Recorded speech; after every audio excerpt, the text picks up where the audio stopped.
युं तत्प्रविश्य मम वाचमिमां प्रसुप्तां सञ्जीवयत्य किल शक्तिधरस्वदाम्ना अन्यांश्च हस्तचरणश्रवणत्वगाधीन् प्राणान् नमो भगवते पुरुषाय तुभ्यम् व्यासाय अप्रतिभेतिहासरचनोल्लासाय दुर्वादिनां त्रासायासकराय सत्सुकृतविश्वासाय दोषद्विषे भासायामुनरम्यतो यसदृशयासाय मासेविने दासाय भयदाय मध्वगुरुहृद्वासाय तुभ्यं नमः। व्यासाय भवनाशाय श्रीशाय गुणराशये हृद्याय शुद्धविद्याय मध्वाय च नमो नमः। अहं भजे मुदा भजे हृदा भजे सदां भजे कृतालयं कृपालयं हरेः अच्युतालयं हरे वक्षस्थले दृष्ट्वा श्रियं विस्मितवानहं पार्श्वयोरुभयोर्देवीं करे चामरधारिणीं भुजगभोगाभमुद्यम्य हृद्यं निजभुजं दक्षिणं लक्षणाढ्यं ललितमुद्रिक्तविज्ञानमुद्रं भज भजमनन्तमित्यमलपन्तं प्रणतवान् प्राणिनां प्राणनाथं प्रणतिभिप्रणये पूर्णबोधम् गुरुमखिलगुणज्ञं सद्गुणैकादिवासं शमदमपरिनिष्टं सत्त्वनिष्ठं वरिष्ठं सकलसुजनशिष्टं नित्यनिर्धूतकष्टं हयमुखपदनिष्ठं मां भजन्तु प्रपन्नाः विमलसकलगात्रं शुद्धकैवल्यपात्रं शुभगुणगणसान्द्रं भूमिभूषामणीन्द्रं विदितसकलशास्त्रं साधुचित्तं यतीन्द्रं तुरगवदनभाजं नौमि सद्वादिराजं मायी भवैरिणे मध्वराद्धं तवनचारिणे वचो न करिणे वादिराजकेसरिणे नमः। कामधेनुर्यथा पूर्वं सर्वाभीष्टफलप्रदा तथा खलु वादिराजः श्रीपादो विष्टदस्तताम्। ओं नमो वादिराजाय दीर्घदारिद्र्यघातिने राजभोगप्रदाते च नमोऽस्तु जयदायिने कुलव्यासा हयग्रीवा पादाब्धिपरिसेवकः भावी वायुः वादिराजः कल्पद्रुः कामदोऽस्तु नः। भूतराज नमस्तुभ्यं वादिराज गुरो प्रिया विद्राव्य सर्वबाधाम्नः सदा त्वं रक्षणं कुरु। पूज्याय राघवेन्द्राय सत्यधर्मरताय च भजतां कल्पवृक्षाय नमतां कामधेनुवे वन्दे वृन्दावनाचार्यं हयग्रीवमुनिं भजे राजपादाम्बुजासक्तम् आनन्दगिरिकानने भवतो दशवर्षाणि पापोऽहं येन पाटितः नमः। विश्वोत्तमतीर्थाख्यः नमस्ते प्रशान्तरूपिणे मध्वमाधवसेवार्थं त्यक्तुं सर्वस्वं सदा वादिराजरुजुत्वं च असाध्यान् साधयान् मुहुः रामध्यानसमासक्तं मध्वशास्त्रप्रवक्तारं सुब्बराय शर्मणं वन्दे विद्यागुरुं मम। नमस्ते गुरुवे तुभ्यं गुरुराजाय तेजसे तस्य वाकमृतं हन्ति विषं संसारसंज्ञकम् आपादमौलिपर्यन्तं गुरूणाम् आकृतिं स्मरेत् तेन विघ्नाः प्रणश्यन्ति सिद्धन्ति च मनोरथाः। पृथ्वीमण्डलमध्यस्थाः पूर्णबोधमतानुगाः वैष्णवा विष्णुहृदयाः तान् नमस्ये गुरुन् मम। समस्त सन्मङ्गलानि भवन्तु। प्राधान्यतो यन् ऋषय आमनन्ति लीलावतारान् पुरुषस्य भुम्नः अपीयतां कर्मकषाय शोषान् अनुक्रमिष्येत इमान् ಸುಪೇಶಲಾನ್। ವಿರಾಟ್ ರೂಪದ ವರ್ಣನೆಯನ್ನ ಮಾಡಿ ಪರೀಕ್ಷಿತ ರಾಜನಿಗೆ ಭಗವಂತನ ಮಹಿಮೆಯನ್ನ ವಿಶೇಷವಾಗಿರ್ತಕ್ಕಂತಹ ರೀತಿಯಲ್ಲಿ ಉಪದೇಶ ಮಾಡಿದ ಶುಕಾಚಾರ್ಯರು ಸಾಮಾನ್ಯರಿಗೆ ವಿರಾಟ್ ರೂಪದ ಚಿಂತನೆ, ಬ್ರಹ್ಮಾಂಡದ ಒಳಗಿರುವ ಪುರುಷ ರೂಪದ ಚಿಂತನೆ ದಕ್ಕುವುದು ಕಷ್ಟ ಅನ್ನುವ ಕಾರಣಕ್ಕಾಗಿ ಅವರಿಗೆ ಧ್ಯಾನಕ್ಕೆ ಗೋಚರವಾಗಲಿ ಅಂತ ಭಗವಂತನ 24 ಅವತಾರಗಳು ಚತುರ್ವಿಂಶತಿ ನಾಮಗಳಿಗೆ ದ್ಯೂತಕವಾದದ್ದು ಏನಿದೆ ಅದನ್ನ ಉಪದೇಶ ಮಾಡ್ಲಿಕ್ಕೆ ಪ್ರಾರಂಭ ಮಾಡುತ್ತಿದ್ದಾರೆ. ಶುಕಾಚಾರ್ಯರಂತಾರೆ, ಪ್ರಧಾನ್ಯತೋ ಯನ್ ಋಷಯ ಆಮನಂತಿ. ಭಗವಂತನದು ಸಾವಿರಾರು ರೂಪಗಳಿವೆ. ಸಾವಿರಾರು ಅಂದ್ರೆ 72,000 ರೂಪಗಳಿವೆ ಭಗವಂತನದು. ನಾಡಿಗತವಾಗಿರ್ತಕ್ಕಂಥದ್ದು ಬಲಗಡೆ 36,000 ನಾಡಿಗಳಿವೆ, ಎಡಗಡೆ 36,000 ನಾಡಿಗಳಿವೆ ಮನುಷ್ಯನ ಶರೀರದಲ್ಲಿ. ಭಗವಂತ ಬಲಗಡೆ ಇರುವ 36,000 ನಾಡಿಗಳಲ್ಲಿ ಪುರುಷ ರೂಪದಿಂದಿದ್ದಾನೆ, ಎಡಗಡೆ ಇರುವಂತಹ 36,000 ನಾಡಿಗಳಲ್ಲಿ ಸ್ತ್ರೀ ರೂಪದಿಂದಿದ್ದಾನೆ. ಅವೆರಡೂ ಸೇರಿದ್ರೆ 72,000 ನಾಡಿಗಳಾಗ್ತದೆ. ಭಗವಂತನ 72,000 ರೂಪಗಳಿವೆ. ಬೃಹತಿ ಸಹಸ್ರ ಅಂತದನ್ನ ನಾವು ಕರೀತೇವೆ. ಆದರೆ ಎಲ್ಲರೂ ಉಪನ್ಯಾಸ ಮಾಡಲಿಕ್ಕೆ, ಉಪಾಸನೆ ಮಾಡಲಿಕ್ಕೆ, ಉಪದೇಶ ಪಡಲಿಕ್ಕೆ ಅರ್ಹತೆ ಇರುವುದಿಲ್ಲ. ಆದ್ದರಿಂದ ಕಷ್ಟ ಸಾಧ್ಯವಾಗ್ತದೆ. ಕೆಲವು ಗೌಪ್ಯ ರೂಪಗಳಿವೆ.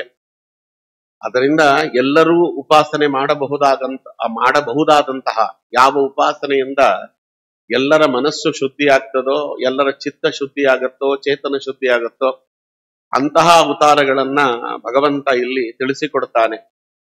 24 ತತ್ವಗಳು ಅಂತ ನಮ್ಮಲ್ಲಿವೆ, ಅಥವಾ ಒಂದೊಂದು ತತ್ವಗಳ ಪ್ರೇರಕವಾದ ಒಂದೊಂದು ರೂಪಗಳು. ವಿಶೇಷವಾಗಿ 10 ಅವತಾರಗಳು, ದಶಾವತಾರಗಳು ಅಂತ ನಾವು ಅದನ್ನ ಉಪಾಸನೆ ಮಾಡುತ್ತೇವೆ. 10 ಅವತಾರಗಳು ನಮ್ಮ 10 ಇಂದ್ರಿಯಗಳ ನಿಯಾಮಕವಾಗಿರ್ತಕ್ಕಂಥ ರೀತಿಯಲ್ಲಿ ಇವೆ, ನಮ್ಮಲ್ಲೇ ಇದೆ. ಒಂದೊಂದು ಭಗವಂತನ ರೂಪಗಳನ್ನು ನಾವು ಚಿಂತನೆ ಮಾಡುತ್ತಾ ಇದ್ದ ಹಾಗೆ ಆ ಇಂದ್ರಿಯಗಳಲ್ಲಿರುವ ಕಲ್ಮಶಗಳು ದೂರವಾಗಿ ಆ ಇಂದ್ರಿಯಗಳು ಪುನೀತವಾಗಿ ಭಗವತ್ ಸೇವೆಗೆ ಅರ್ಹವಾಗತ್ತೆ ಎನ್ನುವುದನ್ನ ವಾದಿರಾಜ ಗುರು ಸಾರ್ವಭೌಮರು ತಾವು ವಿರಾಟ್ ರೂಪದ ಚಿಂತನೆ ಅಂತ ಒಂದು ಸ್ತೋತ್ರ ಮಾಡಿದ್ದಾರೆ, ಅದರಲ್ಲಿ ತಿಳಿಸಿಕೊಡ್ತಾರೆ. ಇಲ್ಲದಕ್ಕೋಸ್ಕರವಾಗಿ ನೋಡಿ, ಯಾವತ್ತೂ ನಾನು ಹೇಳುತ್ತೇನೆ ಕೇಳು ಅನ್ನುವುದು ನಮ್ಮ ಇಡೀ ಪರಂಪರೆಯಲ್ಲಿ ಎಲ್ಲೂ ಬಂದಿಲ್ಲ. ಆಚಾರ್ಯರು ತಾವು ಗ್ರಂಥಗಳನ್ನ ರಚನೆ ಮಾಡುವಾಗಲೇ 37 ಗ್ರಂಥಗಳು, ಸರ್ವಮೂಲ ಗ್ರಂಥಗಳು, ಏನೇ ಮಾತಾಡಬೇಕಾದ್ರೂ 10 ಪ್ರಮಾಣ ಇಟ್ಟುಕೊಂಡು ಮಾತಾಡ್ತಾರೆ. ಆಚಾರ್ಯರು ಒಂದು ಮಾತು ಹೇಳಿದ್ರು ಅಂದ್ರೆ 10 ಪ್ರಮಾಣ ತೋರಿಸ್ತಾರೆ. ಇದು ಭಗವಂತ ಹೇಳಿದ್ರಿಂದ ಕೇಳು ಅಂತ. ಅಂದ್ರೆ ನಾ ಹೇಳುತ್ತೇನೆ ಕೇಳು ಅನ್ನುವುದು ನಮ್ಮ ಪರಂಪರೆಯಲ್ಲಿ ಯಾರೂ ಆ ಮಾತನ್ನ ಆಡ್ಲೇ ಇಲ್ಲ. ಅದು ಆಚಾರ್ಯರಿರ್ಲಿ, ಟೀಕಾಕೃತ್ಪಾದರಿರ್ಲಿ, ವಾದಿರಾಜರಿರ್ಲಿ, ರಘುತ್ತಮರಿರ್ಲಿ, ವಿಜೇಂದ್ರ ಸ್ವಾಮಿಗಳಿರ್ಲಿ, ಯಾರಿರ್ಲಿ, ಸತ್ಯಧರ್ಮ ತೀರ್ಥರಿರ್ಲಿ, ವಿದ್ಯಾರತ್ನಾಕರ ತೀರ್ಥರಿರ್ಲಿ, ಯಾರೇ ನಮ್ಮ ಪರಂಪರೆಯಲ್ಲಿ ಬಂದಂತಹ ಮಹಾನುಭಾವರುಗಳಿದ್ದಾರೆ, ನಾನು ಹೇಳುತ್ತೇನೆ ಕೇಳು ಅನ್ನುವುದು ಎಲ್ಲೂ ಇಲ್ಲವೇ ಇಲ್ಲ. ಅದು ಎಲ್ಲಿಂದ ಪ್ರಾರಂಭವಾಯಿತು ಅಂದ್ರೆ ಶುಕಾಚಾರ್ಯರಿಂದಲೇ ಅದು ಪ್ರಾರಂಭವಾಗಿದೆ. ಅವ್ರು ಏನೇ ಹೇಳಬೇಕಾದ್ರೂ ಕೂಡ ಭಗವಂತ ಹೇಳಿದ್ದಾನೆ ಕೇಳು ಅಂತ. ದೊಡ್ಡವರು ಏನ್ ಹೇಳಿದ್ದಾರೆ ಅದನ್ನ ನಾನು ನಿನಗೆ ನಿರೂಪಣೆ ಮಾಡುತ್ತೇನೆ ಅಂತ. ಯಾವತ್ತೂ ಹಾಗೆ ಹೇಳಬೇಕಂತೆ ಎಲ್ಲವೂ ಕೂಡ. ಸನಾತನ ಧರ್ಮಕ್ಕೆ ಯಾಕೆ ಅಷ್ಟೊಂದು ಮಹತ್ವ ಇದೆ ಅಂದ್ರೆ, ಇದು ನಾನು ಹೇಳಿದ ಧರ್ಮ ಅಂತ ಯಾರು ಹೇಳಲೇ ಇಲ್ಲ. ಇದಕ್ಕೊಬ್ಬ ಈ ಧರ್ಮವನ್ನ ಕಂಡುಹಿಡಿದಂತ ಪುರುಷ ಅಂತ ನಮ್ಮಲ್ಲಿ ಯಾರು ಇಲ್ಲ, ಪ್ರವರ್ತಕನಾದವ ಅಂತ ಇಲ್ಲ. ಭಗವಂತನೇ ಈ ಧರ್ಮಕ್ಕೆ ನಿಜವಾದ ಪ್ರವರ್ತಕನಾಗಿರ್ತಕ್ಕಂಥವ. ಅದಕ್ಕೆ ಏನು ಹೇಳಬೇಕಾದ್ರೂ ವೇದವ್ಯಾಸ ದೇವರು ಹೇಳಿದ್ದಾರೆ ಕೇಳು. ವ್ಯಾಸೋಚ್ಚಿಷ್ಟಂ ಜಗತ್ ಸರ್ವಂ, ಅದು ಮಾರ್ಕಂಡೇಯರು ಹಿಂದೆ ಉಪದೇಶ ಮಾಡಿದ್ರು ಕೇಳು. ಇದು ಭೀಷ್ಮಾಚಾರ್ಯರು ಉಪದೇಶ ಮಾಡಿದ್ದಾರೆ ಕೇಳು. ಹೀಗೇ ಬರ್ತದೆ ನಮ್ಮಲ್ಲಿ. ಹಾಗಾಗಿ ನಮ್ಮಲ್ಲಿ ಅದಕ್ಕೋಸ್ಕರ ಯಾವತ್ತು ಹೇಳೋರು, ಯಾರಿಗೆ ಏನೇ ಜ್ಞಾನ ಕೊಟ್ಟರು ದೊಡ್ಡವರು ಹೇಳಿದ ಜ್ಞಾನವನ್ನೇ ಕೊಡಬೇಕೆ ಹೊರತು, ನಾನಿದನ್ನ ಕೊಡ್ತಾ ಇದ್ದೇನೆ ಕೇಳು, ನನ್ನ ತಲೆಗೆ ಹೊಡೆದು ಬಿಡ್ತು, ಇದ್ದಕ್ಕಿದ್ದಂತೆ ಒಳಗಿನಿಂದ ಪುರಸ್ಮರಣೆ ಆಯಿತು ಅಂದ್ರೆ ಕೇಳಲಿಕ್ಕೆ ಹೋಗಬೇಡಿ. ಯಾಕೆಂದ್ರೆ ಅವರು ಅಪರೋಕ್ಷ ಜ್ಞಾನಿಗಳು ಅಲ್ಲವೋ ಅನ್ನುವುದು ನಮಗೆ ನಿರ್ಧಾರವಾಗ್ಲಿಲ್ಲ. ಆದ್ರಿಂದ ಅಪರೋಕ್ಷ ಜ್ಞಾನಿಗಳೇ ಇದು ನಾನು ಹೇಳ್ತಾ ಇದ್ದೇನೆ ಕೇಳು ಅಂತ ಅನ್ನುವ ಮಾತುಗಳನ್ನ ಆಡುವುದಿಲ್ಲ. ಆದ್ರಿಂದ ನಾನು ಹೇಳ್ತಿದ್ದೇನೆ ಕೇಳು ಅಂದ್ರೆ ಅದನ್ನ ಕೇಳಲಿಕ್ಕೆ ಹೋಗ್ಬೇಡಿ. ಅದಕ್ಕೆ ಪ್ರಮಾಣ ಯಾವುದು ಅಂತ ಕೇಳಬೇಕು ಯಾವತ್ತೂ ಕೂಡ. ನೀವು ಆಡುವ ಮಾತಿಗೆ ಪ್ರಮಾಣ ಏನು? ಇಲ್ಲ ಪ್ರಮಾಣ ಏನಿಲ್ಲ, ನನಗಿದ್ದಕ್ಕಿದ್ದಂಗೆ ಹೊಳೆದು ಬಿಡ್ತು, ಬುದ್ಧನಿಗೆ ಬೋಧಿ ವೃಕ್ಷದ ಕೆಳಗಡೆ ಜ್ಞಾನೋದಯವಾದಂತೆ ಅಂತ ಯಾರು ಹೇಳಿದ್ರೆ ಅದು ನೀವೇ ಇಟ್ಕೊಡಿ ಸ್ವಾಮಿ, ಅದು ನಮಗ್ ಬೇಡ ಅಂತ. ನಮ್ಮ ಸ್ವಾಮಿಗಳು ಒಂದು ಒಳ್ಳೆ ಉದಾಹರಣೆ ಕೊಡೋರು ಯಾವಾಗಲೂ ಕೂಡ. ಯಾರಿಗೆ ದಕ್ಷಿಣೆ ಅಂತ ಕೊಟ್ರು ಗೌರ್ಮೆಂಟ್ ಪ್ರಿಂಟ್ ಮಾಡಿದ ನೋಟನ್ನೇ ಕೊಡ್ಬೇಕು ಅಲ್ವಾ? ಗೌರ್ಮೆಂಟ್ ಪ್ರಿಂಟ್ ಮಾಡಿದ ನೋಟು ನಾನು ಕೊಡ್ತಿರ್ಬೋದು, ಅದು ನನ್ನ ನೋಟ್ ಅಲ್ಲ, ಗೌರ್ಮೆಂಟ್ ಪ್ರಿಂಟ್ ಮಾಡಿದ ನೋಟ್ ಅದು. ಹಾಗೆಯೇ ಯಾರು ಜ್ಞಾನ ಕೊಟ್ಟರು ವೇದವ್ಯಾಸ ದೇವರ ರೂಪದಲ್ಲಿ ಬಂದಂತ ಜ್ಞಾನವನ್ನೇ ಕೊಡಬೇಕು. ಅದು ಯಾರು ನಾನು ಕೊಟ್ಟೆ ಅಂತ ಕೊಡ್ಲಿಕ್ಕೆ ಆಗೋದಿಲ್ಲ. ಯಾರಾದ್ರೂ ನಮ್ಮ ಬಳಿಯಲ್ಲಿ ಬಂದು ಸ್ವಾಮಿ ಇದು ನಾನೇ ದೇವರ ಮನೆಯಲ್ಲಿ ಮಡಿಮಡಿಯಾಗಿ ಒಳ್ಳೆ ಮಿಷಿನ್ ಇಂದ ನಾನೇ ಪ್ರಿಂಟ್ ಮಾಡಿಕೊಂಡು ದೇವರಿಗೆ ಅರ್ಪಣೆ ಮಾಡಿ ಮೊದಲು ನಿಮಗೆ ತಂದು ಕೊಡ್ತಾ ಇದ್ದೇನೆ, ಇದು ಸರ್ಕಾರದ್ದಲ್ಲ ನಂದೇ ನೋಟು ಅಂತ ಯಾರು ಕೊಟ್ರೆ ಇಸ್ಕೊಂಡವನು ಕೊಟ್ಟವನು ಇಬ್ರು ಜೈಲಿಗೆ ಹೋಗ್ತಾರೆ. ಅದು ಕೋಟಾ ನೋಟ್ ಆಗ್ತದೆ. ಅದರಿಂದ ಅದು ಕೋಟಾ ನೋಟು, ಇದು ಕೋಟಾ ಜ್ಞಾನ ಅಷ್ಟೇ. ಅದರಿಂದ ನನ್ನ ತಲೆ ಉಳಿಯಿತು, ನನಗಿದ್ದಕ್ಕಿದ್ದಂತೆ ರಾತ್ರಿ ಕಳೆದು ಬೆಳಗಾಗುವಷ್ಟರೊಳಗೆ ಜ್ಞಾನೋದಯವಾಗಿ ಬಿಡ್ತು, ಇವೆಲ್ಲ ಇದೆಯಲ್ಲ ಅಪರೋಕ್ಷ ಜ್ಞಾನಿಗಳ ಮಾತಾಡಿದ್ರೆ ಅದಕ್ಕೆ ಅರ್ಥ ಇದೆ. ಯಾಕೆಂದ್ರೆ ಒಳಗಿನಿಂದ ನಿಂತಾಡಿಸುವ ಭಗವಂತ. ಅಂಥವರು ಅಂತ ಮಾತುಗಳನ್ನ ಆಡುವುದಿಲ್ಲ. ಅಂಥವ್ರು ಏನೇ ಆಡಿದ್ರು ಕೂಡ ಇದು ಭಗವಂತ ಹೇಳಿದ್ದು ಅಂತ ಪ್ರಮಾಣವನ್ನ ಕೊಡ್ತಾರೆ. ಒಂದು ಮಾತಾಡಿದ್ರೆ 10 ಪ್ರಮಾಣ ಕೊಡ್ತಾರೆ. ನೋಡ್ರಿಕೆ ಶುಕಾಚಾರ್ಯರು ಇಲ್ಲಿ ಭಗವಂತನ ಅವತಾರಗಳನ್ನ ನೀವು ವರ್ಣನೆ ಮಾಡಿ ಅಂತ ಕೇಳಿದ್ರೆ ನೋಡಿ, ಅಲ್ಲಿ ಪ್ರಧಾನ್ಯತೋ ಯನ್ ಋಷಯ ಆಮನಂತಿ ಲೀಲಾವತಾರನ್ ಪುರುಷಸ್ಯ ಭೂಮ್ನಃ ಗುಣಪೂರ್ಣನಾದ ಸರ್ವತ್ರ ವ್ಯಾಪ್ತನಾದ ಪುರುಷರೂಪಿಯಾಗಿರ್ತಕ್ಕಂಥ ಭಗವಂತ ತನ್ನ ಲೀಲೆಯನ್ನ ಏನು ಪ್ರಕಟ ಮಾಡಿದನೋ ಅವತಾರಗಳಲ್ಲಿ, ಬ್ರಹ್ಮಜ್ಞಾನ ಪಡೆದವರಲ್ಲಿ ಶ್ರೇಷ್ಠರಾಗಿರ್ತಕ್ಕಂಥವರು ಯಾವುದನ್ನ ಉಪಾಸನೆ ಮಾಡಿ ತಮ್ಮ ಕರ್ಮ ಬಂಧನಗಳನ್ನ ಕಳ್ಕೊಳ್ತಾರೋ, ಸಂಸಾರ ಬಂಧನದಿಂದ ನಿವೃತ್ತಿಯಾಗ್ತಾರೋ ಅಲ್ವಾ, ಒಣಗಿ ಹೋಗಿರ್ತಕ್ಕಂತಹ ಭಕ್ತಿಯ ರಸ ಅನ್ನುವುದು ಯಾವ ಅವತಾರ ಸ್ಮರಣೆಯಿಂದ ಮತ್ತೆ ಪುಟಿದು ಹೇಳುತ್ತದೋ ಚಿಗುರ್ತದೋ ಆ ಅವತಾರಗಳನ್ನ ನಿನಗೆ ಹೇಳುತ್ತೇನೆ. ಇದು ಯಾವುದು ಅಂದ್ರೆ ಬ್ರಹ್ಮದೇವರು ನಾರದರಿಗೆ ಉಪದೇಶ ಮಾಡಿದ ಅವತಾರಗಳು ಅಂತ ಹೇಳ್ತಾರೆ.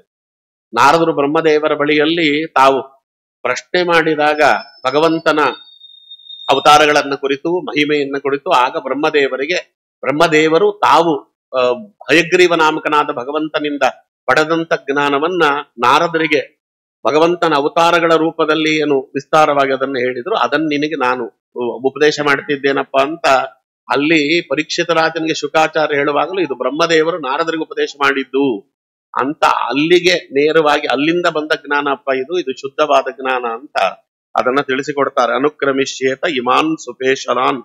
ಅದಕ್ಕೆ ಅದಾದ ಮೇಲೆ ನೋಡಿ, ಮೊದಲು ದಶಾವತಾರದಲ್ಲಿ ಮತ್ಸ್ಯಾವತಾರ ಅಂತ 24 ಅವತಾರಗಳು ಹೇಳುವಾಗ ಮತ್ಸ್ಯಾವತಾರವನ್ನ ಮೊದಲನೇ ಅವತಾರ ಅಂತ ಯಾಕೆ ಕರೀತೇವೆ ಅಂದ್ರೆ, ನಾವಿರುವಂತ ಮನ್ವಂತರ ಏನಿದೆ, ಕೃಷ್ಣಾನಮ್ಮಪ್ಪ, ನಾವಿರುವಂತಹ ಮನ್ವಂತರ ಏನಿದೆ ಆ ಮನ್ವಂತರಕ್ಕೆ ಮೊದಲನೇ ಅವತಾರ ಇದು. ವೈವಸ್ವತ ಮನ್ವಂತರದಲ್ಲಿ ಆದ ಮೊದಲನೇ ಅವತಾರ ಆದ್ರಿಂದ ನಾವು ವೈವಸ್ವತ ಮನ್ವಂತರದ ಮೊದಲನೇ ಅವತಾರವನ್ನ ದಶಾವತಾರದಲ್ಲಿ ಮೊದಲನೇ ಅವತಾರ ಅಂತ ಅದನ್ನ ನಾವು ಸೇರಿಸಿದ್ದೇವೆ. ಹಾಗಾಗಿ ಅದು ಬಿಟ್ರೆ ಮೊದಲು ಅವತಾರ ಅಂತ ಆದದ್ದು ವರಾಹದೇವರ ಅವತಾರ, ವರಾಹಕಲ್ಪ. ಅದಕ್ಕೆ ಮೊದಲು ವರಾಹದೇವರ ಚಿಂತನೆಯನ್ನ ನಾವು ಮಾಡಬೇಕು ಅಂತ. ಯಾಕೆಂದ್ರೆ ನಾವು ಯಾವ ಭೂಮಿ ಮೇಲೆ ಓಡಾಡುತ್ತಿದ್ದೇವೆ, ಯಾವ ಭೂಮಿಯನ್ನಾಶ್ರಯಿಸಿ ಪುಣ್ಯ ಕಾರ್ಯಗಳನ್ನ ಮಾಡುತ್ತಿದ್ದೇವೆ, ಯಾವ ಭೂಮಿ ನಮಗೆ ಎಲ್ಲವನ್ನ ಕೊಡುತ್ತದೆ. ಭೂಮಿಯಲ್ಲಿ ಏನು ಸಿಗುವುದಿಲ್ಲ ಹೇಳ್ರಿ. ಸ್ವರ್ಣ ಪುಷ್ಪಾಂ ಇಮಾಂ ಭೂಮಿಹಿ ಅಂತಾನೊಬ್ಬ ಕವಿ. ಬಂಗಾರದ ಪುಷ್ಪ ಸಿಗ್ತದಂತೆ ನಾವಿರುವ ಭೂಮಿಯಲ್ಲಿ.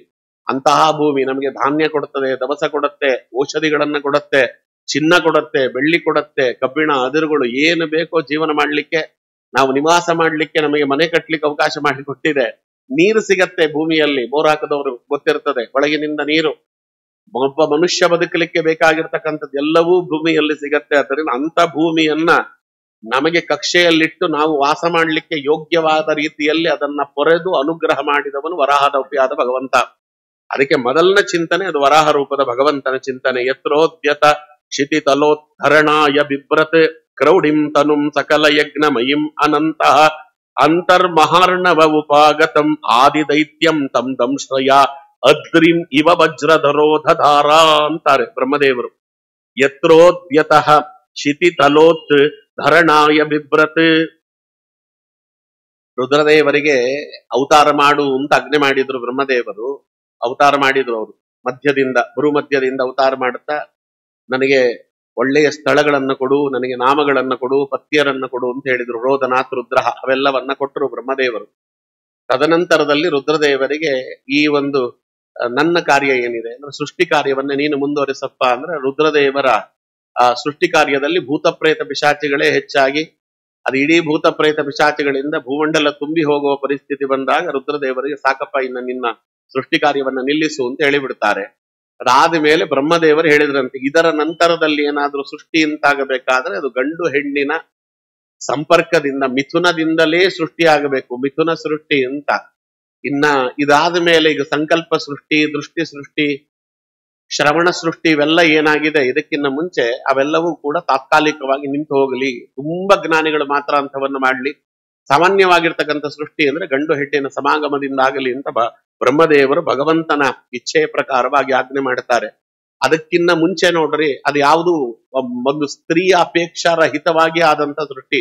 ಅದು ಬ್ರಹ್ಮದೇವರು ಸೃಷ್ಟಿ ಮಾಡಿದ್ರು ಅಷ್ಟೇ, ರುದ್ರದೇವರು ಸೃಷ್ಟಿ ಮಾಡಿದ್ರು ಅಷ್ಟೇ, ಭಗವಂತ ಸೃಷ್ಟಿ ಮಾಡಿದ್ರು ಅಷ್ಟೇ. ಯಾವುದೂ ಕೂಡ ಹೆಣ್ಣಿನ ಅಪೇಕ್ಷೆ ಇಲ್ಲದೆ, ಅಂದ್ರೆ ಹೆಣ್ಣಿನ ಒಂದು ನಿಮಿತ್ತವಿಲ್ಲದೆ ಮಾಡಿದಂತ ಸೃಷ್ಟಿಗಳಾಗಿ ಬಿಡ್ತು. ಅದಾದ ಮೇಲೆ ಅದು ಅಲ್ಲಿವರೆಗೂ ಕೂಡ. ಅದಾದ ಮೇಲೆ ಬ್ರಹ್ಮದೇವರು ತಮ್ಮ ಯೋಗದಿಂದ ತಾವು ತಮ್ಮ ದೇಹವನ್ನ ಒಂದು ರೀತಿಯಲ್ಲಿ ಸ್ಥಾಣುವಿನಂತೆ ಮಾಡಿ, ಬಲಭಾಗದಿಂದ ಮನುವನ್ನ, ಅವ ಸ್ವಯಂಭೂ, ಬ್ರಹ್ಮದೇವರಿಗೆ ಸ್ವಯಂಭೂ ಅಂತ ಹೆಸರು. ಅವ ಸ್ವಯಂಭೂ ನಾಮಕರಾದ ಬ್ರಹ್ಮದೇವರಿಂದ ಅವ ಉತ್ಪನ್ನನಾದ, ಆದ್ದರಿಂದ ಅವನಿಗೆ ಸ್ವಾಯಂಭೂ ಅಂತ ಕರೀತಾರೆ. ಸ್ವಯಂಭುವಿನಿಂದ ಉತ್ಪನ್ನನಾದ ಸ್ವಾಯಂಭೂ.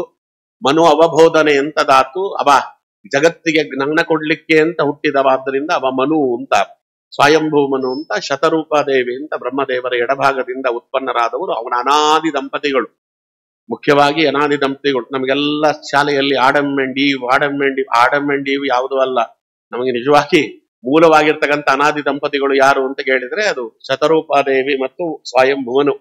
ಅದಾದ ಮೇಲೆ ಸ್ವಯಂಭೂ ಮನು ಶತರೂಪಾದೇವಿಯರಿಗೆ ನೀವು ಸೃಷ್ಟಿ ಕಾರ್ಯವನ್ನ ಮುಂದುವರಿಸರಿ ಅಂತ ಬ್ರಹ್ಮದೇವರ ಆಜ್ಞೆ ಮಾಡಿದಾಗ, ಬ್ರಹ್ಮದೇವರಿಗೆ ಸ್ವಯಂಭೂ ಮನುಗಳು ಕೇಳ್ತಾರೆ, ಸ್ವಾಮಿ ನಾನು ಸೃಷ್ಟಿ ಕಾರ್ಯವನ್ನ ಮುಂದುವರಿಸಬೇಕು, ನನಗೆ ಭೂಮಿ ಇಲ್ಲ, ಭೂಮಿಯೊಳಗೆ ಪ್ರವೇಶ ಮಾಡಿ ನಿಂತು ಸೃಷ್ಟಿ ಕಾರ್ಯಾದಿಗಳನ್ನ ಆರಂಭ ಮಾಡಬೇಕು. ಮೊದಲನೇ ಚಕ್ರವರ್ತಿ ಬೇರೆ, ಚಕ್ರವರ್ತಿಯಾಗಿ ಆಳ್ಲಿಕ್ಕೆ ಭೂಮಿ ಬೇಕಲ್ಲ, ಭೂಮಿಯೇ ಇಲ್ಲ. ಅದು ಕಕ್ಷೆಯಿಂದ ಕಳಚಿ ಅದು ಪ್ರಳಯೋದಕದಲ್ಲಿ ಮುಳುಗಿ ಹೋಗಿದೆ, ರಸಾತಳದ ಬಳಿಯಲ್ಲಿದೆ. ಅದನ್ನು ಎತ್ತಿ ತರುವವರು ಯಾರು? ನನಗದನ್ನ ಕಕ್ಷೆಯಲ್ಲಿ ಅದನ್ನ ನಿಲ್ಲಿಸಿದರೆ ನಾನು ಒಳಗೆ ಪ್ರವೇಶ ಮಾಡಿ ನಿಮ್ಮ ಆಜ್ಞೆಯನ್ನ ಪರಿಪಾಲನೆ ಮಾಡುತ್ತೇನೆ ಅಂತ ಸ್ವಯಂಭೂ ಮುನಿಗಳು ಹೇಳ್ತಾರೆ.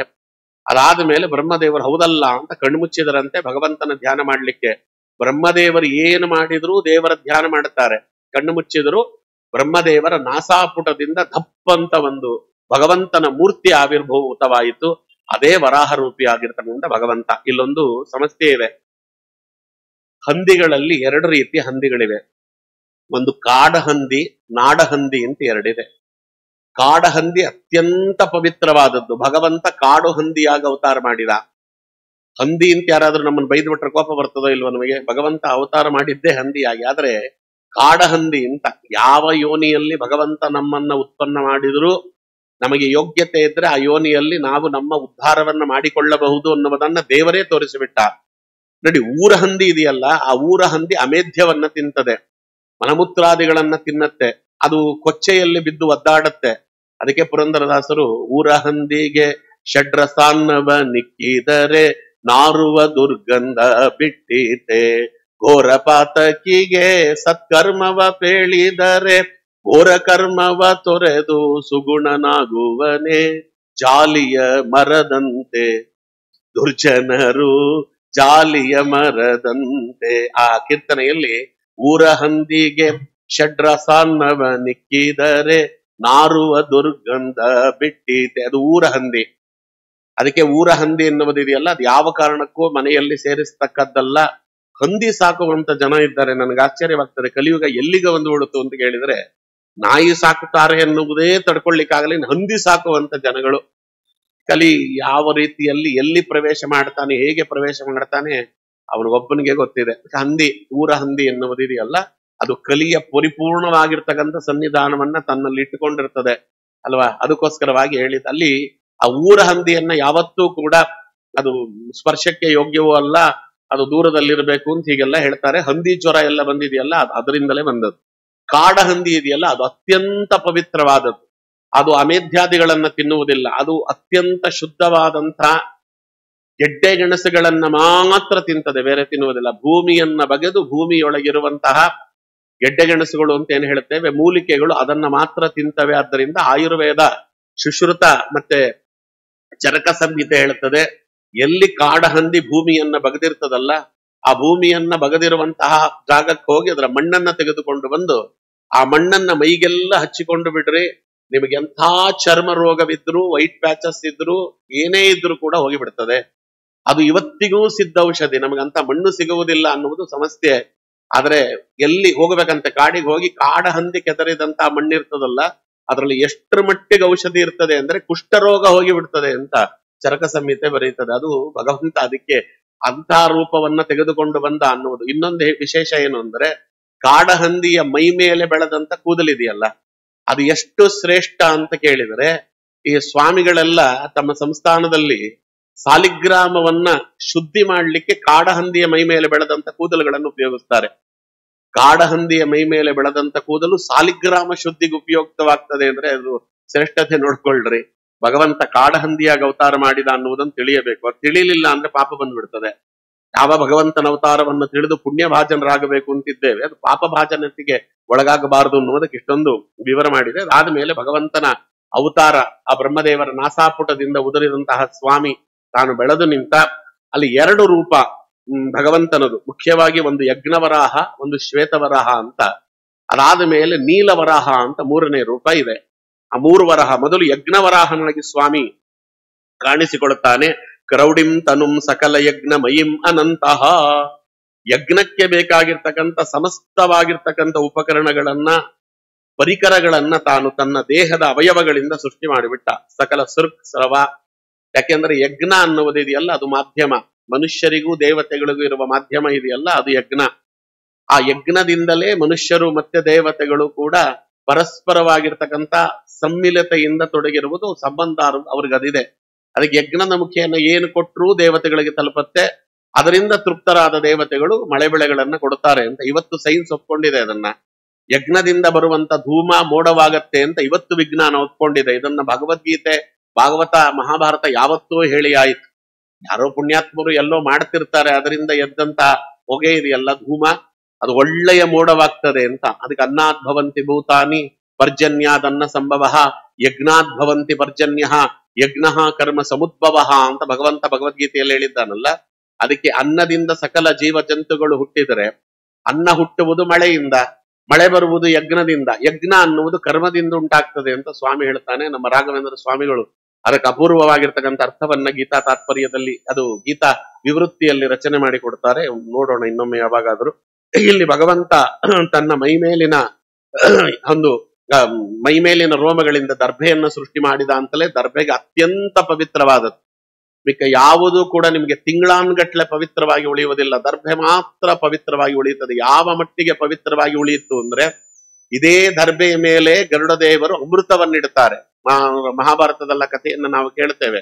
ಅಮೃತವನ್ನ ತನ್ನ ಮೇಲೆ ಇಡಿಸಿಕೊಳ್ಳುವಷ್ಟು, ಅಮೃತ ಅಂದ್ರೆ ವಾಯುದೇವರ ನಿತ್ಯ ಸನ್ನಿಧಾನವಿರುವಂತದ್ದು, ತನ್ನ ಮೈ ಮೇಲೆ ಅಮೃತವನ್ನ ಇಡಿಸಿಕೊಳ್ಳುವಷ್ಟು ಯೋಗ್ಯತೆ ಆ ಪವಿತ್ರಕ್ಕೆ ದರ್ಭೆಗೆ ಬರ್ತದೆ. ಯಾಕೆ ಅಂದ್ರೆ ಆ ದರ್ಭೆ ಎನ್ನುವುದು ಅದು ವರಾಹದೇವರ ಮೈ ರೋಮದಿಂದ ಸೃಷ್ಟಿಯಾದದ್ದು. ಭಗವಂತ ತನ್ನ ಮೈ ಮೇಲೆ ಬೆವರನ್ನ ಸೃಷ್ಟಿ ಮಾಡಿ ಎಳ್ಳನ್ನ ಸೃಷ್ಟಿ ಮಾಡಿದ. ಹಾಗಾಗಿ ಇದು ಎಳ್ಳು ದರ್ಭೆ ಇವೆಲ್ಲವೂ ಸೃಷ್ಟಿಯಾಯಿತು. ಸೃಕ್ಸ್ರವಗಳನ್ನ ಭಗವಂತ ತನ್ನ ಎರಡು ಕೈಗಳಿಂದ ಸೃಷ್ಟಿ ಮಾಡಿದ. ಯಜ್ಞಕ್ಕೆ ಬೇಕಾಗಿರ್ತಕ್ಕಂಥ ಸಮಸ್ತವಾಗಿರ್ತಕ್ಕಂಥ ಪರಿಕರಗಳನ್ನ ಅವಯವಗಳಿಂದ ಸೃಷ್ಟಿ ಮಾಡಿದ. ಅದಕ್ಕೆ ಅದನ್ನ ಯಜ್ಞವರಾಹ ಅಂತ ಕರೀತಾರೆ. ಯಜ್ಞಕ್ಕೆ ಬೇಕಾದ ಪರಿಕರಗಳು ಅವನಿಂದ ಸೃಷ್ಟಿಯಾಯಿತು. ಇದಾದ ಮೇಲೆ ಭಗವಂತ ಶ್ವೇತವರಾಹ ರೂಪವನ್ನ ತಾಳಿದ. ಬೆಳ್ಳಗಿರ್ತದೆ ಶ್ವೇತವರಾಹ. ಆ ಶ್ವೇತವರಾಹ ರೂಪವನ್ನ ತಾಳಿ ಭಗವಂತ ತಾನು ಆ ಪ್ರಳಯೋದಕದೊಳಗೆ ಹೋಗಿ ಆ ರಸಾತಳದಲ್ಲಿ ಮುಳುಗಿದ್ದಂತ ಭೂಮಿಯನ್ನ ತನ್ನ ಕೋರೆದಾಡಿಗಳಲ್ಲಿ ಅದನ್ನ ಎತ್ತಿಕೊಂಡು ಬರ್ತಿದ್ದ. ಆಗ ಅವನಿಗೆ ಅಡ್ಡಿ ಮಾಡಿದವ ಆದಿಹಿರಣ್ಯಾಕ್ಷ ಅಂತವ. ಅವನಿಗೂ ಈ ಹಿರಣ್ಯಕಶಿಪುವಿನ ತಮ್ಮನಾದ ಹಿರಣ್ಯಾಕ್ಷನಿಗೂ ಸಂಬಂಧ ಇಲ್ಲ. ಇವ ಮೊದಲನೇವನು, ಬ್ರಹ್ಮದೇವರ ಮಗ ಅವ. ಬ್ರಹ್ಮದೇವರಿಗೆ ದೈತ್ಯರು ಮಕ್ಕಳಿದ್ದಾರೆ, ಬ್ರಹ್ಮದೇವರಿಗೆ ದೇವತೆಗಳು ಮಕ್ಕಳಿದ್ದಾರೆ. ಅವನು ಆದಿ ಹಿರಣ್ಯಾಕ್ಷ. ಅವನ ಅಡ್ಡಿ ಮಾಡ್ಲಿಕ್ಕೆ ಬಂದಾಗ ಮೊದಲು ಭಗವಂತ ಅವನನ್ನ ಕೊಂದದ್ದು ತನ್ನ ಕೋರೆದಾಡಿಗಳಿಂದ ತಿವಿದು ಕೊಲ್ತಾನೆ. ಆದಿ ಹಿರಣ್ಯಾಕ್ಷ ಅಲ್ಲಿ ಸತ್ತವ. ಅದಾದ ಮೇಲೆ ಭಗವಂತ ತಾನು ಆ ಕೋರೆದಾಡಿಗಳ ಮೇಲಿದ್ದಂತಹ ಈ ವಿಶಿಷ್ಟವಾಗಿರ್ತಕ್ಕಂತಹ ಏನು ಬ್ರಹ್ಮಾಂಡ ಇತ್ತು, ಆ ಬ್ರಹ್ಮಾಂಡವನ್ನ ಸ್ವಾಮಿ ತಾನು ತಂದು ಕಕ್ಷೆಯಲ್ಲಿಟ್ಟರಂತೆ 3 ನದಿಗಳು ಸೃಷ್ಟಿಯಾಯಿತು. ಭಗವಂತನ ಕೋರೆದಾಡಿಯಿಂದ, ಒಂದು ಕೋರೆಯಿಂದ ತುಂಗ, ಇನ್ನೊಂದು ಕೋರೆಯಿಂದ ಭದ್ರ. ತುಂಗಭದ್ರ ಅನ್ನುವ ನದಿ, ಭಗವಂತನ ಕಣ್ಣಿನಿಂದ ನೇತ್ರಾವತಿ ಎನ್ನುವ ನದಿ ಸೃಷ್ಟಿಯಾಯಿತು. ಅಲ್ಲಿಗೆ ಭಗವಂತನ ಆ ರೂಪದ ಒಂದು ಮುಖ, ಭಗವಂತನ ಮುಖಾರವಿಂದದಿಂದ 3 ನದಿಗಳು ಸೃಷ್ಟಿಯಾಯಿತು. ನೇತ್ರಾವತಿ ಭಗವಂತನ ಕಣ್ಣಿನಿಂದ, ಒಂದು ಕೋರೆಹಲ್ಲಿನಿಂದ ತುಂಗಾ ನದಿ, ಒಂದು ಕೋರೆಹಲ್ಲಿನಿಂದ ಭದ್ರಾ ನದಿ ಇಟ್ಟು ಸೃಷ್ಟಿಯಾಯಿತು ಅಂತ. ಅದಕ್ಕೆ ತುಂಗೆ ಅನ್ನುವುದು ಯಾಕೆ ಅಷ್ಟು ರುಚಿಕರವಾಗಿದೆ ಅಂದ್ರೆ ವಾದಿರಾಜರು ತೀರ್ಥ ಪ್ರಬಂಧದಲ್ಲಿ ಹೇಳ್ತಾರೆ, ಭಗವಂತನ ಕೋರೆಹಲ್ಲಿನಿಂದ ಸೃಷ್ಟಿಯಾದದ್ದಲ್ವಾ, ಅದಕ್ಕೆ ಅದು ಬಹಳ ಸವಿ ಅಂತ. ಅದಕ್ಕೆ ತುಂಗಾಪಾನ ಅಂತ ನಮ್ಮಲ್ಲಿದೆ. ತುಂಗಭದ್ರಾ ನದಿ, ತುಂಗಾಪಾನ ಅನ್ನುವುದು ಬಹಳ ಶ್ರೇಷ್ಠವಾಗಿದೆ, ತುಂಗ ಅನ್ನುವುದು ಬಹಳ ರುಚಿಕರವಾಗಿದೆ ಅನ್ನುವುದಕ್ಕೆ ಇನ್ನೊಂದು ದ್ಯೋತಕ ನಮ್ಮ ರಾಘವೇಂದ್ರ ಸ್ವಾಮಿಗಳು ತುಂಗಾ ತೀರದಲ್ಲಿಯೇ ವೃಂದಾವನಸ್ಥರಾಗಿ ಬಿಟ್ರು. ಅದಕ್ಕೆ ತುಂಗೆ ಅನ್ನುವುದು ಬಹಳ ಸಿಹಿಯಾಗಿದೆ. ಅದಕ್ಕೆ ಆ ಸಿಹಿ ಎನ್ನುವುದು ಬರೀ ಸಿಹಿಯಾಗಿದ್ರೆ ಪ್ರಾಬ್ಲಮ್, ಅದು ಪ್ರಯೋಜನ ಬರುವುದಿಲ್ಲ. ಅದಕ್ಕೆ ಸ್ವಲ್ಪ ಪರಿಮಳವನ್ನು ಕೊಡ್ತೇನೆ ಅಂತ ಪರಿಮಳವನ್ನೇ ರಚನೆ ಮಾಡಿ ಕೊಟ್ಟಂತಹ ಕೀರ್ತಿ ಅದು ರಾಘವೇಂದ್ರ ಸ್ವಾಮಿಗಳಿಗೆ ಸಲ್ತದೆ. ಅಂತಹ ಅಪೂರ್ವವಾಗಿರ್ತಕ್ಕಂತಹ ನದಿ ಭಗವಂತನ ಕೋರೆಹಲ್ಲಿಯಿಂದ ಉತ್ಪನ್ನವಾಯಿತು ಭದ್ರಾ ನದಿ. ಭದ್ರಾ ನದಿ ಎನ್ನುವುದನ್ನು ವರ್ಣನೆ ಮಾಡುವಾಗ ನಮ್ಮ ವಾದಿರಾಜರು ಹೇಳ್ತಾರೆ, ಭದ್ರಾ ನದಿಯನ್ನು ಯಾರು ಸೇವೆ ಮಾಡ್ತಾನೆ ಅವನ ಪಾಪಗಳೆಲ್ಲ ನಿದ್ರೆ ಮಾಡುತ್ತವೆ ಅಂತ. ಹಾಗೆ ಅಪೂರ್ವವಾಗಿರ್ತಕ್ಕಂಥ ನದಿ ನೇತ್ರಾವತಿ. ಆ ನೇತ್ರಾವತಿಯ ತೀರದಲ್ಲಿ ವಾದಿರಾಜರು ಇವತ್ತು ಎಲ್ಲರಿಗೂ ಗೊತ್ತಿರುವ ಧರ್ಮಸ್ಥಳ ಅಲ್ವಾ, ಆ ಧರ್ಮಸ್ಥಳದ ರುದ್ರದೇವರನ್ನ ಪ್ರತಿಷ್ಠಾಪನೆ ಮಾಡಿ ಮೇಲೆ ನರಸಿಂಹದೇವರ ಸಾಲಿಗ್ರಾಮವನ್ನಿಟ್ಟು ಅಲ್ಲಿ ಭೂತರಾಜರನ್ನ, ಅಣ್ಣಪ್ಪ ಸ್ವಾಮಿಯನ್ನ ಕೂಡಿಸಿ ಬಂದಿದ್ದಾರೆ. 1000 ಜನ 1000 ರೀತಿಯಲ್ಲಿ ಏನು ಮಾಡಿದ್ರು ವಾದಿರಾಜರಿಂದ ಪ್ರತಿಷ್ಠಾಪಿತವಾಗಿರುವುದು, ಭೂತರಾಜರಿಂದ ರಕ್ಷಿತವಾಗಿರುವುದು, ಅಣ್ಣಪ್ಪನಿಂದ ರಕ್ಷಿತವಾಗಿರುವುದಾದ್ರಿಂದ ಅದರ ತಂಟೆಗೆ ಹೋದವರು ಏನಾಗಿದ್ದಾರೆ ಅಂತ ಹಿಂದೆ ಗೊತ್ತಿದೆ. ಗೊತ್ತಿಲ್ಲದೆ ಜನ ಹೋಗ್ತಿದ್ದಾರೆ. ಭಗವಂತ ಅವ್ರಿಗೇನ್ ಮಾಡಬೇಕು ಶಿಕ್ಷೆ ಮಾಡ್ತಾನೆ. ಅಂತವ್ರಿಗೆ ಶಿಕ್ಷೆ ಆಗ್ಲೇಬೇಕು, ಅಂತವರಿಗೆಲ್ಲ ಕ್ಷಮೆ ಆಗಬಾರದು. ಯಾಕೆಂದ್ರೆ ಧರ್ಮದ ವಿರುದ್ಧವಾಗಿ ಹೋದವರಿಗೆ ಶಿಕ್ಷೆ ಆಗ್ಲಿಲ್ಲ ಅಂದ್ರೆ ಒಳ್ಳೆಯವರೆಲ್ಲ ಧರ್ಮದ ವಿರುದ್ಧವಾಗಿ ಹೋಗಬೇಕು ಅಂತ ಅವರಿಗೆ ಪ್ರಚೋದನೆ ಬಂದ್ಬಿಡ್ತದೆ. ಭಗವಂತ ಅವ್ರಿಗೇನು ಶಿಕ್ಷೆ ಮಾಡಬೇಕು ಅದನ್ನ ಮಾಡ್ತಾನೆ. ಯಾಕಿದನ್ನು ಹೇಳಿದೆ ಅಂದ್ರೆ ಯಜ್ಞದೇವರು, ಯಜ್ಞವರಾಹ ದೇವರು ಆದರೂ ಯಜ್ಞ ಪರಿಕರಗಳನ್ನ ಸೃಷ್ಟಿ ಮಾಡಿದ ಮೇಲೆ ಈ ಶ್ವೇತವರಾಹ ದೇವರಿಂದ ಆ ಭೂಮಿ ಉದ್ಧೃತವಾಯಿತು ಅಂತ ಮೊದಲನೇ ಬಾರಿ ಅದನ್ನ ಕಕ್ಷೆಯಲ್ಲಿ ತಂದಿಟ್ಟರು. ಇದಾದ ಮೇಲೆ ಆಯ್ತಲ್ಲ, ಇದು ಅದು ಕಕ್ಷೆಯೊಳಗೆ ಆ ಸ್ವಯಂಭೂವನು ಶತರೂಪಾದೇವಿಯೊಂದಿಗೆ ಪ್ರವೇಶ ಮಾಡಿದ ಸೃಷ್ಟಿ ಕಾರ್ಯಗಳೆಲ್ಲ ಪ್ರಾರಂಭವಾಯಿತು. ಇದಾದ್ಮೇಲೆ ದಿತಿದೇವಿಯಲ್ಲಿ ಉತ್ಪನ್ನನಾದಂತ ಹಿರಣ್ಯಾಕ್ಷ, ಹಿರಣ್ಯಕಶಿಪುವಿನ ತಮ್ಮ ಅವಳಿ ಜವಳಿಯವರಿಬ್ಬರು ಕೂಡ ಅಲ್ಲಿ ಅವನು ವಿಜಯನಿಂದ ಆವಿಷ್ಟನಾಗಿದ್ದ. ಅವನು ಭೂಮಿಯನ್ನ ಪಾರ ಮಾಡಿದ ಅಂದ್ರೆ ಭೂದೇವಿಯನ್ನ ಪಾರ ಮಾಡಿದ ಅಂತ ಅರ್ಥ. ಭೂಮಿ ಅಂದ್ರೆ ಈ ಭೂಮಿಯನ್ನಲ್ಲ, ಭೂಮಿಗೆ ಅಭಿಮಾನಿ ದೇವತೆಯಾದಂತಹ ಭೂದೇವಿಯನ್ನ ಅಪಹಾರ ಮಾಡಿದ. ಅವನು ಭೂಮಿಯನ್ನ ಅದು ಮುಳುಗಿಸಬೇಕು ಅಂತ ಹಿರಣ್ಯಾಕ್ಷ ಭೂಮಿಯನ್ನ ಮುಳುಗಿಸಬೇಕು ಅಂತ ಭೂದೇವಿಯನ್ನ ಅಪಹಾರ ಮಾಡಿಕೊಂಡು ಹೋಗ್ತಿರುವಂತಹ ಕಾಲದಲ್ಲಿ ಭಾರತದ ಪಶ್ಚಿಮ ಕರಾವಳಿಯ ಪ್ರದೇಶ ಏನಿದೆಯಲ್ಲ ಅದು ನೀರಿನಲ್ಲಿ ಮುಳುಗಲಿಕ್ಕೆ ಪ್ರಾರಂಭವಾಗಿತ್ತಂತೆ. ಅಷ್ಟರೊಳಗೆ ಭಗವಂತ ಮತ್ತೆ ನೀಲವರಾಹನಾಗಿ ತಾನು ಅಲ್ಲಿ ಕಾಣಿಸಿಕೊಳ್ತಾನೆ. ನೀಲವರಾಹ, ಆ ನೀಲವರಾಹನಾಗಿ ಕಾಣಿಸಿಕೊಂಡು ಭಗವಂತ ಅವನ ದವಡೆ ಕೆಳಗಡೆ ಒಂದು ಬಾರಿಸಿದನಂತೆ. ಅದಕ್ಕೆ ಯಾರು ಹೊಡಿಬೇಕಾದ್ರೂ ಕಪಾಳಕ್ಕೆ ಹೊಡಿಬೇಡಿ ಅಂತ ಹೇಳ್ತಿದ್ರು ಹಿಂದಿನ ಕಾಲದಲ್ಲಿ. ಈ ಭಾಗದಲ್ಲಿ ಸರಿಯಾಗಿ ಏಟು ಬಿದ್ರೆ ಪ್ರಾಣ ಹೋಗಿಬಿಡ್ತದೆ. ಅವ್ರು ಕಪಾಳಕ್ಕೊಂದು ಬಾರಿಸಿದ ಭಗವಂತ. ಆ ಒಂದು ಕಪಾಳದ ಏಟಿದೆಯಲ್ಲ ಕಿವಿಯ ಕೆಳಗಡೆ ಕಿವಿಯ ಬುಡದಲ್ಲಿ ಕೊಟ್ಟಂತಹ ಆ ಒಂದು ಪ್ರಹಾರದಿಂದ ಅವ ಸತ್ತು ಹೋಗ್ತಾನೆ. ಅಷ್ಟೇ, ಒಂದೇ ಏಟು ಅವನು ಹೋದ. ಮತ್ತೆ ಭಗವಂತ ಆ ಒಂದು ಭೂಮಿಯನ್ನ ತಂದು ಮತ್ತೆ ತಾನು ಕಕ್ಷೆಯಲ್ಲಿ ನಿಲ್ಲಿಸಿದ ಅನ್ನುವುದು ಭಾಗವತದಲ್ಲಿ ಬಂದಿರುವಂತಹ ಕಥಾನಕ. ಇಷ್ಟು ಇದು ಯಜ್ಞದಾಯ್ತು. ಇನ್ನು ಮಹಾಭಾರತದಲ್ಲಿ ವರಾಹದೇವರ ಬಗ್ಗೆ ನಮ್ಮ ನರನಾರಾಯಣರಿಂದ ಇದೇ ನಾರದರು ಉಪದೇಶವನ್ನ ಪಡೀತಾರೆ. ಇಲ್ಲಿ ಬ್ರಹ್ಮದೇವರಿಂದ ಉಪದೇಶ ಪಡೀತಿದ್ದಾರೆ, ಅಲ್ಲಿ ನರನಾರಾಯಣರಿಂದ ಉಪದೇಶ ಪಡೀತಾರೆ. ಇನ್ನೇನು ಪಿತೃಪಕ್ಷ ಬರ್ತಾ ಇದೆ, ಅದಕ್ಕೆ ಸಂವಾದಿಯಾದಂತಹ ಕಥೆ ಅದು. ಅಲ್ಲಿ ಕೇಳ್ತಾರೆ, ಅದು ಅವಾಗಲ್ಲಿ ಉಪದೇಶ ಮಾಡುವಾಗ ಈ ವರಾಹದೇವರು ಆ ಭೂಮಿಯನ್ನ ಎತ್ತಿ ತಾವು ಕಕ್ಷೆಯಲ್ಲಿ ನಿಲ್ಲಿಸಿದರಲ್ಲ ಮೊದಲನೇ ಬಾರಿ, ಅವಾಗ ಅವರ ಕೋರೆ ಹಲ್ಲಿಗೆ ಕೆಸರು ಮೆತ್ತುಕೊಂಡಿತ್ತಂತೆ. ಕೆಸರಿನ ಸಮೇತ ಎತ್ತು ತಂದಿತ್ತು. ಆ ಕೋರೆ ಹಲ್ಲಿಗೆ ಕೆಸರು ಮೆತ್ತಿತ್ತಲ್ಲ, ಭಗವಂತ ಭೂಮಿಯನ್ನ ಕಕ್ಷೆಯಲ್ಲಿಟ್ಟ ಮೇಲೆ ತಲೆಯನ್ನೊಂದ್ಸತಿ ಹೀಗೆ ಒದರಿದನಂತೆ. ಒದರಿದಾಗ ಆ ಕೋರೆ ಹಲ್ಲಿನಲ್ಲಿರುವಂತ ಕೆಸರು 3 ಮುದ್ದೆಗಳಾಗಿ ದಕ್ಷಿಣಕ್ಕೆ ಬಿತ್ತು. 3 ಮುದ್ದೆಗಳಾಗಿ ದಕ್ಷಿಣಕ್ಕೆ ಬಿತ್ತಂತೆ. ಆವಾಗ ನೋಡಿದ್ರೆ ಕುತಪ ಕಾಲವಾಗಿತ್ತು ಅಂತ ಮಹಾಭಾರತದ ಅನುಶಾಸನಿಕ ಪರ್ವ ಹೇಳುತ್ತದೆ. ಇದು ನರನಾರಾಯಣ ರೂಪಿಯಾದ ಭಗವಂತ ನಾರದರಿಗೆ ಉಪದೇಶ ಮಾಡಿದಂತ ಪ್ರಸಂಗ. ಕುತಪಕಾಲ ಅಂದ್ರೆ ಏನು ಅಂತ ದಿವಸ್ಯ ಅಷ್ಟಮೇ ಭಾಗೆ ಅಂತ ಹೇಳ್ತಾರೆ. ಒಂದು ಸೂರ್ಯೋದಯ ಆದ ಮೇಲೆ 8ನೇ ಮುಹೂರ್ತಕ್ಕೆ ಬರುವುದು ಅಂತ. ಒಂದು ಮುಹೂರ್ತ 48 ನಿಮಿಷ 2 ಗಳಿಗೆ, 6 ಗಂಟೆಗೆ ಸೂರ್ಯೋದಯವಾಯಿತು ಅಂತ ನೀವು ಇಟ್ಟುಕೊಂಡ್ರೆ 12:20ಕ್ಕೆ ಸರಿಯಾಗಿ ಕುತಪಕಾಲ ಬರ್ತದೆ. ಅದಕ್ಕೆ ಭಗವಂತ ಅದನ್ನು ತಾನೇ ದರ್ಬೆ, ತನ್ನ ಮೈಯಿಂದ ಸೃಷ್ಟಿಯಾದಂತ ದರ್ಬೆಯನ್ನ ತೆಗೆದುಕೊಂಡು, ತನ್ನ ಮೈಯಿನ ಬೆವರಿನಿಂದ ಸೃಷ್ಟಿಯಾದಂತ ಎಳ್ಳನ್ನ ತೆಗೆದುಕೊಂಡು, ತನ್ನ ಕೋರೆ ಹಲ್ಲುಗಳಿಂದ ಸೃಷ್ಟಿಯಾದ ಅದು ತುಂಗಭದ್ರಾ ನದಿಗಳು ನೀರನ್ನ ತೆಗೆದುಕೊಂಡು, ಉದಕವನ್ನ ತೆಗೆದುಕೊಂಡು ತನ್ನನ್ನೇ ತಾನು ಅರ್ಚಿಸಿಕೊಂಡನಂತೆ ಪಿತೃ ರೂಪದಲ್ಲಿ. ಅದು ಶ್ರಾದ್ದ ಅಂತಾಯಿತು. ಅದನ್ನ ಪಿತೃಯಜ್ಞ ಅಂತ ಕರೀಲಿಕ್ಕೆ ಪ್ರಾರಂಭ ಮಾಡ್ತಾರೆ. ಸುಮಾರು ಜನ ನಮ್ಮ ಹುಡುಗರು ಪ್ರಶ್ನೆ ಮಾಡ್ತಾರಲ್ಲ, ಅದ್ಯಾಕೆ 3 ಪಿಂಡ ಇಡುವುದು, ಅದ್ಯಾಕೆ ಜಾಸ್ತಿ ಇಡುವುದಿಲ್ಲ, ಅದಕ್ಕೆ ಪಿತೃಪಿತಾಮಹ ಪ್ರಪಿತಾಮಹ ಮಾತ್ರ, ಅದ್ಯಾಕೆ ಪಿತೃಪಕ್ಷದಲ್ಲಿ ಮಾತ್ರ ಎಲ್ಲರಿಗೂ ಪಿಂಡ ಪ್ರದಾನ ಇದೆ, ಸಾರ್ವತ್ರಿಕ ಶ್ರಾದ್ದದಲ್ಲಿ ಅದು ಪ್ರತಿ ಸಾಂವತ್ಸರಿಕ ಶ್ರಾದ್ದದಲ್ಲಿ ಯಾಕಿಲ್ಲ ಅಂದ್ರೆ ಇದು ಕತೆ. ಅವತ್ತು ವರಾಹದೇವರು ಅದನ್ನ ಅಲ್ಲಿ ಹೇಳ್ತಾರೆ. ಇವತ್ತಿನಿಂದ ಇದು ಲೋಕದಲ್ಲಿ ಇದೊಂದು ನೇಮವಾಗಲಿ ಅಂತ ವರಾಹದೇವರು ನೇಮ ಮಾಡಿದ್ರು.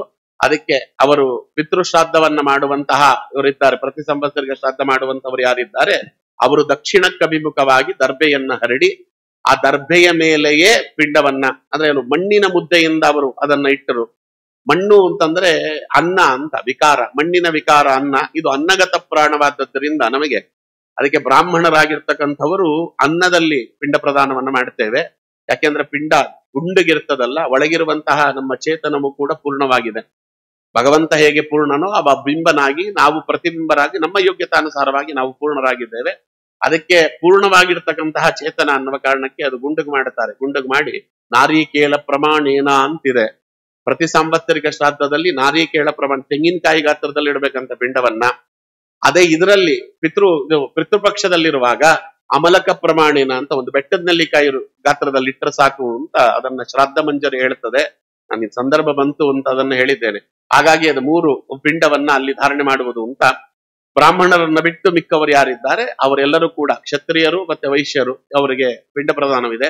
ಶೂದ್ರಾದಿಗಳು ಯಾರಿದ್ದಾರೆ ಅವರಿಗೆ ಪಿಷ್ಟದಲ್ಲಿ ಪಿಂಡ ಪ್ರದಾನ ಅಂತ, ಅಕ್ಕಿ ಹಿಟ್ಟಿನಲ್ಲಿ ಅವರಿಗೆ ಪಿಂಡ ಪ್ರದಾನಾದಿಗಳನ್ನ ಅವರಿಗೆ ಹೇಳಿದ್ದಾರೆ. ಇದನ್ನ ಇಲ್ಲಿ ಹೇಳ್ತಾರೆ. ಇದು ವರಾಹದೇವರು ಮಾಡಿದಂತಹ ಇನ್ನೊಂದು ಉಪಕಾರ. ಶ್ರಾದ್ದದಲ್ಲಿ ಏನೆಲ್ಲ ಕರ್ಮಗಳನ್ನ ನಾವು ಮಾಡಬೇಕು ಅಂತ ಇವತ್ತು ಏನು ಶ್ರಾದ್ದ ಮಂಜರಿ, ಶ್ರಾದ್ದ ಕಲ್ಪಲತಾ ಇವೆಲ್ಲವೂ ಕೂಡ ಹೇಳುತ್ತದೆ. ಅವೆಲ್ಲವೂ ಕೂಡ ಮೊದಲು ನಮಗೆ ತಲುಪಿದ್ದು ವರಾಹದೇವರಿಂದ ಅಂತ. ಅಲ್ಲಿಗೆ ಒಂದು ದೇವಯಜ್ಞ ಮತ್ತೆ ಪಿತೃಯಜ್ಞ, 2 ಯಜ್ಞಗಳಿಗೂ ಕೂಡ ಮೂಲ ಪುರುಷರಾಗಿ ನಿಂತವರು ನಮ್ಮ ವರಾಹದೇವರು ಅನ್ನುವುದು ಅಲ್ಲಿ ನಾವು ಸ್ಮರಿಸಬೇಕಾದದ್ದು. ಅದಕ್ಕೆ ಪ್ರತಿ ಬಾರಿಯೂ ಕೂಡ ಭೂಮಿಯ ಮೇಲೆ ಕೂಡುವಾಗ ಪೃಥ್ವಿತ್ವಯಾದೃತ ಲೋಕ ದೇವಿತ್ವಂ ವಿಷ್ಣುನಾಧೃತ ಈ ಮಂತ್ರವನ್ನ ಹೇಳಿಯೇ ಕೂಡುತ್ತೇವೆ. ಪೃಥ್ವಿತ್ವಯ, ಅದಕ್ಕೆ ಈ ಪೃಥ್ವಿ ಮೇಲೆ ಕೂಡ್ತಿದ್ದೇನೆ ಯಾಕೆ ಅಂದ್ರೆ ವಿಷ್ಣುನಾಧೃತ, ಇದು ಭಗವಂತ ತನ್ನ ಕೋರೆ ಹಲ್ಲಿನಿಂದ ತೆಗೆದು ಕಕ್ಷೆಯಲ್ಲಿಟ್ಟಾದ್ದರಿಂದ ಈ ಭೂಮಿ ಯಾವುದು ಭಗವಂತನಿಂದ ಉದ್ಧೃತವಾಯಿತೋ ಇದೇ ಭೂಮಿ ನನ್ನ ಕರ್ಮ ಭೂಮಿ.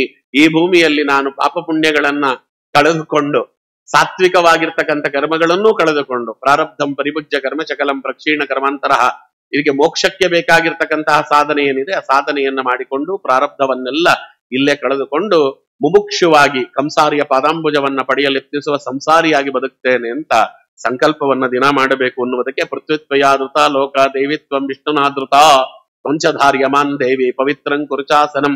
ಇವೆಲ್ಲವೂ ಇವೆಲ್ಲ ಏನು ಸಂಧ್ಯಾವನೆ ಮಾಡೋ ಅಭ್ಯಾಸ ಇದ್ದವರಿಗೆ ಇವೆಲ್ಲ ಮಂತ್ರಗಳು ಜ್ಞಾಪಕ ಇರ್ತವೆ. ಅದರಿಂದ ಸಂಧ್ಯಾವನೆ ಮಾಡುವಾಗ ಈ ಘಟನೆಯನ್ನ, ಈ ಚರಿತ್ರೆಯನ್ನ ನಾವು ಜ್ಞಾಪಿಸಿಕೊಳ್ಳಬೇಕು ಅನ್ನುವುದಕ್ಕೆ ವರಾಹದೇವರ ಈ ಚರಿತ್ರೆ. ಅದಕ್ಕೆ ಮೊದಲು ಬ್ರಹ್ಮದೇವರು ವರ್ಣನೆ ಮಾಡಿದ್ದೆ ವರಾಹದೇವರ ಅವತಾರವನ್ನ. ಇಷ್ಟಿದೆ. ಆ ವರಾಹದೇವರ ಅವತಾರ ಇವತ್ತಿಗೂ ಇದೆ. ಭಗವಂತನ ಯಾವ ಅವತಾರವೂ ತಿರೋಧಾನವಾಗಲಿಲ್ಲ. ಭಗವಂತನ ಯಾವ ಅವತಾರಕ್ಕೂ ಹುಟ್ಟಿಲ್ಲ. ಭಗವಂತನ ಯಾವ ಅವತಾರಕ್ಕೂ ಕೂಡ ಸಮಾಪ್ತಿ ಎನ್ನುವುದಿಲ್ಲ. ಕೆಲವು ಅವತಾರಗಳಿಗೆ ಭಗವಂತ ಸಮಾಪ್ತಿ ಮಾಡಿದಂತೆ ತೋರಿಸಿದ್ದಾನೆ, ಅದು ಸಮಾಪ್ತಿ ಅಲ್ಲ. ಭಗವಂತ ವಿರಾಟ್ ರೂಪವನ್ನ ತೋರಿಸುವಾಗಲೇ ತನ್ನ ಸಮಸ್ತವಾಗಿರ್ತಕ್ಕಂಥ ರೂಪಗಳನ್ನು ತೋರಿಸಿಬಿಟ್ಟಿದ್ದಾನಲ್ಲಿ. ಅದು ಬೇಕಾದಾಗ ಪ್ರಕಟವಾಗ್ತದೆ, ಇಲ್ಲ ಅಂದ್ರೆ ತಿರೋಧಾನವಾಗ್ತದೆ. ಅದಕ್ಕೆ ಹೆಂಗೆ ಉದಾಹರಣೆ ನಮ್ಮ ಸ್ವಾಮಿಗಳು ಹೇಳೋರು, ಎಲ್ಲ ಅಡಿಗೆಯನ್ನ ಮಾಡಿಟ್ಬಿಟ್ಟಿರ್ತಾರ ಅವರು. ಬಡಿಸುವಾಗ ಒಂದೊಂದೇ ಹೆಂಗ್ ತರ್ತಾರೋ ಭಗವಂತ ಹಂಗೆ ಒಂದೊಂದು ರೂಪಗಳನ್ನ ಪ್ರಕಟ ಮಾಡ್ತಾನೆ. ಬಡಿಸದ್ಮೇಲೆ ಹೆಂಗ್ ವಾಪಸ್ ತಗೊಂಡು ಹೋಗ್ತಾರೋ ಕಾರ್ಯ ಆದ್ಮೇಲೆ ವಾಪಸ್ಸು ತಿರ್ಗಾ ತಾನು ಮೂಲ ರೂಪದಲ್ಲಿ ಅದನ್ನ ಐಕ್ಯವಾದಂತೆ ತೋರಿಸಿ ಬಿಡ್ತಾನೆ ಅಂತ ಹಾಗೆ ಹೇಳ್ತಾರೆ. ಎಲ್ಲ ಅವತಾರಗಳು ಭಗವಂತನದು ಎಲ್ಲ ಕಾಲಕ್ಕೂ ಇದೆ ಅಂತ ಇದು ಮೊದಲನೇದು.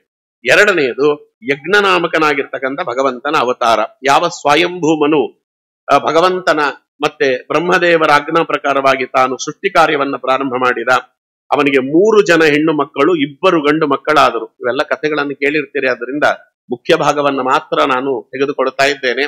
ಅಲ್ಲಿಗೆ ಆಕೂತಿ, ಪ್ರಸೂತಿ, ದೇವಹೂತಿ ಅಂತ 3 ಜನ ಅಲ್ಲ, ಆಕೂತಿ, ದೇವಹೂತಿ, ಪ್ರಸೂತಿ. ಆಕೂತಿಯನ್ನ ಮದುವೆ ಮಾಡಿಕೊಟ್ಟಿದ್ದೇ ರುಚಿ ಪ್ರಜಾಪತಿಗಳಿಗೆ. 3 ಪ್ರಜಾಪತಿಗಳಿಗೆ 3 ಮಕ್ಕಳನ್ನ ಮದುವೆ ಮಾಡಿಕೊಟ್ಟ. ಆಕೂತಿ ರುಚಿ ಪ್ರಜಾಪತಿಗಳಿಗೆ, ದೇವಹೂತಿ ಕರ್ದಮ ಪ್ರಜಾಪತಿಗಳಿಗೆ, ಪ್ರಸೂತಿಯನ್ನ ದಕ್ಷ ಪ್ರಜಾಪತಿಗೆ ಮದುವೆ ಮಾಡಿಕೊಡ್ತಾನೆ. ಆ ಪ್ರಸೂತಿ ಮತ್ತೆ ದಕ್ಷ ಪ್ರಜಾಪತಿಯ ಮಗಳಾಗಿ ಬಂದವಳೆ ದಾಕ್ಷಾಯಿಣಿ, ಮುಂದೆ ಪಾರ್ವತಿಯಾಗಿ ರುದ್ರದೇವರ ಕೈ ಹಿಡಿದವಳು. ಇದನ್ನ ನಾವು ನೋಡ್ತೇವೆ ಚತುರ್ಥ ಸ್ಕಂದದಲ್ಲಿ, ಇವೆಲ್ಲ ಕಥೆಗಳು ಬರ್ತವೆ. ಇಲ್ಲಿ ಏನು ಅಂದ್ರೆ ಆಕೂತಿಯನ್ನ ಮದುವೆ ಮಾಡಿ ಕೊಡುವಾಗಲೇ ರುಚಿ ಪ್ರಜಾಪತಿಗಳಿಗೆ ಅವನೊಂದು ಕಂಡೀಷನ್ ಹಾಕಿ ಮದುವೆ ಮಾಡಿಕೊಟ್ಟಿದ್ದಂತೆ ಸ್ವಯಂಭುವನು. ಅವನಿಗೆ ಭಗವಂತ ನನ್ನ ಮೊಮ್ಮಗನಾಗಿ ಮೊಮ್ಮಕ್ಕಳಾಗಿ ಅವತಾರ ಮಾಡ್ತಾನೆ ಎನ್ನುವುದು ಗೊತ್ತಿತ್ತು ಅವನಿಗೆ. ಅದಕ್ಕೆ ಭಗವಂತನಿಗೆ ತಂದೆ ಎನ್ನಿಸಿಕೊಳ್ಳಬೇಕು ಅಂತ. ಅದಕ್ಕೆ ಏನಂದ್ರೆ ಪುತ್ರಿಕಾ ಪುತ್ರ ಧರ್ಮ ಅಂತ ಒಂದು ಧರ್ಮ ಇದೆ. ಮಗಳ ಮಗನನ್ನ ಮಗ ಅಂತ ಮಾಡಿಕೊಳ್ಳುವುದು ಅಂತ. ಅದಕ್ಕೆ ನೋಡ್ರಿ, ಅವಾಗಿನ ಕಾಲದಲ್ಲಿದ್ದಂತ ಜ್ಞಾನಿಗಳು ಹೇಗಿದ್ರು ಅಂದ್ರೆ ರುಚಿ ಪ್ರಜಾಪತಿಗಳಿಗೆ ಮದುವೆ ಮಾಡಿಕೊಡುವಾಗಲೇ ಹೇಳಿದ್ದ, ಇವನಲ್ಲಿ ಮೊದಲನೇ ಮಗನಾಗಿ ಭಗವಂತ ಅವತಾರ ಮಾಡ್ತಾನೆ, ಅವನಿಗೆ ನೀವು ಪುತ್ರಿಕಾ ಪುತ್ರ ಧರ್ಮದಿಂದ ನನಗೆ ಕೊಟ್ಟು ಬಿಡಬೇಕು ದತ್ತಕಕ್ಕೆ, ನನ್ನ ಮಗ ಅಂತ ಸ್ವೀಕಾರ ಮಾಡ್ತೇನೆ, ಅದಕ್ಕೆ ನೀವು ಒಪ್ಪಿದರೆ ನಾನು ಮದುವೆ ಮಾಡಿ ಕೊಡ್ತೇನೆ ಅಂತ ಹೇಳಿದ್ದ. ಇದು ಯಾವ ರೀತಿ ಸ್ಕ್ಯಾನಿಂಗ್ ಹೇಳ್ರಿ? ಇದು ನಮ್ಮಲ್ಲಿ ಸ್ಕ್ಯಾನಿಂಗ್ ಇದೆ, ಅದು ಗರ್ಭದಲ್ಲಿ ಮಗುವಿದ್ದಾಗ ಸ್ಕ್ಯಾನಿಂಗ್ ಮಾಡಿ ಮಗು ಗಂಡೋ ಹೆಣ್ಣೋ ಅಂತ ಹೇಳಬಹುದು ಅಂತ. ಅದು ಇಲ್ಲಿಗಲ್. ಅದು ಇವಾಗೆಲ್ಲ ಅವೆಲ್ಲ ಕಾನೂನು ಬಾಹಿರವಾಗಿದೆ, ಅವೆಲ್ಲ ಹೇಳುವಂತಿಲ್ಲ ಅಂತ. ಆದ್ರೆ ಹೇಳಬಹುದು ಅಂತಾರೆ.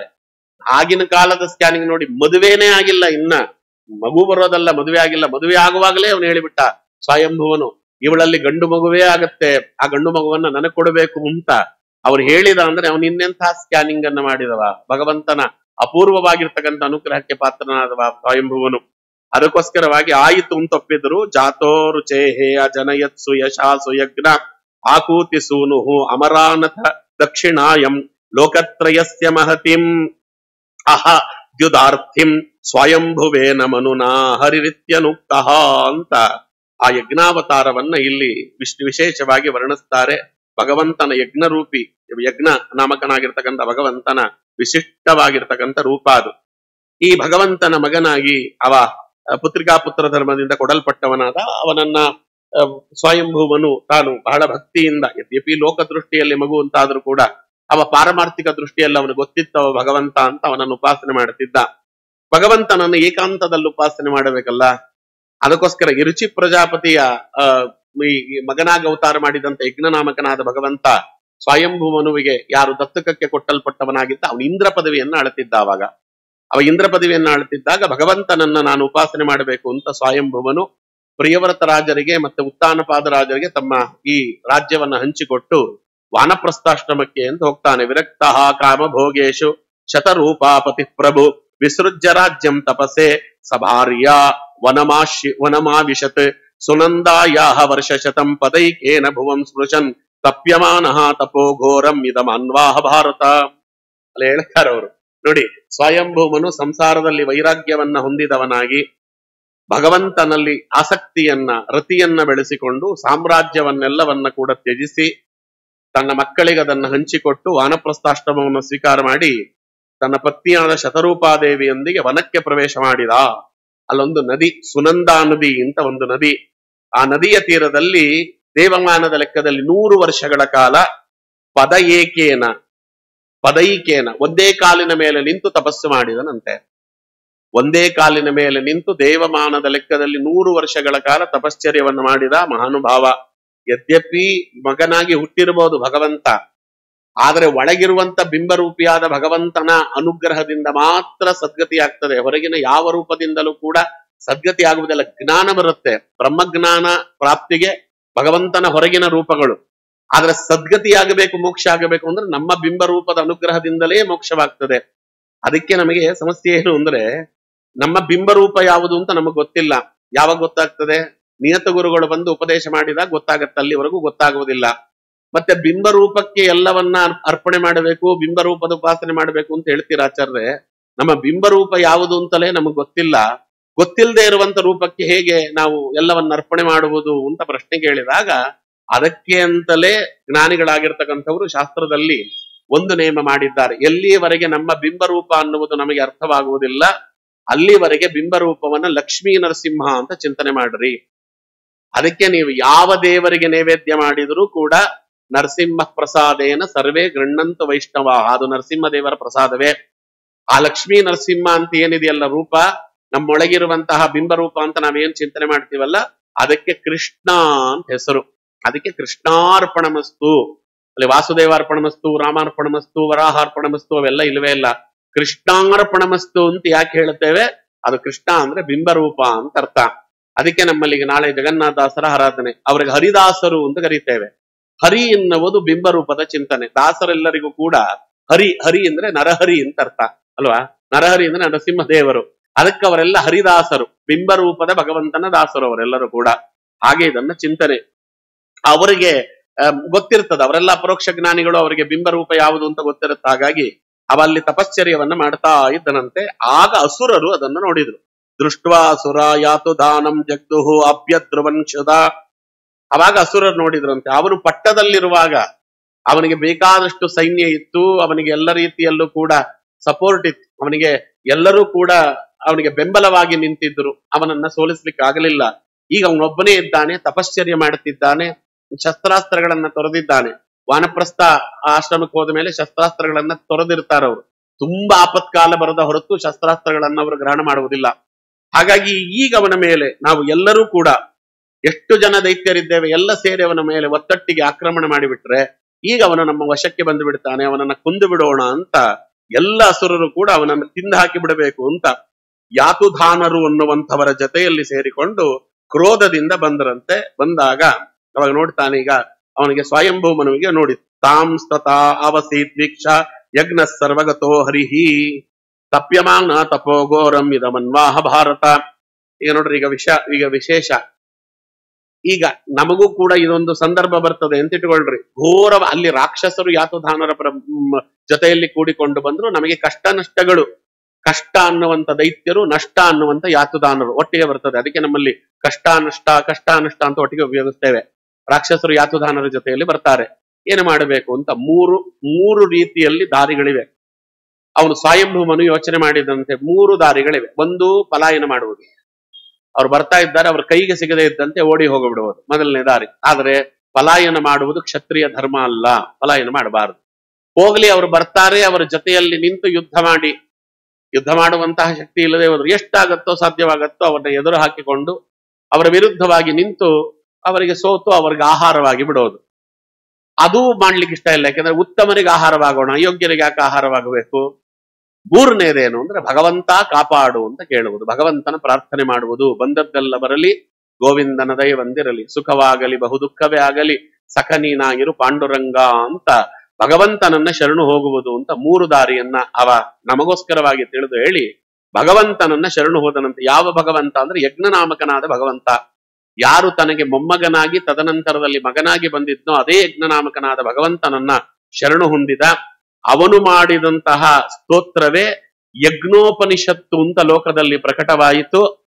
ಆ ಯಜ್ಞೋಪನಿಷತ್ತು ಪ್ರಾರಂಭವಾಗುವುದೇ ಈಶಾವಾಸ್ಯಮಿದಗಂ ಸರ್ವಂ ಯತ್ಕಿಂಚ ಜಗತ್ಯಾಂ ಜಗತ್ ತೇನ ತ್ಯಕ್ತೇನ ಭುಂಜಿತ ಮಾಗ್ರದಕ್ಕಸ್ಯ ಸಿದ್ಧನಂ ಅಂತ ಪ್ರಾರಂಭವಾಗ್ತದಾದ್ದರಿಂದಲೇ ಅದು ಈಶಾವಾಸ್ಯ ಅನ್ನುವ ಶಬ್ದದಿಂದ ಪ್ರಾರಂಭವಾಗತ್ತೆ. ನಮಗೆ ಅರ್ಥವಾಗಲಿ ಅಂತ ಈಶಾವಾಸ್ಯೋಪನಿಷತ್ತು ಅಂತ ಕರೆದರು. ಅದು ಸ್ವಯಂಭೂಮನು ತಾನು ಯಜ್ಞನಾಮಕನಾದ ಭಗವಂತನನ್ನ ಕುರಿತು ಮಾಡಿದಂತ ಪ್ರಾರ್ಥನೆ. ಅದಕ್ಕೆ ನೋಡ್ರೆ ಅದರಲ್ಲಿ 18 ಮಂತ್ರಗಳಿವೆ. ಭಾಗವತದಲ್ಲಿ 18,000 ಶ್ಲೋಕ, ಅದರಲ್ಲಿ 18 ಮಂತ್ರಗಳಿವೆ. ಈಶಾವಾಸ್ಯೋಪನಿಷತ್ತಲ್ಲಿ ಸ್ವಲ್ಪ ಅತ್ಯಂತ ಚಿಕ್ಕ ಉಪನಿಷತ್ತು, ಅಗಾಧವಾಗಿರ್ತಕ್ಕಂಥ ಅರ್ಥವನ್ನ ನಮಗೆ ತಂದುಕೊಡುವಂತ ಉಪನಿಷತ್ತು. ಅದಕ್ಕೆ ಈಶಾವಾಸ್ಯಮಿದಗಂ ಸರ್ವಂ. ನಮ್ಮ ರಾಘವೇಂದ್ರ ಸ್ವಾಮಿಗಳು ಖಂಡಾರ್ಥದಲ್ಲಿ ಆಚಾರ್ಯರಿಂದ ಮೊದಲುಗೊಂಡು ಅಲ್ಲಿವರೆಗೆ ಯಾರ್ಯಾರು ಅದಕ್ಕೆ ಟೀಕೆ ಟಿಪ್ಪಣಿಗಳನ್ನ ಬರೆದಿದ್ದಾರೆ ಎಲ್ಲವನ್ನ ಸಂಗ್ರಹ ಮಾಡಿ ಖಂಡಾರ್ಥದಲ್ಲಿ ಕೊಟ್ಟು ಬಿಡ್ತಾರೆ. ಈ ಜಗತ್ತೆಲ್ಲವೂ ಕೂಡ ಭಗವಂತನಿಗೆ ಸಂಬಂಧಪಟ್ಟದ್ದು. ಈಶಾವಾಸ್ಯಮಿದಗಂ ಸರ್ವಂ ಯತ್ಕಿಂಚ ಜಗತ್ಯಾಂ ಜಗತ್ ಅಂತ. ಈ ಜಗತ್ತು ಅಂದ್ರೆ ಅದರಲ್ಲಿ ಸೇರುವಂತ ನದಿ, ಬೆಟ್ಟ, ಗುಡ್ಡ ಏನೇನು ಇದೆಯಲ್ಲ, ಯತ್ಕಿಂಚ ಜಗತ್ಯಾಂ ಜಗತ್, ಅವೆಲ್ಲವೂ ಕೂಡ ಭಗವಂತನದೇ. ನಮ್ಮದು ಅನ್ನುವುದು ಏನೂ ಇಲ್ಲ. ನಮ್ಮದು ಅನ್ನುವುದೇನೂ ಇಲ್ಲ ಅನ್ನುವುದು ಪ್ರತಿಯೊಬ್ಬರಿಗೂ ಕೂಡ ಅದು ಅನುಭವಕ್ಕೆ ಬಂದಿರತಕ್ಕಂಥದ್ದೇ. ಅದನ್ನೇ ಪುರಂದರದಾಸರು ಮುನ್ನ ಶತಕೋಟಿ ರಾಯರುಗಳಾಳಿದ ನೆಲವ ತನ್ನದೆಂದೆನುತ ಶಾಸನವ ಬರೆಸಿ ಬಿನ್ನಣದ ಮನೆ ಕಟ್ಟಿ ಕೋಟೆ ಕೊತ್ತಳವಿಕ್ಕಿ ಚೆನ್ನಿಗನು ಹಸುವಳಿಯ ಹೊರಗೆ ಹಾಕುವರು. ಇವ ಕಷ್ಟಪಟ್ಟು ಕಟ್ಟಿದ ಮನೆಯಲ್ಲಿ ಸಾಯ್ಲಿಕ್ಕೆ ಇವನಿಗೆ ಅಧಿಕಾರ ಇಲ್ಲ. ರಾತ್ರಿ ಹಗಲು ಬೆವರು ಸುರಿಸಿ ತಾನು ಸಂಪಾದನೆ ಮಾಡಿದ್ದೆಲ್ಲವನ್ನ ಒತ್ತಟ್ಟಿಗೆ ಹಾಕಿ ಆ ಮನೆಯನ್ನ ಕಟ್ಟಿರ್ತಾನೆ. ಅವನ್ ಇನ್ನೇನು ಪ್ರಾಣ ಹೋಗ್ತಿದೆ ಅಂದ್ರೆ ಮೊದಲ ಆಚೆ ಕಡೆ ಹಾಕ್ಬಿಡಿ ಆಚಾರ್ಯ, ಕೆಟ್ಟ ನಕ್ಷತ್ರದಲ್ಲಿ ಸತ್ರ 6 ತಿಂಗಳು ಮನೆ ಬಿಡ್ಬೇಕಾಗ್ತದಂತೆ, ನಾವೆಲ್ಲ ಹೋಗ್ಬೇಕು, ಮೊದಲ ಆಚೆ ಕಡೆ ಹಾಕಿ ಅಂತಾರೆ. ಚೆನ್ನಿಗನು ಹಸುವಳಿಯೇ ಹೊರಗೆ ಹಾಕುವರು, ಯಾರು ಹಿತವರು ನಿನಗೆ ಈ ಮೂವರೊಳಗೆ, ನಾರಿಯೋ ಧಾರುಣಿಯೋ ಬಲುಧನದ ಸಿರಿಯೋ ಅಂತ ಹೇಳ್ತಾರಲ್ಲ, ಅದು ಈಶಾವಾಸ್ಯೋಪನಿಷತ್ತಿನ ಚಿಂತನೆಯಲ್ಲಿ ಬಂದದ್ದು. ಅದಕ್ಕೆ ಇದು ನನ್ನದು ನನ್ನದು ನನ್ನದು ಅನ್ನಬೇಡ, ನನ್ನದು ಅನ್ನುವುದು ಯಾವುದೂ ಇಲ್ಲ. ಕನಕದಾಸರು ಹೇಳ್ತಾರೆ ನೋಡ್ರಿ, ಹುಟ್ಟುತೇನು ತಾರಲಿಲ್ಲ, ಸಾಯುತ್ತೇನು ಒಯ್ಯಲಿಲ್ಲ, ಸುಟ್ಟು ಸುಟ್ಟು ಸುಣ್ಣದ ಹರಳು ಆಯುತಿ ದೇಹ. ಹುಟ್ಟುತ್ತಾ ಏನು ತೆಗೆದುಕೊಂಡು ಬರಲಿಲ್ಲ, ಬರಿ ಕೈಯಲ್ಲಿ ಬಂದಿದ್ದೇವೆ. ಸಾಯುತ್ತಾ ಏನು ತೆಗೆದುಕೊಂಡು ಹೋಗುವುದಿಲ್ಲ, ಬರಿ ಕೈಯಲ್ಲಿ ಹೋಗ್ತೇವೆ. ಸುಟ್ಟು ಸುಟ್ಟು ಸುಣ್ಣದ ಹರಳು ದೇಹವನ್ನೇ ತೆಗೆದುಕೊಂಡು ಹೋಗುವುದಿಲ್ಲ. ದೇಹವೇ ಎಲ್ಲರ ಕಣ್ಣೆದುರುಗಡೆ ಸುಟ್ಟು ಬೂದಿಯಾಗಿ ಬಿಡುತ್ತದೆ. ಏನ್ ತೆಗೆದುಕೊಂಡು ಹೋಗೋದು? ತೆಗೆದುಕೊಂಡು ಹೋಗುವುದು ಎರಡೇ, ಯಾವುದು? ಪಾಪ ಪುಣ್ಯ. ಕನಕದಾಸರು ಹೇಳಿದ ಮಾತಲ್ಲ ಅದು. ಗರುಡ ಪುರಾಣ ಕೇಳುವವರಿದ್ದೀರಿ, ಆ ಗರುಡ ಪುರಾಣದಲ್ಲಿ ಅದನ್ನು ವಿವರಣೆ ಮಾಡ್ತಾರೆ. ಧನಶ್ಚ ಭೂಮೌ ಪಶುವಶ್ಚ ಗೋಷ್ಠೆ ಗೃಹಣಿ ಗೃಹದ್ವಾರೆ, ಗೃಹಣಿ ಗೃಹದ್ವಾರೆ ಪಶುವಃ ಪಶುವಶ್ಚ ಗೋಷ್ಠೆ ಗೃಹಣಿ ಗೃಹದ್ವಾರೆ ಸುತಸ್ಮಶಾಣೆ ದೇಹಸ್ಥಿತಾಯಾಮ್ ಏನು ಪರಲೋಕಯಾನೆ ಧರ್ಮಗೋ ಗಚ್ಚತಿ ಮನುಷ್ಯ ಲೋಕೆ ಅಂತ ಒಂದು ಮಾತು ಗರುಡ ಪುರಾಣ. ಗೃಹಶ್ಚ, ಅದಕ್ಕೆ ಧನಶ್ಚ ಭೂಮೌ. ಹಾಗೆ ಹಿಂದಿನ ಕಾಲದಲ್ಲಿ ತಾವು ಗಳಿಸಿದಂತ ಹಣವನ್ನೆಲ್ಲ ಯಾರಾದ್ರೂ ಕದ್ದು ಬಿಟ್ಟಾರು ಅಂತ ಭೂಮಿಯನ್ನ ತೋಡಿ ಭೂಮಿಯೊಳಗೆ ಮುಚ್ಚಿಡ್ತಿದ್ರಂತೆ. ಅವ ಯಾರಿಗಾರು ಹೇಳಿದ್ದ ಅಂದ್ರೆ ಧನ ಅವ್ರಿಗೆ ತಲುಪ್ತದೆ, ಅವನು ಯಾರಿಗೂ ಹೇಳಿಲ್ಲ ಅಂದ್ರೆ ಅದು ಧನಶ್ಚ ಭೂಮೌ. ಅವತ್ತು ಧನಶ್ಚ ಭೂಮೌ, ಇವತ್ತು ಧನಶ್ಚ ಬ್ಯಾಂಕೇ. ಇವತ್ತು ಬ್ಯಾಂಕಿನಲ್ಲಿ, ಅದರಲ್ಲೂ ಗುರು ರಾಘವೇಂದ್ರ ಅಲ್ವಾ ಟ್ರಸ್ಟ್ ಅಲ್ಲಿ ಇದ್ದು ಬಿಟ್ರೆ ಬದುಕಿದ್ದಾಗಲೇ ಹೋಗಿ ಬಿಡ್ತದೆ, ಸತ್ತ ಮೇಲೆ ಏನಲ್ಲ, ಬದುಕಿದ್ದಾಗಲೇ ಕಸ್ಕೊಂಡು ಬಿಡ್ತಾನೆ ಭಗವಂತ. ಯತ್ಯಾನುಗ್ರಹ ಬಿಚ್ಚಾಮಿ ತಸ್ಯ ವಿತ್ತಂ ರಾಮ್ಯಂ ಅಂತ. ಅದಕ್ಕೋಸ್ಕರ ಅಲ್ಲಿ ಹಾಗೆ ಅದಕ್ಕೆ ಧನಶ್ಚ ಬ್ಯಾಂಕಿನಲ್ಲಿ ಹೋಗಿಬಿಡ್ತದೆ. ಪಶುವಶ್ಚ ಗೋಷ್ಠೇ, ನಾಯಿಗಳು ಹಿಂದಿನ ಕಾಲದಲ್ಲಿ, ಹಸುಗಳು ಈಗಿನ ಕಾಲದಲ್ಲಿ ನಾಯಿ ನರಿಗಳು ಅಲ್ವಾ. ಇನ್ನ ಅಂದ್ರೆ ವೆಹಿಕಲ್ಗಳು, ತುಂಬಾ ಸಂತೋಷ ಪಟ್ಟು ಜತನದಿಂದ ತಾನು ಸಂಪಾದನೆ ಮಾಡಿದಂತಹ ಏನೇನು ವಾಹನಗಳಿವೆ. ನಾಯಿಯನ್ನು ಏನೆಲ್ಲ ಮುದ್ದಿಸಿದ್ದ ಪಾಪ. ಮಕ್ಕಳನ್ನ ಮುದ್ದಿಸ್ತಾರೋ ಇಲ್ವೋ, ನಾಯಿಯನ್ನು ಏನು ಮುದ್ದಿಸ್ತಾರೆ ಅಂದ್ರೆ ನಮ್ಮ ಗುರುಗಳು ಹೇಳ್ತಾ ಇರ್ತಾರೆ, ಏನು ಬೆಂಗಳೂರಿನಲ್ಲಿ ಯಾವ ರೀತಿಯಲ್ಲಿ ನಾಯಿಯನ್ನು ಮುದ್ದಿಸ್ತಾರೋ, ಲಕ್ಷಾಂತರ ರೂಪಾಯಿ ಅವನಿಗೆ ಸಂಬಳ ಕೊಡ್ತಾರೆ ನಾಯಿಯನ್ನ ಸಾಕಲಿಕ್ಕೆ. ಯಾರೋ ಹೇಳ್ತಿದ್ರು, ಆಚಾರ್ಯ ನಮ್ಮದು ಬಹಳ ಮಡಿ ನಾಯಿ. ಅವ್ರು ಹೇಳಿದ ಮಾತು ಹೇಳ್ತಾ ಇದ್ದೀನಿ. ಗೃಹಪಾದ ಪೂಜೆ ಕರ್ಕೊಂಡು ಹೋಗ್ತಾರೆ ನನ್ನ ಮತ್ತಿಗೆರ ರಾಯನ ಮಠದಿಂದ. ಅಲ್ಲಿ ಹೋದಾಗೆಲ್ಲ ಒಬ್ಬೊಬ್ರದ್ದು ಒಂದೊಂಥರ ವ್ಯಾಖ್ಯಾನ ಪಾಪ ನಾಯಿ ಬಗ್ಗೆ. ನಮ್ಮದು ಬಹಳ ಮಡಿ ನಾಯಿ ಆಚಾರ್ಯ, ಸ್ನಾನ ಮಾಡಿಸಿ ಒದ್ದೆ ಉಡಿಸಿ ಓಡಾಡಿಸ್ತೇವೆ, ದೇವರಿಗೆ ಅರ್ಪಣೆ ಮಾಡಿರುವಂತ ತಿಳಿ ಸಾರನ್ನೇ ಕುಡಿಸ್ತೇವೆ, ಅದರಲ್ಲೂ ಕರ್ಬೇನ್ ಸೊಪ್ಪು ಕೊತ್ತಂಬರಿ ಸೊಪ್ಪು ಸಿಕ್ಕರೆ ಅದನ್ನೂ ಉಗಿದು ಬಿಡ್ತದೆ, ನಮ್ಮ ನಾಯಿ ಕಚ್ಚೋದಿಲ್ಲ. ಅದಕ್ಕೆ ದಯವಿಟ್ಟು ಹೆದರ್ಕೋಬೇಡಿ ಬನ್ನಿ. ನಾವ್ ಹೇಳ್ತೇವೆ ಕಚ್ಚಲ್ಲ ಅಂತ ನಿನಗ್ ಗೊತ್ತಿರಬಹುದು, ನಮಗ್ ಗೊತ್ತಿರ್ಬೋದು, ನಾಯಿ ಗೊತ್ತಿರ್ಬೇಕಲ್ಲಮ್ಮ. ಅಪ್ಪಿ ತಪ್ಪಿ ಬಾಯಿ ಹಾಕಿಬಿಟ್ರೆ ಕಥೆಯೇ ಬೇಡ. ನಾಯಿ ಇದ್ದ ಮನೆಗೆ ನಾವು ಹೋಗೋದಿಲ್ಲ, ನಮ್ದೊಂದು ವ್ರತ. ನಾಯಿ ಆ ಮನೆಯಲ್ಲಿ ಇದ್ರೆ ನಾವು ಹೋಗೋದಿಲ್ಲ. ಯಾಕಂದ್ರೆ ನಾಯಿ ಇದ್ದ ಮನೆಯಲ್ಲಿ ಕಲಿ ಇರ್ತಾನೆ, ಅದಕ್ಕೋಸ್ಕರ ಯಾಕೆ ಹೋಗ್ಬೇಕು ಅಲ್ಲಿಗೆ ಅಂತ. ಅದಕ್ಕೋಸ್ಕರ ತಾವಿಷ್ಟಪಟ್ಟಂತಹ ಎಲ್ಲ ಪ್ರಾಣಿಗಳು ಕೂಡ ಗೋಷ್ಠೆ ಅಂದ್ರೆ ಹಟ್ಟಿಯಲ್ಲಿ ಅಂತ ಅದಲ್ಲಿರ್ತದೆ, ಅದು ಬರುವುದಿಲ್ಲ. ಗೃಹಣಿ ಗೃಹದ್ವಾರೆ, ಹೆಂಡತಿಯಾದವಳು ಅಂತ ಹೇಳಿದ್ದಾರೆ. ಗಂಡನಾದವನು ಮಾಡಿದು ಅವನು ಮಾಡುವುದು ಅದೇ ಕಷ್ಟವೇ. ಹೆಂಡತಿ ಮನೆ ಹೊಸಲು ತನಕ ಬರ್ತಾಳೆ, ಗಂಡನಾಗಿದ್ರೆ ಅವ ಸ್ಮಶಾನದವರೆಗೂ ಬರ್ತಾನೆ. ಸುತ ಸ್ಮಶಾನೆ, ಮಕ್ಕಳೆಲ್ಲ ಸ್ಮಶಾನದವರೆಗೆ ಬರ್ತಾರೆ.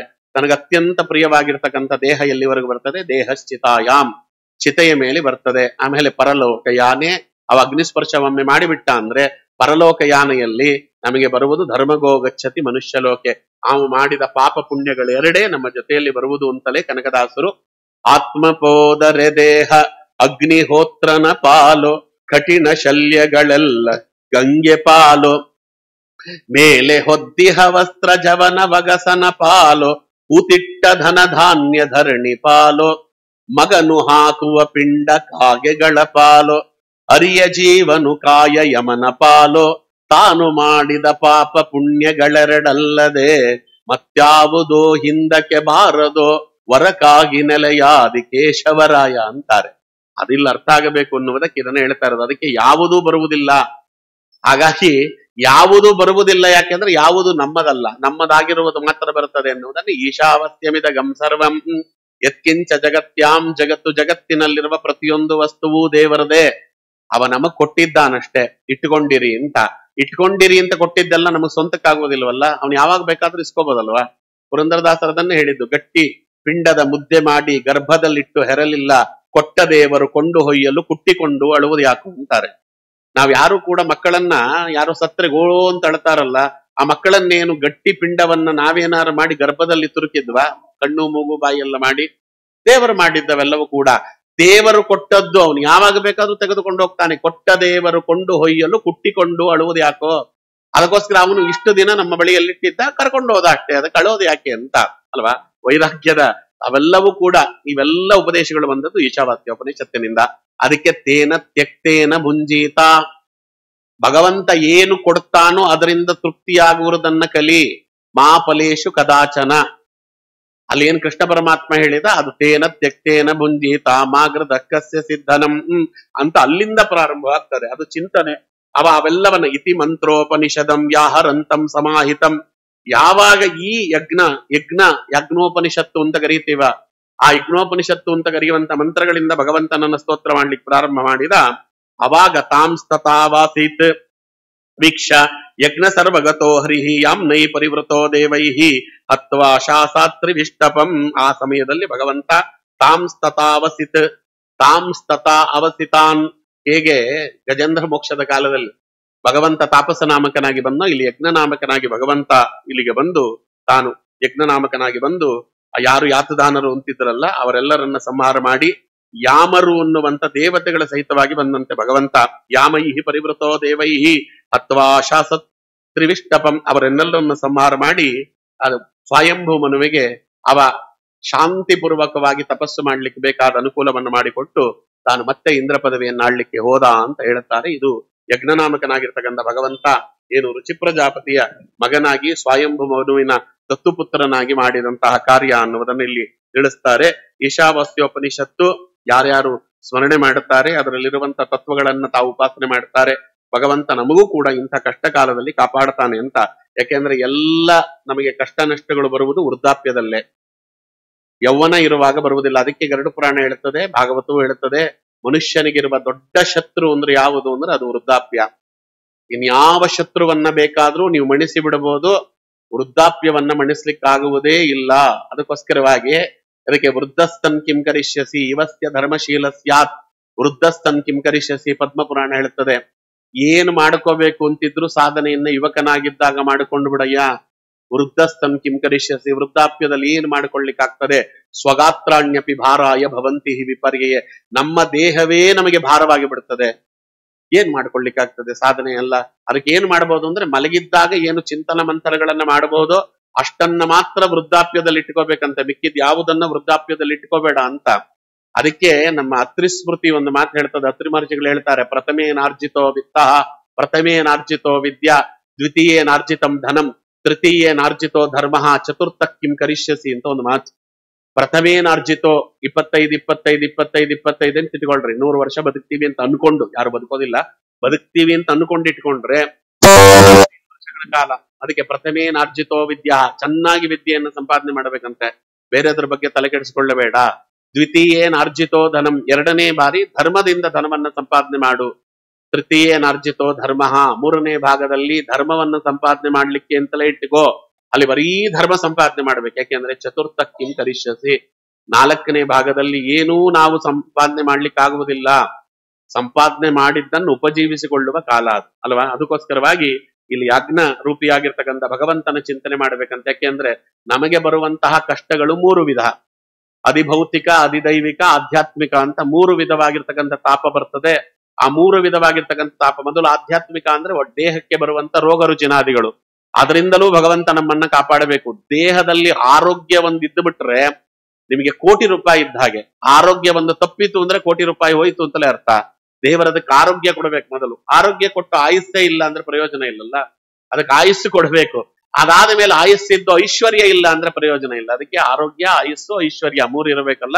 ಆ 3 ಕೊಡುವಂತ ರೂಪ ಅದು ಯಜ್ಞನಾಮಕರಾದ ಭಗವಂತನ ರೂಪ. ಅದಕ್ಕೆ ದೇಹಕ್ಕೆ ಸಂಬಂಧಪಟ್ಟ ತೊಂದರೆಗಳಿರಬಾರದು. ಆಮೇಲೆ ನಮ್ಮ ಶರೀರಕ್ಕೆ ಸಂಬಂಧಪಟ್ಟಂತ ತೊಂದರೆಗಳು ಅಂದ್ರೆ ನಮಗೆ ತುಂಬಾ ಹತ್ತಿರದಲ್ಲಿರುವವರು ಯಾರಿದ್ದಾರೆ, ಮಕ್ಕಳು, ಹೆಂಡತಿ, ನೆಂಟರು, ಅವರಿಗೆ ಆಗುವಂತಹ ತಂದೆ ತಾಯಿಗಳು, ಅವರಿಗಾಗುವಂತಹ ತೊಂದರೆಗಳು, ಅದು ಅಧಿದೈವಿಕ, ಆಧ್ಯಾತ್ಮಿಕ, ಅದು ದೈವಿಕ, ಅಧಿಭೌತಿಕ ಅಂತ. ಅದು ಭೌತಿಕವಾಗ್ತದೆ. ಆಮೇಲೆ ನಾವಿರುವ ಕಡೆಯೇ ತುಂಬಾ ಇದಕ್ಕಿದಂಗೆ ಬರ ಬಂತು, ಸರಿಯಾದ ರೀತಿಯಲ್ಲಿ ಮಳೆ ಆಗಲಿಲ್ಲ, ಭೂಕಂಪನಾದಿಗಳಾಯಿತು, ಅವಾಗಲೂ ಸಾಧನೆ ಮಾಡ್ಲಿಕ್ಕೆ ಆಗುವುದಿಲ್ಲ. ಅದಕ್ಕೆ ಎಲ್ಲವೂ ಕೂಡ ಚೆನ್ನಾಗಿರುವಂತೆ ನೋಡಿಕೊಂಡು ನಮ್ಮ ಕೈಲಿ ಸಾಧನೆ ಮಾಡಿಸು ಸ್ವಾಮಿ ಅಂತ ಅವನಲ್ಲಿ ಪ್ರಾರ್ಥನೆ ಮಾಡಬೇಕು. ಇದು ರುಚಿನಾಮಕನಾಗಿರ್ತಕ್ಕಂತಹ ಪ್ರಜಾಪತಿಯಲ್ಲಿ ಅವತಾರ ಮಾಡಿದಂತಹ ಭಗವಂತ, ಯಜ್ಞನಾಮಕನಾಗಿರ್ತಕ್ಕಂಥ ಭಗವಂತನ ಅವತಾರದ ಕಥಾನಕವನ್ನ ಹೇಳುತ್ತಾರೆ. ಇದಾದ ಮೇಲೆ ಕಪಿಲ ನಾಮಕನಾದ ಭಗವಂತನ ಅವತಾರ 3ನೇದು. ಅದಕ್ಕೆ ಜಗ್ನೇ ಚಕರ್ದಮಗ್ರಹೇ ದ್ವಿಜದೇವ ಹುತ್ಯಾಂ ಸ್ತ್ರೀಭಿಹಿ ಸಮಂ ನವಭಿಹಿ ಆತ್ಮಗತಿಂ ಸ್ವಮಾತ್ರೆ ಊಚೇಯ ಆತ್ಮಶಮಲಂ ಗುಣಸಂಗ ಪಂಕಂ ಅಸ್ಮಿನ್ ವಿಧೂಯ ಕಪಿಲಃ ಸ್ವಗತಿಂ ಪ್ರಪೇದೆ. ಇದೊಂದು ಅಪೂರ್ವವಾಗಿರ್ತಕ್ಕಂಥ ಅವತಾರ. ಅದಕ್ಕೆ ಹೇಳಿದ್ರು ಎಲ್ಲಿಂದ ಪ್ರಾರಂಭವಾಯಿತು ಅಂತ ಕೇಳಿದ್ರು. ಅದು ಕರ್ದಮ ಪ್ರಜಾಪತಿಗಳಿಗೆ ದೇವಹೂತಿಯನ್ನ ಮದುವೆ ಮಾಡಿಕೊಟ್ಟರು ಸ್ವಯಂಭು ಮುನಿಗಳು. ದೇವಹೂತಿಯನ್ನ ಮದುವೆ ಮಾಡಿಕೊಡುವುದಕ್ಕೆ ಪೂರ್ವದಲ್ಲಿ ಕರ್ದಮ ಪ್ರಜಾಪತಿಗಳ ಕಥೆಯನ್ನ ಹೇಳುತ್ತಾರೆ. ಪ್ರಜಾಸೃಜೇತಿ ಭಗವಾನ್ ಕರ್ತಮೋ ಬ್ರಹ್ಮಣೋದಿತಃ ಸರಸ್ವತ್ಯಾಂ ತಪಸ್ತೇಪೆ ಸಹಸ್ರಾಣಂ ಸಮಾಂದಚ. ಬ್ರಹ್ಮದೇವರು ಕರ್ದಮ ಪ್ರಜಾಪತಿಗಳನ್ನ ಸೃಷ್ಟಿ ಮಾಡಿದ್ರಂತೆ. ಕರ್ದಮ ಪ್ರಜಾಪತಿಗಳು ಬ್ರಹ್ಮದೇವರ ಮಕ್ಕಳು. ಬ್ರಹ್ಮದೇವರು ಅವರನ್ನ ಸೃಷ್ಟಿ ಮಾಡಿದ ಮೇಲೆ ಅವರಿಗೊಂದು ಆಜ್ಞೆ ಮಾಡಿದ್ರಂತೆ, ನೀವು ವಿವಾಹವನ್ನ ಮಾಡಿಕೊಂಡು ಪ್ರಜಾ ಸೃಷ್ಟಿಯನ್ನ ಮಾಡಬೇಕು. ಅವರ ಸನ್ಯಾಸಿ ಆಗ್ತೇನೆ ಅಂತ ಕೇಳಿದ್ರು. ಇಲ್ಲ, ಮೊದಲು ಪ್ರಜಾ ಸೃಷ್ಟಿಯನ್ನ ಮಾಡಿ ತದನಂತರದಲ್ಲಿ ನೀವು ಸನ್ಯಾಸಿಗಳಾಗಿ ನಿಮ್ಮಿಂದ ಭಗವಂತ ಪ್ರಜಾ ಸೃಷ್ಟಿಯನ್ನ ಬಯಸ್ತಾ ಇದ್ದಾನೆ ಅಂತ ಅವರು ಕೇಳ್ತಾರೆ. ಬ್ರಹ್ಮದೇವರ ಮಾತು ಅಂದ್ರೆ ಅದು ಸುಪ್ರೀಂ ಕೋರ್ಟ್ ಆರ್ಡರ್ಗಿನ್ನ ಮೀರಿದ್ದದು. ಬ್ರಹ್ಮದೇವರು ಮಾತಾಡಿದ್ರು ಅಂದ್ರೆ ಯಾರು ಚಕಾರ ಎತ್ತೋ ಹಾಗಿಲ್ಲ. ಅದಕ್ಕೆ ಪ್ರಜಾ ಸೃಷ್ಟಿ ಆಗಬೇಕು, ಸರಿ, ಎಂತೆಂಥವಳು ಹೆಂಡತಿಯಾಗಿ ಬರಬಾರದಲ್ಲ. ಪ್ರಪಂಚದಲ್ಲಿ ಒಳ್ಳೆ ಹೆಂಡತಿಯನ್ನ ಕೊಡು ಅಂತ ತಪಸ್ಸು ಮಾಡಿದಂತ ಮೊಟ್ಟ ಮೊದಲನೆಯ ಋಷಿಗಳು ಅಂತ ಯಾರಾದ್ರೂ ಇದ್ರೆ ಕರ್ದಮ ಪ್ರಜಾಪತಿಗಳು. ಇವತ್ತು ಹೆಣ್ಣು ಮಕ್ಕಳಿಗೆ ಮಾತ್ರ ವ್ರತ ಅನ್ಕೊಂಡ್ಬಿಟ್ಟಿದ್ದಾರೆ. ಒಳ್ಳೆ ಗಂಡನನ್ನ ಕೊಡು, ಒಳ್ಳೆ ಗಂಡನನ್ನ ಕೊಡು ಅಂತ ಗೌರಿ ದೇವಿಯನ್ನ ಮಂಗಳ ಗೌರಿಯಾಗಿ, ಸ್ವರ್ಣ ಗೌರಿಯಾಗಿ ಪೂಜೆ ಮಾಡಬೇಕು ಅಂತ ಗಂಡಸರೂ ಮಾಡಬೇಕಾಗಿರ್ತಕ್ಕಂಥ ಪ್ರಾರ್ಥನೆ. ಯಾಕೆಂದ್ರೆ ಒಳ್ಳೆ ಹೆಂಡತಿ ಸಿಕ್ಕರೆ ಮಾತ್ರವೇ ನಮಗೆ ಸಂಸಾರದಲ್ಲಿ ಕಂಸಾರಿಯ ಪಾದಾಂಬುಜವನ್ನ ಪಡೆಯಲೆತ್ತಿಸುವ ಸಾಧನೆ ಮಾಡ್ಲಿಕ್ಕಾಗ್ತದೆ. ಒಳ್ಳೆ ಹೆಂಡತಿ ಸಿಗಲಿಲ್ಲ, ಅವನು ಏನು ಮಾಡಿದ್ರು ಸಾಧನೆ ಮಾಡ್ಲಿಕ್ಕೆ ಆಗುವುದಿಲ್ಲ. ಅದಕ್ಕೆ ಹೆಂಡತಿಯಾದವಳು ಒಳ್ಳೆಯವಳು ಸಿಗಲಿ ಎನ್ನುವುದಕ್ಕೆ ದೊಡ್ಡದಾಗಿರ್ತಕ್ಕಂಥ ಸೇವೆ. ಅದರಲ್ಲೂ ಈಗಂತೂ ಸರಿ ಹೆಣ್ಣು ಮಕ್ಕಳ ಅಭಾವವಿರುವ ಕಾಲದಲ್ಲಿ ಯಾರು ಸಿಕ್ಕರೂ ಪರವಾಗಿಲ್ಲ, ಮದುವೆ ಮಾಡ್ಕೊಳ್ತೇವೆ ಅನ್ನುವಂತ ಸ್ಥಿತಿಗತಿಗೆ ಬಂದು ತಲುಪಿ ಬಿಟ್ಟಿದ್ದಾರೆ ಇವತ್ತು. ಆದ್ರಿಂದ ಒಳ್ಳೆಯ ಹೆಣ್ಣು ಮಗಳು ಸಿಕ್ಕರೆ ಮಾತ್ರವೇ ಅದಕ್ಕೆ ಒಂದು ಹೆಣ್ಣು ಮಗಳಿಗೆ ಭಗವಂತ ಅಪೂರ್ವವಾಗಿರ್ತಕ್ಕಂಥ ಒಂದು ಅನುಗ್ರಹವನ್ನು ಮಾಡಿದ್ದಾನೆ.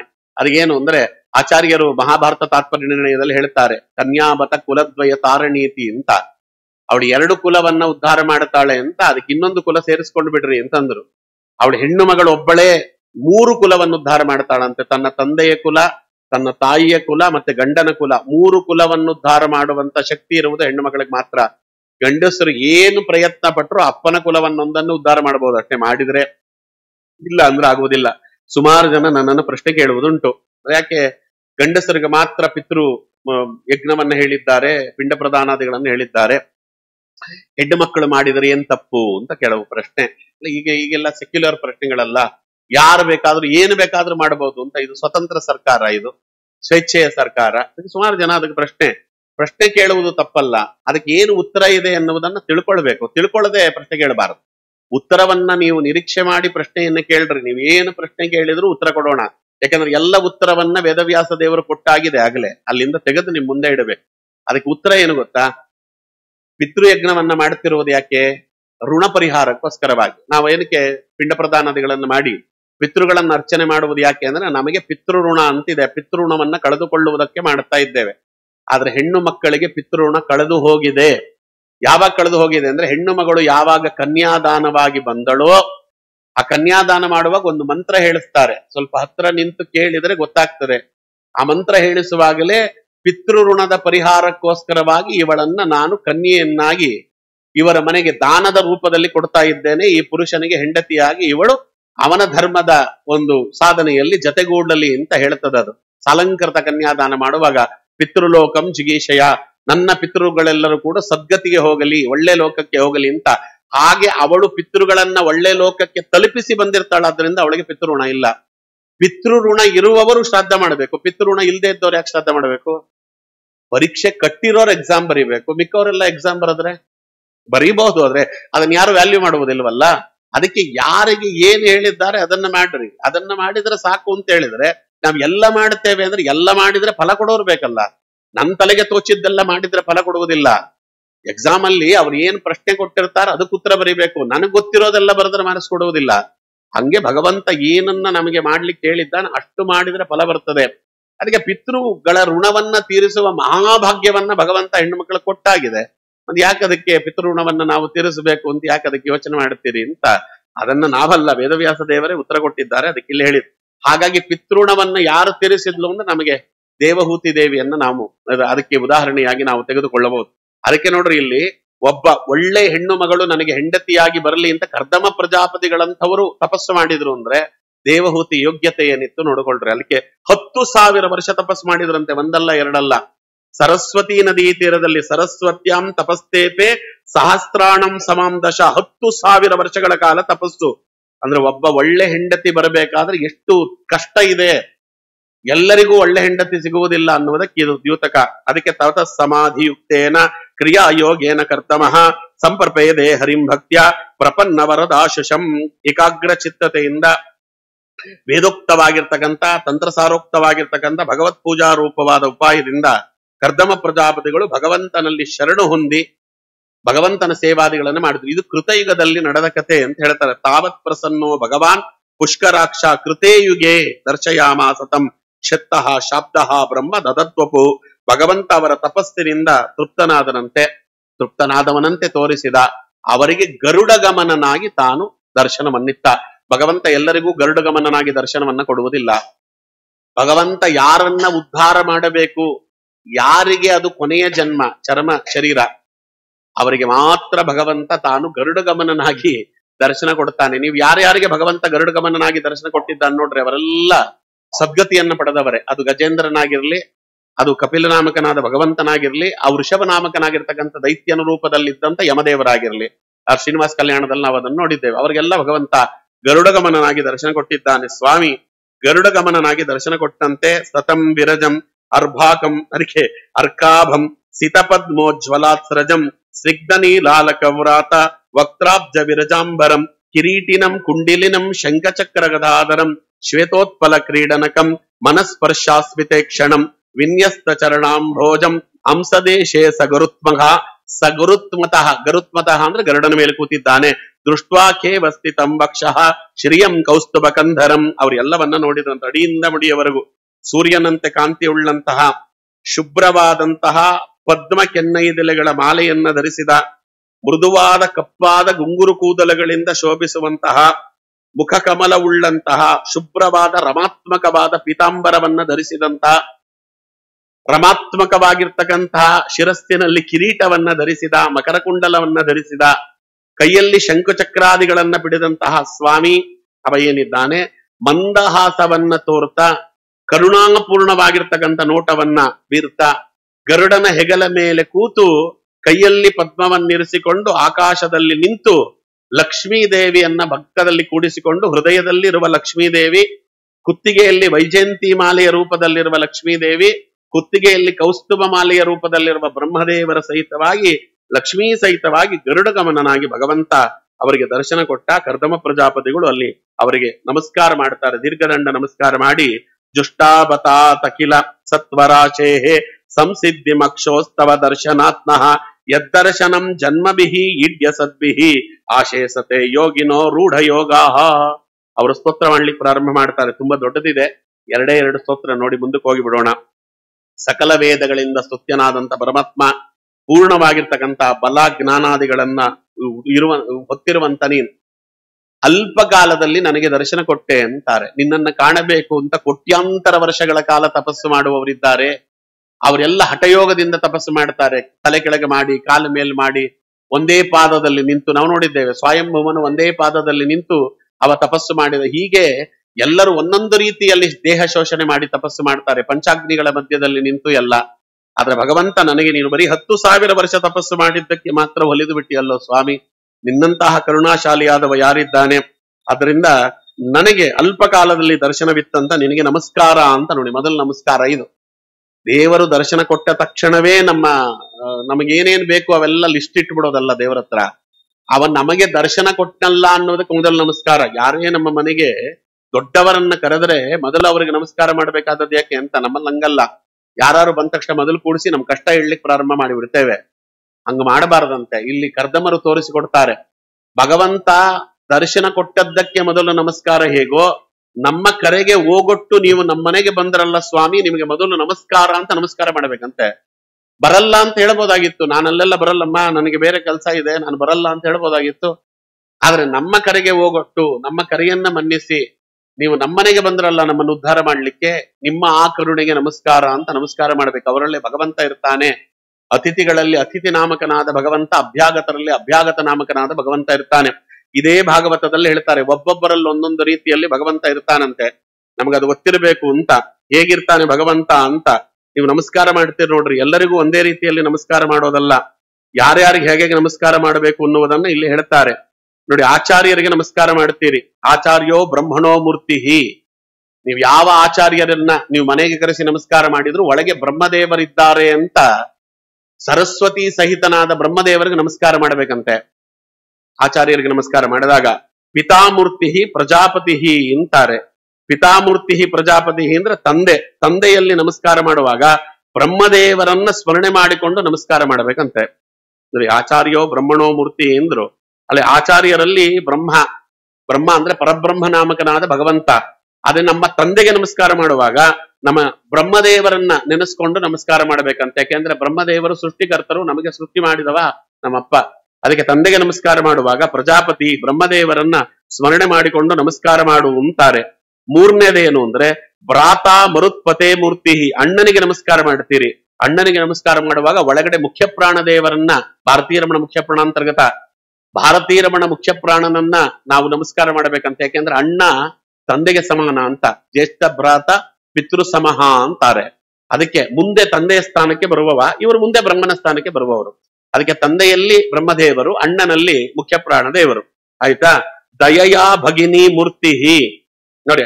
ಅಲ್ಲಿ ತಾಯಿಯಲ್ಲಿ ನಮಸ್ಕಾರ ಮಾಡುವಾಗ ಭೂದೇವಿಯನ್ನ ಜ್ಞಾಪಿಸ್ಕೊಂಡು ನಮಸ್ಕಾರ ಮಾಡ್ಬೇಕಂತೆ ತಾಯಿಗೆ ನಮಸ್ಕಾರ ಮಾಡುವಾಗ. ಯಾಕೆಂದ್ರೆ ಭೂದೇವಿ ಹೇಗೋ ತಾಯಿ ಹಾಗೆ. ಭೂದೇವಿ ಎಲ್ಲವನ್ನ ಹೇಗೆ ಸಹಿಸ್ತಾಳೋ ತಾಯಿ ಎಲ್ಲವನ್ನ ಹಾಗೆ ಸಹಿಸ್ತಾಳೆ. ಆಯ್ತಾ. ಅಕ್ಕನನ್ನ ನಮಸ್ಕಾರ ಮಾಡುವಾಗ ದಯಯಾ ಭಗಿನಿ ಮೂರ್ತಿ. ಅಕ್ಕನಲ್ಲಿ ನಮಸ್ಕಾರ ಮಾಡುವಾಗ ಮೂರ್ತಿ ದೇವಿಯನ್ನ ಜ್ಞಾಪಿಸ್ಕೊಂಡು ನಮಸ್ಕಾರ ಮಾಡ್ಬೇಕಂತೆ. ಯಾವ ಮೂರ್ತಿ ದೇವಿ ನರನಾರಾಯಣರಿಗೆ ಜನ್ಮ ಕೊಟ್ಟಳೋ, ಯಮದೇವರ ಪತ್ನಿಯಾಗಿ, ಅಂತಹ ಮೂರ್ತಿ ದೇವಿಯನ್ನ ಜ್ಞಾಪಿಸ್ಕೊಂಡು ನಮಸ್ಕಾರ ಮಾಡ್ಬೇಕಂತೆ.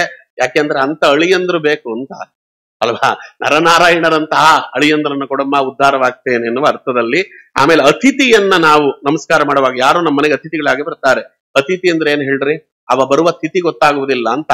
ಸಡನ್ ಆಗಿ ಬರುವವರು ಅತಿಥಿಗಳು. ಇವತ್ತು ಅಂತವ್ರು ಬಹಳ ಕಮ್ಮಿ. ಅತಿಥಿ ಎನ್ನುವುದಕ್ಕೆ ಬೇಕಾದಷ್ಟು ಅರ್ಥಗಳಿವೆ. ಅದಕ್ಕೆ ತಥ್ಯ ಅಕಾರವಾಚ್ಯನಾಗಿರ್ತಕ್ಕಂಥ ಭಗವಂತನ ಸನ್ನಿಧಾನವಿರ್ತದಂತೆ. ಹೆಚ್ಚು ಉಣ್ಣುವವರಿಗೆ ಅತಿಥಿಗಳು ಅಂತ ಒಂದು ಅರ್ಥವೂ ಇದೆ. ತಥ್ಯ ಅತಿ ಭೋಜನ ಅಂತ ಅಲ್ವಾ. ಯಾಕೆಂದ್ರೆ ಮನೆಯಲ್ಲಿ ಅಂದ್ರೆ ರಿಸ್ಟ್ರಿಕ್ಷನ್ ಇರ್ತದೆ. ಯಾಕೆಂದ್ರೆ ಎಷ್ಟು ತಿನ್ಬೇಕು ಅಂತ. ಯಾಕೆಂದ್ರೆ ಹೆಂಡತಿ ಎದುರುಗಡೆ ಕೂತಿರ್ತಾಳೆ, ಅವಳು ಎಲ್ಲವನ್ನ ಹಾಕುವುದಿಲ್ಲ. ಆಗುವುದಿಲ್ಲ. ಅದಕ್ಕೋಸ್ಕರ ಎಷ್ಟೋ ಜನ ತಮ್ಗಿಷ್ಟ ಬಂದದನ್ನು ತಿನ್ಬೇಕು ಅಂತಲೇ ಮಠಕ್ಕೆ ಹೋಗಿ ಬಿಡ್ತಾರೆ. ಏನು ಪ್ರಸಾದ ಸ್ವೀಕಾರ ಮಾಡ್ಲಿಕ್ಕೆ ಹೋಗ್ತಾರೆ ಅನ್ಕೊಂಡ್ಬಿಡ್ಬೇಡ್ರಿ. ಮಠಕ್ಕೆ ಹೋಗೋರೆಲ್ಲ ಏನ್ ರಾಯರ ಮೇಲೆ ಭಕ್ತಿಗೆ ಹೋಗೋದಿಲ್ಲ.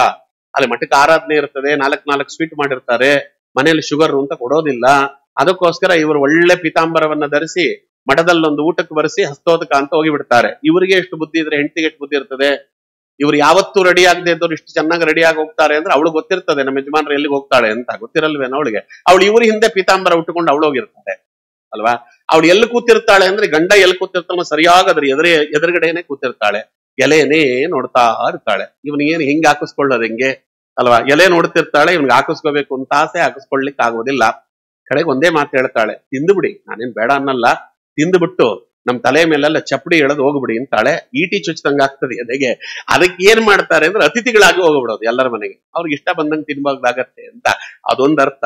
ಇನ್ನೊಂದು ಅರ್ಥ ಏನು ಅಂದ್ರೆ ಅತಿಥಿ ಅಂದ್ರೆ ಅವ ಬರುವ ತಿಥಿ ಗೊತ್ತಾಗುವುದಿಲ್ಲ ಅಂತ. ಅತಿಥಿಗಳಲ್ಲಿ ಯಮದೇವರನ್ನ ಜ್ಞಾಪಿಸ್ಕೊಂಡು ನಮಸ್ಕಾರ ಮಾಡ್ಬೇಕಂತೆ. ನಿಜವಾದ ಅತಿಥಿಗಳು ಅವರೇ.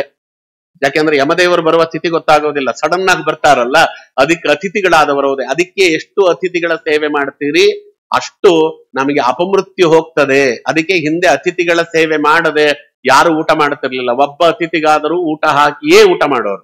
ಅದಕ್ಕೆ ಅವ್ರಿಗೆ ಯಾರಿಗೂ ಅಪಮೃತ್ಯುವೇ ಬರ್ತಿರ್ಲಿಲ್ಲ. ನಮಗೆ ಅತಿಥಿಗಳ ಸೇವೆ ಅಂದ್ರೆ ಏನು ಅಂತಲೇ ಗೊತ್ತಿಲ್ವೇ, ಅದಕ್ಕೆ ನಮ್ಮಲ್ಲಿ ಅಪಮೃತ್ಯುಗಳೇ ಜಾಸ್ತಿ.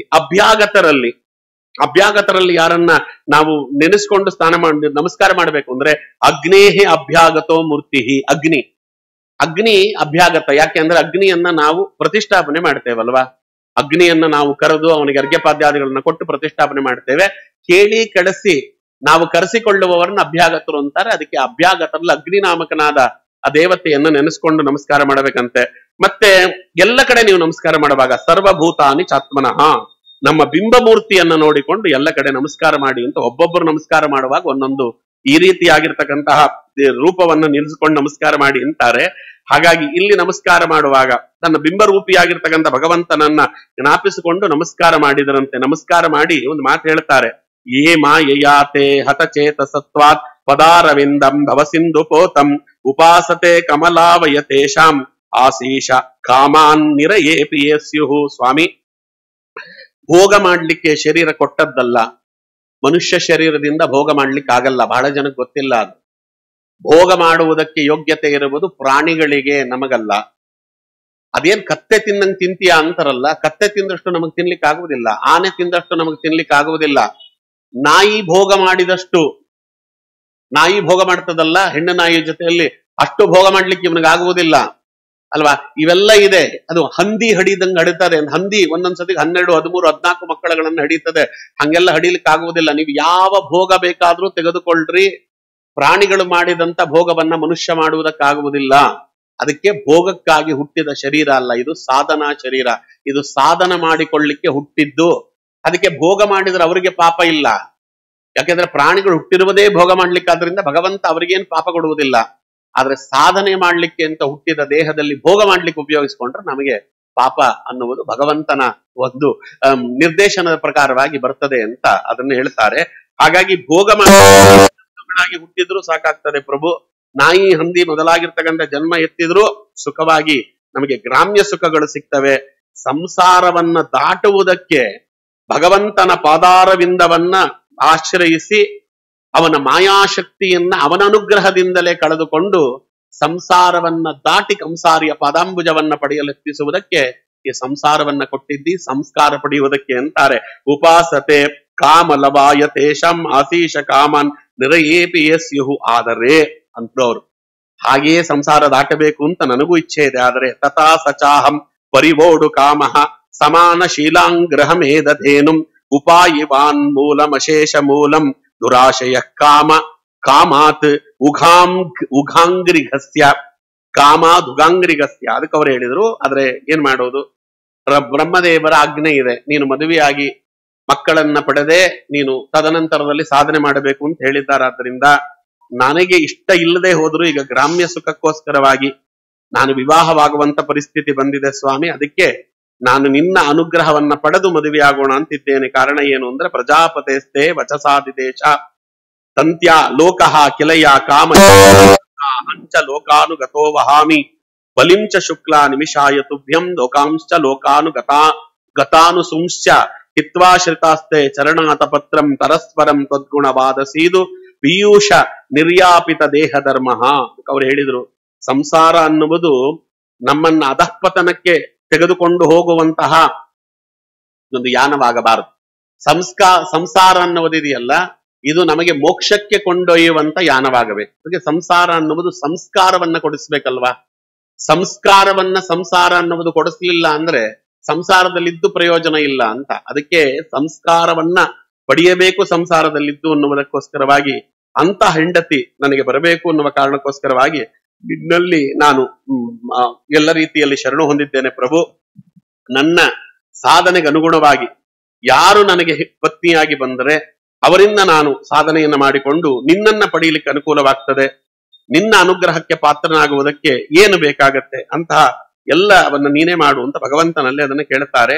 ಅದಕ್ಕೆ ತಾಂ ತ್ವನುಭೂತ್ಯೋಪ ರಥಕ್ರಿಯಾರ್ಥಂ ಸ್ವಮಾಯಯಾವರ್ತಿತ ಲೋಕತಂತ್ರಂ ನಮಾಮಿ ಅಭೀಕ್ಷಂ ನವನಿಹ್ಯ ಪಾದ ಸರೋಜವಲ್ವೀಯಸಿ ಕಾಮವರ್ಷಂ. ಅದಕ್ಕೆ ಲೋಕ ವ್ಯವಹಾರಕ್ಕೆ ಬೇಕಾದ ಸೃಷ್ಟಿ ಆಗಬೇಕಾಗಿದೆ. ಅದಕ್ಕೆ 9 ಕನ್ಯೆ ನೀ ಪಡೆಯಲೇಬೇಕು ಅಂತ ಅವರು ಹೇಳಿದ್ದಾರೆ ಬ್ರಹ್ಮದೇವರು. ಅದಕ್ಕೋಸ್ಕರವಾಗಿ ಹೆಣ್ಣಿನಿಂದ ಹೆಚ್ಚು ಸೃಷ್ಟಿಯಾಗ್ತದೆ ಲೋಕದಲ್ಲಿ ಎನ್ನುವ ಕಾರಣಕ್ಕೆ 9 ಕನ್ಯೆಯರನ್ನ ಪಡೆಯಬೇಕು ಅಂತ ಬ್ರಹ್ಮದೇವರ ಆಜ್ಞೆ.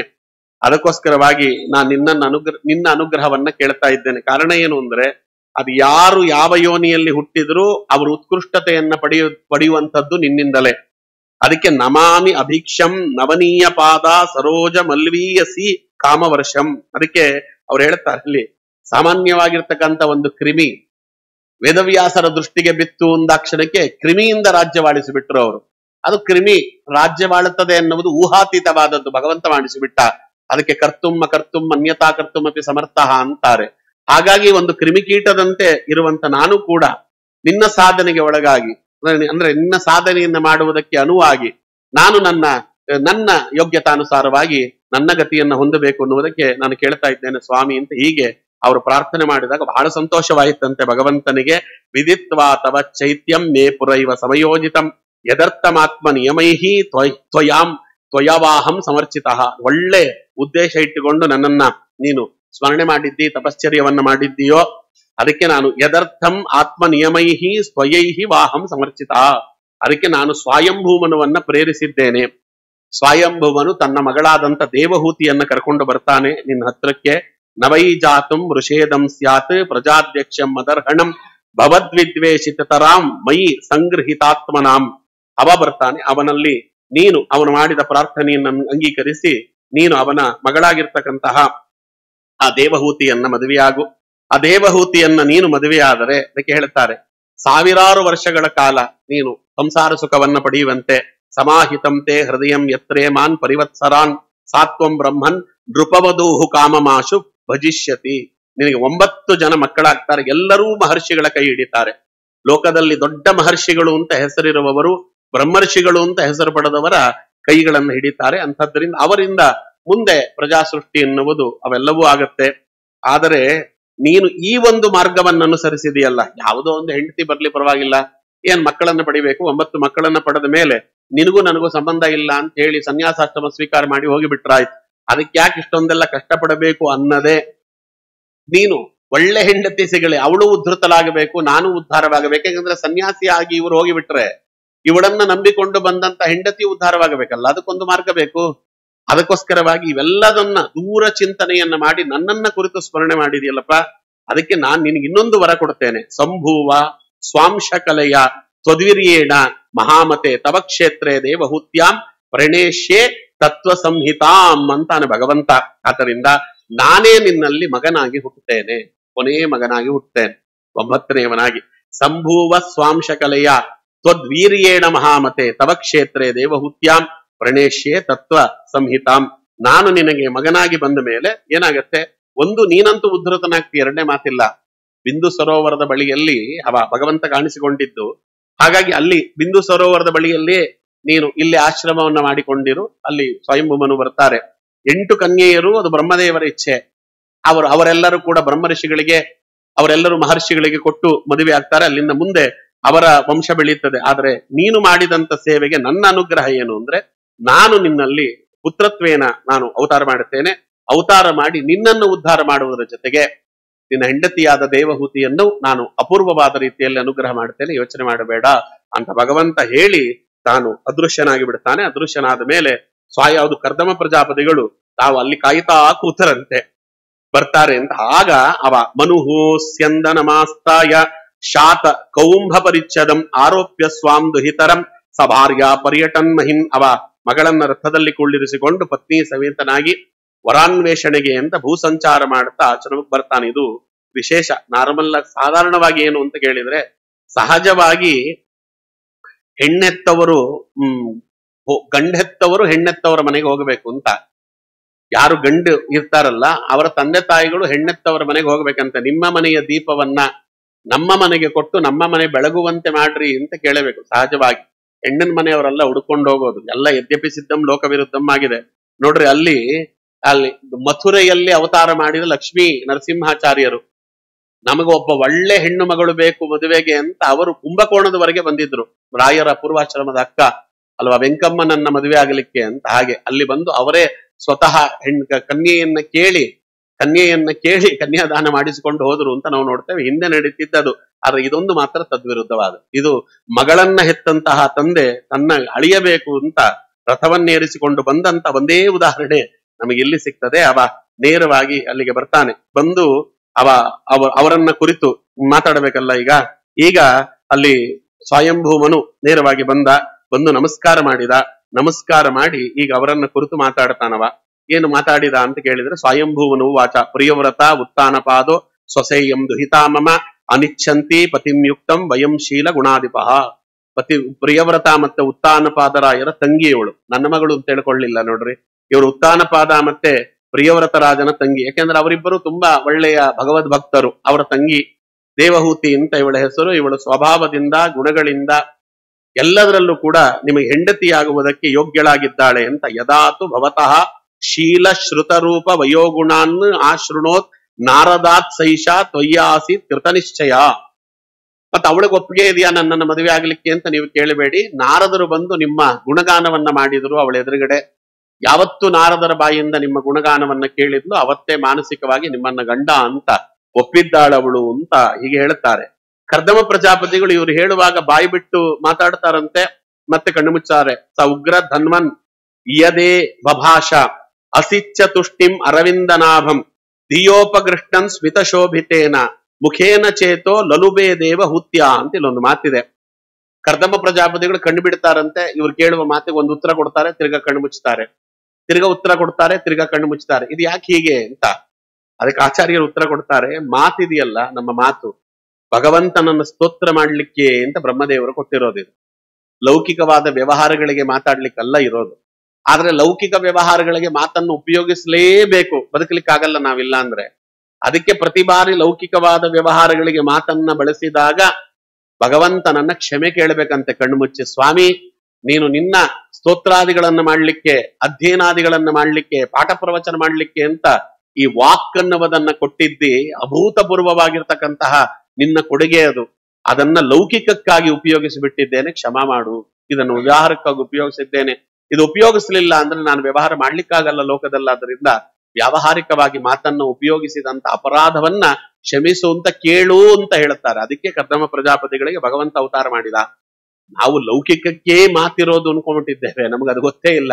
ಮಾತು ಅನ್ನೋದು ಇರುವುದು ಲೌಕಿಕಕ್ಕಲ್ಲ, ಅದು ಭಗವಂತನ ಸೇವೆಗೆ ಅಂತ ಇರುವುದಲ್ವಾ. ಅದಕ್ಕೆ ಇಲ್ಲಿ ಹೇಳ್ತಾರೆ.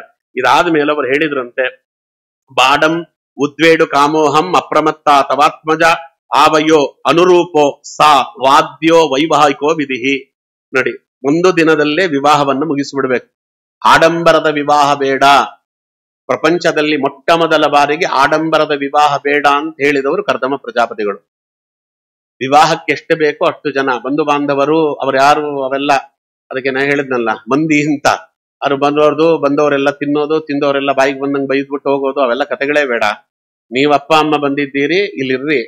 ನಮ್ಮಪ್ಪ ಅಮ್ಮ ಬ್ರಹ್ಮದೇವರು ಮತ್ತೆ ಸರಸ್ವತಿ ಬರ್ತಾರೆ, ಸಾಕಷ್ಟೇ ಜನ. ಅಷ್ಟು ಜನರ ಮಧ್ಯದಲ್ಲಿ ವಿವಾಹ ಅನ್ನುವುದೇನಿದೆಯಲ್ಲ, ಇದು ಆತ್ಮೋದ್ಧಾರಕ್ಕಾಗಿ ನಡೆಯುವಂತ ಯಜ್ಞವೇ ಹೊರತು ಬೇರೆ ಅಲ್ಲ. ಅದಕ್ಕೋಸ್ಕರವಾಗಿ ಸಾಕು ಅಂತ ಹೇಳ್ತಾರೆ. ಆವಯೋ ಅನುರೂಪಾಸ ಅದ್ಯೋ ವೈವಾಹಿಕೋ ವಿಧಿ. ಇವತ್ತೇ ಮಾಡಿಬಿಡಿ ಮದುವೆಯನ್ನ. ಇಂದಿನ ದಿನವೇ ಶುಭ ದಿನವು, ಇಂದಿನ ವಾರ ಶುಭವಾರ, ಇಂದಿನ ಕರ್ಣ ಶುಭ ಕರ್ಣ. ಬ್ರಹ್ಮದೇವರು ಹೇಳಿದ್ದಾರೆ, ಭಗವಂತ ಹೇಳಿದ್ದಾನೆ ಅಂದ್ರೆ ಇವತ್ತೇ ಶುಭವಾದದ್ದು, ಇವತ್ತೇ ಮದುವೆಯನ್ನು ಮಾಡಿಬಿಡಿ, ಇವತ್ತು ಮದುವೆ ಮಾಡಿಕೊಳ್ಳೋಣ ಅಲ್ವಾ. ಆಮೇಲೆ ಅವ್ರು ಹೇಳ್ತಾರೆ, ಮೊದಲೇ ಹೇಳಿಬಿಟ್ಟಿದ್ದೇನೆ ಏನು ಅಂದ್ರೆ, ಅಥೋ ಭಜಿಷ್ಯೆ ಸಮಯೇನ ಸಾಧ್ವಿ ಯಾವತ್ ತೇಜೋ ವಿಪ್ರುಯಾತಾತ್ಮನೋಮೆ ಅಥೋ ಧರ್ಮಾನ್ ಪಾರಹಂಸ್ಯಂ ಮುಖ್ಯಾನ್ ಶುಕ್ಲೋಪದಿಷ್ಟಾನ್ ಬಹುಮನ್ಯೇ ವಿಹಂಸ್ತಾನ್ ಅಂದ್ರ ಅವರು. ಇವಳಲ್ಲಿ 9 ಜನ ಹೆಣ್ಣು ಮಕ್ಕಳು, 1 ಗಂಡು ಮಗು, ಇಷ್ಟಾಗುವವರೆಗೆ ಮಾತ್ರ ಇವಳ ಜೊತೆಯಲ್ಲಿ ನಾನು ಇರ್ತೇನೆ, ಬ್ರಹ್ಮದೇವರ ಆಜ್ಞೆ. ಇಷ್ಟಾದ ಮೇಲೆ ನಾನು ಸನ್ಯಾಸಾಶ್ರಮ ಸ್ವೀಕಾರ ಮಾಡಿ ಹೋಗಿಬಿಡ್ತೇನೆ, ಅದಕ್ಕೆ ನಿಮ್ಮ ಯಾವ ತಕರಾರು ಇರಬಾರದು, ಮೊದಲೇ ಹೇಳಿಬಿಟ್ಟಿದ್ದೇನೆ ಅಂತ. ಅಥೋ ಧರ್ಮಾನ್ ಪಾರಮಹಂಸ್ಯ ಮುಖ್ಯಾನ್ ಶುಕ್ಲೋಪದಿಷ್ಟಾನ್ ಬಹುಮನ್ಯೇ ವಿಹಿಂಸ್ತಾನ್ ಅಂತ ಅವ್ರು ಹೇಳ್ತಾರೆ. ಅದಕ್ಕೆ ಅವ ಒಪ್ಪಿದ, ಯಾಕೆಂದ್ರೆ ಅವನಿಗೆ ಬ್ರಹ್ಮದೇವರ ಬೆಲ್ಲವನ್ನು ಹೇಳಿದ್ರು, ನಾರದರು ಎಲ್ಲವನ್ನು ಹೇಳಿದ್ರು, ಆದ್ರಿಂದ ಅವ ಅದಕ್ಕೆ ಒಪ್ಪಿದ. ಇದಾದ ಮೇಲೆ ಅವತ್ತೇ ಮದುವೆಯಾಗಿ ಹೋಗ್ತದೆ. ಅವತ್ತಿನ ದಿನವೇ ವಿವಾಹವಾಯಿತು. ಅವತ್ತಿನ ದಿನ ವಿವಾಹವಾಯಿತು. ವಿವಾಹ ಆದ ತಕ್ಷಣ ಹೆಣ್ಣನ್ನು ಒಪ್ಪಿಸಿಬಿಟ್ಟು ಅವರೆಲ್ಲ ಹೋಗಿಬಿಡ್ತಾರೆ, ಮುಗಿದೋಯ್ತು ಅಲ್ಲಿಗೆ. ಇದಾದ ಮೇಲೆ ಏನಾಯಿತು ಅಂದ್ರೆ, ದೇವಹೂತಿಯನ್ನ ನೋಡಿದ್ರಂತೆ. ನಾನು ತಪಸ್ಸು ಅರ್ಧ ಮಾಡ್ತಾ ಇದ್ದೆ, ಇನ್ನು ತಪಸ್ಸು ಪೂರ್ತಿಯಾಗಿ ಮುಗಿದಿರಲಿಲ್ಲ, ಅಷ್ಟರೊಳಗೆ ನಿಮ್ಮ ತಂದೆ ಬಂದು ವಿವಾಹ ಕಾರ್ಯ ಮುಗಿಸಿಬಿಟ್ರು, ನಾನು ತಪಶ್ಚರ್ಯವನ್ನ ಪೂರ್ತಿ ಮುಗಿಸ್ತೇನೆ, ಅಲ್ಲಿವರೆಗೆ ನೀನು ಕಾಯ್ತೀಯಾ ಅಂತ ಕೇಳುತ್ತಾರೆ. ಅವಳ ತಾಳ್ಮೆಯ ಪರೀಕ್ಷೆ. ಕಾಯ್ತೇನೆ ಅಂದ್ಲು ಅವಳು. ಇವರು ಕಣ್ಣು ಮುಚ್ಚಿದ್ರಂತೆ. ಕಣ್ಣು ಮುಚ್ಚಿ 1000 ವರ್ಷ ಆಯ್ತು, ಕಣ್ಣೇ ಬಿಡ್ಲಿಲ್ಲ. ಅವಳು 16 ವರ್ಷದ ಹುಡುಗಿ ಮದುವೆಯಾಗಿ ಬಂದಾಗ ತಾಳ್ಮೆ ಎನ್ನುವುದು ಹೇಗಿರಬೇಕು ಅಂತ, ತಾಳಿದವನು ಬಾಳಿಯಾನು ಅಂತ ಸುಮ್ನೆ ಹೇಳುವುದಿಲ್ಲ. ಅದಕ್ಕೆ ವಾದಿರಾಜರು ತಾಳುವಿಕೆಗಿಂತ ತಪವೂ ಇಲ್ಲ ಅಂತ ಹೇಳಿದ್ರು.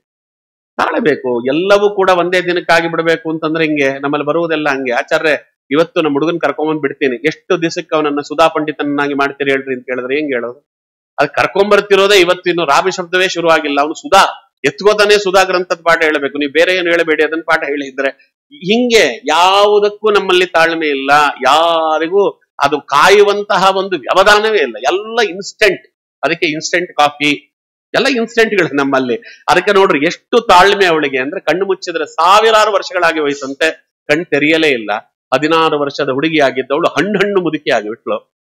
ಆಮೇಲೆ ಕರ್ದಮ ಪ್ರಜಾಪತಿಗಳು ಒಮ್ಮೆ ಕಣ್ ತೆರೀತಾರೆ. ಕಣ್ ತೆರೆದಾಗ ನೋಡಿದ್ರು, ಅವ್ರಿಗೆ ಅಯ್ಯೋ ಅನ್ನಿಸಿ ಬಿಡುತ್ತಂತೆ. ಪಾಪ ಎಷ್ಟೆಲ್ಲ ಆಸೆಗಳನ್ನು ಹೊತ್ತು ಬಂದಿದ್ಲು ಪಾಪ, ಅದರಿಂದ ಇವಳಿಗೆ ಈ ರೀತಿ ಇಷ್ಟೊಂದು ಕಾಯಿಸಿ ಬಿಟ್ನಲ್ಲ ಅಂತ ಅವ್ರಿಗೆ ಅನ್ನಿಸಿತು. ಪಕ್ಕದಲ್ಲಿ ಬಿಂದು ಸರೋವರ, ಅಲ್ಲಿ ಹೋಗಿ ಸ್ನಾನ ಮಾಡಿ ಬಾ ಅಂತ ಅವಳಿಗೆ ಹೇಳ್ತಾರೆ. ಅವಳಿಗೆ ಹೇಳಲಿಕ್ಕೂ ಪಾಪ ಚೈತನ್ಯ ಇಲ್ಲ. ಅವಳು ಏನೋ ಹಂಗು ಹಿಂಗು ಮಾಡಿಕೊಂಡು ಸ್ನಾನದ ಗಟ್ಟಿಗೆ ಹೋದಾಗ ಎಲ್ಲ ಅಪ್ಸರಾ ಸ್ತ್ರೀಯರು ಬಂದರಂತೆ. ಅವಳನ್ನ ನಿಂತು ತಾವೇ ತಮ್ಮ ಕೈಯಾರೆ ಸ್ನಾನ ಮಾಡಿಸ್ತಾರೆ. ಅವಳು ಮುಳುಗಿ ಏಳುವುದಕ್ಕಿಂತ ಮುಂಚೆ ವೃದ್ಧ ಸ್ತ್ರೀ ಮುಳುಗಿ ಏಳುವಷ್ಟರೊಳಗೆ 16 ವರ್ಷದ ಸ್ತ್ರೀ ಆಗಿಬಿಟ್ಲು. ಮುಳುಗಿ ಎದ್ದಳಷ್ಟೇ 16 ವರ್ಷದ ತರಣಿ. ಅಲ್ಲಿ ನೋಡುತ್ತಾಳೆ, ಕರ್ದಮ ಪ್ರಜಾಪತಿಗಳು 16 ವರ್ಷದ ಯುವಕನಂತೆ ದೇಹಧಾರಣೆ ಮಾಡಿದ್ರು. ಋಷಿಗಳಿಗೆ ಅದೇನು ದೊಡ್ಡದಲ್ಲ. ಋಷಿಗಳಿಗೆ ಅದು ದೊಡ್ಡದಲ್ಲ ಅಂದ್ಮೇಲೆ ಕೃಷ್ಣ ಪರಮಾತ್ಮನಿಗೆ ಅದು ದೊಡ್ಡದ? ಕೃಷ್ಣ ಪರಮಾತ್ಮ ಹಾಗೆಲ್ಲ ದೇಹವನ್ನ ಧಾರಣೆ ಮಾಡಿದ ಅಂದ್ರೆ ಅದಕ್ಕೇನು ದೊಡ್ಡದೇನು? 9 ಶರೀರಗಳನ್ನ ಧಾರಣೆ ಮಾಡಿದ್ರಂತೆ ಕರ್ದಮ ಪ್ರಜಾಪತಿಗಳು. ದೇವಹೂತಿಯು 9 ಶರೀರವನ್ನ ಧಾರಣೆ ಮಾಡ್ತಾಳೆ. ನಂದನವನ, ಇಂದ್ರದೇವರ ನಂದನವನಾದಿಗಳಲ್ಲಿ ವಿಹಾರ ಮಾಡ್ತಾರೆ. ಪ್ರಪ್ರಥಮವಾಗಿರ್ತಕ್ಕಂಥ ಹನಿಮೂನ್ ನಿಮಗೆ ಸಿಗುವುದಾದ್ರೆ ಅವರಲ್ಲೇ. ಅವರಂತೆ ಹನಿಮೂನ್ ಮಾಡಿದವರು ಇನ್ನೊಂದು ದಂಪತಿಗಳ ಉಲ್ಲೇಖವೇ ನಿಮಗೆ ಪುರಾಣದಲ್ಲಿ ಸಿಗುವುದಿಲ್ಲ. ಅಂತ ಅದ್ಭುತವಾಗಿರ್ತಕ್ಕಂತಹ ವಿಹಾರ ಯಾತ್ರೆ. ಅವ್ರು ಏನು ಮಾಡಿದ್ರು ನೋಡ್ರಿ. ಎಲ್ಲಿಗೆ ಹೋಗಬೇಕು? ಯದ್ಯಪಿ ಇವತ್ತು ಅದು ಹನಿಮೂನ್ ಅನ್ನುವ ಶಬ್ದವೇ ಮೊದಲನೇದು ತಪ್ಪು.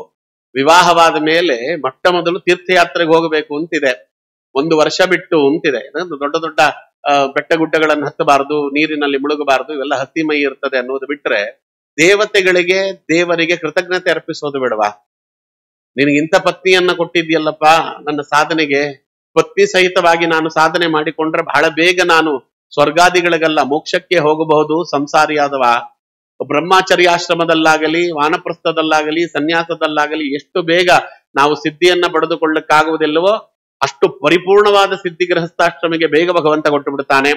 ಅದಕ್ಕೆ ಇಂಥವಳನ್ನ ನನಗೆ ವಿವಾಹವನ್ನಾಗಿ ಮಾಡಿ ಸಂಸ್ಕಾರಯುತವಾಗಿ ಹೆಂಡತಿಯಾಗಿ ಕೊಟ್ಟಿದ್ಯಲ್ಲ ಅಂತ ದೇವರಿಗೊಂದು ಕೃತಜ್ಞತೆ, ಅವಳು ನನಗೆ ಇಂಥವ್ರು ಗಂಡನಾಗಿ ಬಂದಲ್ಲ ಅಂತ ಕೃತಜ್ಞತೆ ಅರ್ಪಿಸೋದು ಬೇಡವಾ? ಮೊದಲು ಮನೆ ದೇವರಿಗೆ ಹೋಗಬೇಕು, ತದನಂತರದಲ್ಲಿ ಗುರು ಮನೆಗೆ ಹೋಗಬೇಕು. ಮೊದಲೇ ನಮಗೆ ಗುರುಗಳಿಗೆ ಯಾವ ಗುರು ಪರಂಪರೆಯಲ್ಲಿ ನಾವು ಬಂದಿರ್ತೀವೋ ಅಲ್ಲಿಗೆ ಹೋಗಿ ಅವರ ಆಶೀರ್ವಾದವನ್ನ ಪಡೆದುಕೊಂಡರೆ ನಮ್ಮ ವಂಶದಲ್ಲಿ ಧಾರ್ಮಿಕರಾಗಿರ್ತಕ್ಕಂಥ ಮಕ್ಕಳು, ಧಾರ್ಮಿಕರಾಗಿರ್ತಕ್ಕಂಥ ವಾತಾವರಣದಲ್ಲಿ ಬೆಳೆಯುವಂತಹ ಸ್ಥಿತಿಗತಿಗಳು ತಲುಪ್ತವೆ. ಏನಿಲ್ಲ, ಕೊಡೆಕೆನಲ್ ಗೋದೆ, ಗೋವಾಗ್ ಹೋದೆ, ಇಲ್ಲಿ ಹೋದ್ರೆ ಅಷ್ಟೇ ಅಂತ ಮಕ್ಕಳೇ ಹುಟ್ಟೋದಲ್ಲ. ಇನ್ನೆಂತವ್ರು ಹುಟ್ಟುತ್ತಾರೆ? ಗೋವಾನಲ್ಲಿ ಅವನು ಯಾರೋ ಇದ್ದಂತಲ್ಲ, ಕಲ್ಲಾಸುರ ಅಂತ ಒಬ್ಬ ಇದ್ದ, ಅಂತ ಅಸುರನ ಮಕ್ಕಳೇ ಹುಟ್ಟುವುದಲ್ವಾ? ಅದಕ್ಕೋಸ್ಕರವಾಗಿ ಇವೆಲ್ಲ ಕಥೆಗಳಾಗ್ತಿರುವುದು ಹಾಗೆ. ಅದಕ್ಕೆ ಇಲ್ಲಿ ಹೇಳ್ತಾರೆ ನೋಡಿ, ಅವರು ನಂದನವನಾದಿಗಳಿಗೆ ಹೋಗಿ ಕಲ್ಪವೃಕ್ಷ ಕಾಮಧೇನು ಇರುವ ಕಡೆ ಭಗವಂತನ ರೂಪಗಳನ್ನು ಉಪಾಸನೆ ಮಾಡುತ್ತಾ ಕಾಮೋಪಸರ್ಜನ ಅನ್ನುವಂತ ಭಕ್ತಿಯನ್ನ ಅವರು ಮಾಡಿದ್ದರಿಂದ ಅವರಿಗೆ 9 ಮಕ್ಕಳು, ಹೆಣ್ಣು ಮಕ್ಕಳು ಹುಟ್ಟಿದ್ರಂತೆ. ಕಲಾ ಎಂತೆಂತ ಹೆಣ್ಣು ಮಕ್ಕಳು ರೂಢಿ ಹುಟ್ಟಿದ್ದು. ಅದಕ್ಕೆ ಮೊದಲು ಹೆಣ್ಣು ಮಕ್ಕಳು ಹುಟ್ಟಬೇಕು, ಆಮೇಲೆ ಗಂಡು ಹುಟ್ಟಬೇಕು ಅಂತಲೇ ಇದ್ದಿದ್ದು ಹಿಂದೆ. ಅದಕ್ಕೆ ಮೊದಲು ಆರ್ತಿಗೊಂದು ಕೀರ್ತಿಗೊಂದು ಅಂತ. ಈಗ ಆರ್ತಿಯೂ ಇಲ್ಲ, ಕೀರ್ತಿಯೂ ಇಲ್ಲ, ಯಾವುದೂ ಇಲ್ಲ, ಬರೀ ಅಪಕೀರ್ತಿ ಒಂದಿದೆ ಅಷ್ಟೇ. ಇನ್ನೇನು ಕೇಳಬೇಡ್ರಿ. ಆರ್ತಿಗೊಂದು ಮೊದಲು. ಯಾಕೆ ಮೊದಲು ಹೆಣ್ಣು ಮಕ್ಕಳಾಗಬೇಕು ಅಂತ ಹೇಳ್ತಿದ್ರು ಅಂದ್ರೆ, ಕನ್ಯಾ ದಾನ ಮಾಡಿದ ಮೇಲೆ ಪರಿಗ್ರಹಕ್ಕೆ ಅರ್ಹತೆ ಬರ್ತದೆ. ದಾನ ಮಾಡ್ಲಿಲ್ಲ ಅಂದ್ರೆ ದಾನ ಸ್ವೀಕಾರಕ್ಕೆ ಅರ್ಹತೆ ಬರುವುದಿಲ್ಲ. ಅದಕ್ಕೆ ತಂಗಿ ಹುಟ್ಟಿದ್ರು ಮೊದಲು ತಂಗಿಗೆ ಮದುವೆ ಮಾಡಿ ಆಮೇಲೆ ಅಣ್ಣ ಮದುವೆ ಮಾಡ್ಕೊತಿದ್ದಿದ್ದು. ಯಾಕೆ ಅಂದ್ರೆ ಕನ್ಯಾ ದಾನ ಮೊದಲಾಗಬೇಕು, ಆಮೇಲೆ ಪರಿಗ್ರಹ, ಕನ್ಯಾ ಸ್ವೀಕಾರ ಆಮೇಲೆ ಅಂತ.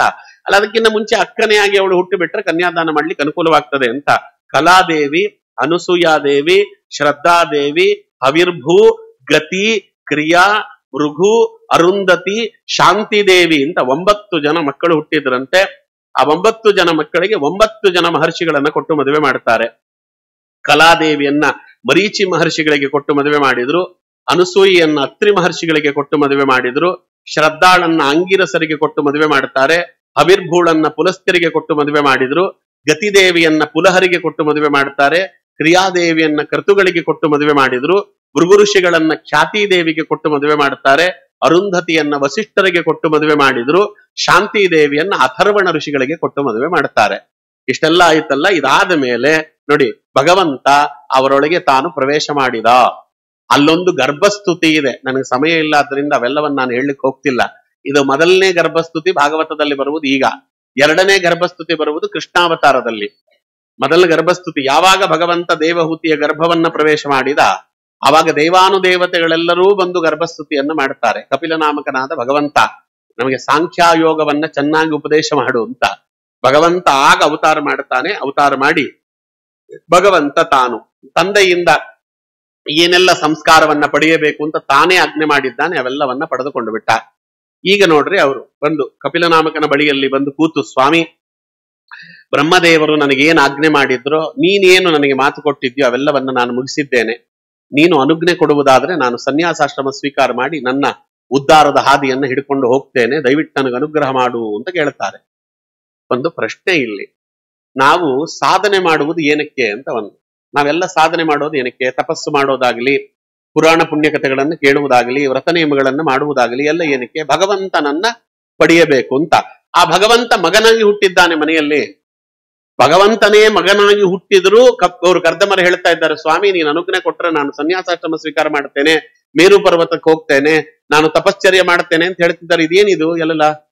ಭಗವಂತ ಮನೆಯಲ್ಲೇ ಇದ್ದಾಗ ಅವನನ್ನ ಉಪಾಸನೆ ಮಾಡುವುದು ಬಿಟ್ಟು ಅವನನ್ನ ಬಿಟ್ಟು ದೂರಕ್ಕೆ ಹೋಗ್ತೀವಿ ಅಂತ ಹೇಳ್ತಾರಲ್ಲ, ಇದೇನು ಕಥೆ ಅಂತ. ಇದಕ್ಕೆ ಯಾರು ಉತ್ತರ ಕೊಡ್ಲಿಲ್ಲ ಲೋಕದಲ್ಲಿ. ಉತ್ತರ ಕೊಟ್ಟವರೊಬ್ಬರೇ ಒಬ್ಬರು ಮಧ್ವಾಚಾರ್ಯರು. ಮಧ್ವಾಚಾರ್ಯರಂದ್ರು, ಹೊರಗಿನ ಭಗವಂತನ ಯಾವ ರೂಪ ಉಪಾಸನೆ ಮಾಡಿದ್ರು ಮೋಕ್ಷ ಇಲ್ಲ, ಬಿಂಬರೂಪ ಉಪಾಸನೆ ಮಾಡಿದರೆ ಮಾತ್ರ ಮೋಕ್ಷ. ಕಪಿಲನಾಮಕನಾದ ಭಗವಂತ ಇವರ ಬಿಂಬರೂಪ ಅಲ್ಲ, ಅದು ಇವರ ಬಿಂಬರೂಪ ಬೇರೆ ಇದೆ. ಅದಕ್ಕೆ ಬಿಂಬಮೂರ್ತಿಯಾದಂತ ಭಗವಂತನನ್ನು ಉಪಾಸನೆ ಮಾಡ್ತೇನೆ ಸ್ವಾಮಿ, ದಯವಿಟ್ಟು ನನಗೆ ಅನುಗ್ರಹ ಮಾಡು ಅಂತ ಹೇಳಿ ಕಪಿಲನಾಮಕನಾದ ಭಗವಂತನಿಂದ ಅನುಜ್ಞೆಯನ್ನ ಪಡೆದು ಸನ್ಯಾಸಾಶ್ರಮ ಸ್ವೀಕಾರ ಮಾಡಿ ಕರ್ದಮರು ಹೋಗಿಬಿಟ್ರು.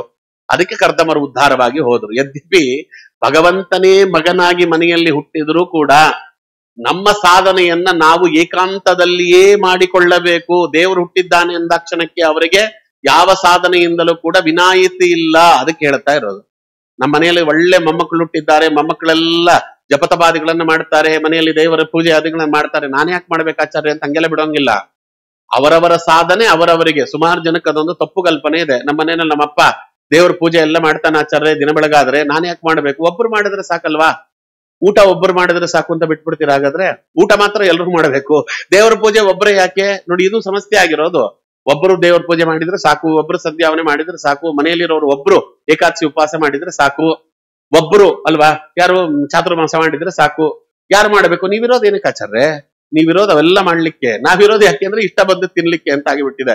ಹಂಗೆಲ್ಲ ಅಲ್ಲ, ಅವರವರ ಸಾಧನೆ ಅವರವರಿಗೆ. ವಾದಿರಾಜರು ಒಂದು ಮಾತು ಹೇಳ್ತಾರೆ, 3 ಇನ್ನೊಬ್ಬರಿಗೆ ಫಲ ಕೊಡುವುದಿಲ್ಲವಂತೆ, ಅವರವರೇ 3 ಅನುಭವಿಸ್ಬೇಕು ಅಂತ. ಮೊದಲನೇದೇನು ಗೊತ್ತಾ? ಹಸಿವು. ಹಸಿವು ನೀವೇ ಅನುಭವಿಸ್ಬೇಕು. ನಾನು ಊಟ ಮಾಡಿದ್ರೆ ನಿಮ್ಗೆ ಹಸಿವು ತುಂಬೋದಿಲ್ಲ. ಆಚಾರ್ಯ ನಿಮ್ಗೆ ಹೊಟ್ಟೆ ಹಸ್ತಿದ್ಯಾ? ಬನ್ನಿ, ಹೆಂಗು ಮುಗಿತಾ ಇದೆ, ನಾನು ನಿಮ್ಮ ಎದುರುಗಡೆನೆ ನಾನು ಎಲೆ ಹಾಕೋತೀನಿ, 2 ಎಲೆ ಹಾಕೋತೀನಿ, ನಿಮ್ಗೆ ಇಷ್ಟ ಇದ್ದದನ್ನೆಲ್ಲ ಬಡಿಸ್ಕೋತೀನಿ, ನಾನು ತಿಂತಾ ಇರ್ತೇನೆ, ನೀವು ನೋಡ್ತಾ ಇರಿ ಆಚಾರ್ಯ ಅಂತ ನನ್ನ ಹೊಟ್ಟೆ ತುಂಬಲ್ಲ. ನಾನು ತಿಂದ್ರೆ ನನ್ನ ಹೊಟ್ಟೆ ತುಂಬುತ್ತದೆ, ಮೊದಲನೇದು. ಎರಡನೇದು ರೋಗ. ರೋಗ ಬಂದಾಗ ನಾನೇ ನರಳಬೇಕು, ನಮಗೋಸ್ಕರ ನೀವು ನರಳಿಕ್ಕಾಗಲ್ಲ, ಅಥವಾ ನಿಮಗೋಸ್ಕರ ನಾನ್ ನರಳಿಕ್ಕಾಗಲ್ಲ. ರೋಗ ಇದೆಯಲ್ಲ, ಅದು ಅವರವರೇ ಅನುಭವಿಸುತ್ತಿರಬೇಕು, ಎರಡನೇದು. ಮೂರನೇದು ಧ್ಯಾನ. ನಾನು ಧ್ಯಾನ ಮಾಡಿ ಅದರ ಫಲವನ್ನ ನಿಮಗೆ ಕೊಡ್ಲಿಕ್ಕಾಗಲ್ಲ, ನೀವು ಧ್ಯಾನ ಮಾಡಿ ಆ ಫಲವನ್ನ ನಮಗ್ ಕೊಡ್ಲಿಕ್ಕಾಗಲ್ಲ ಅಲ್ವಾ.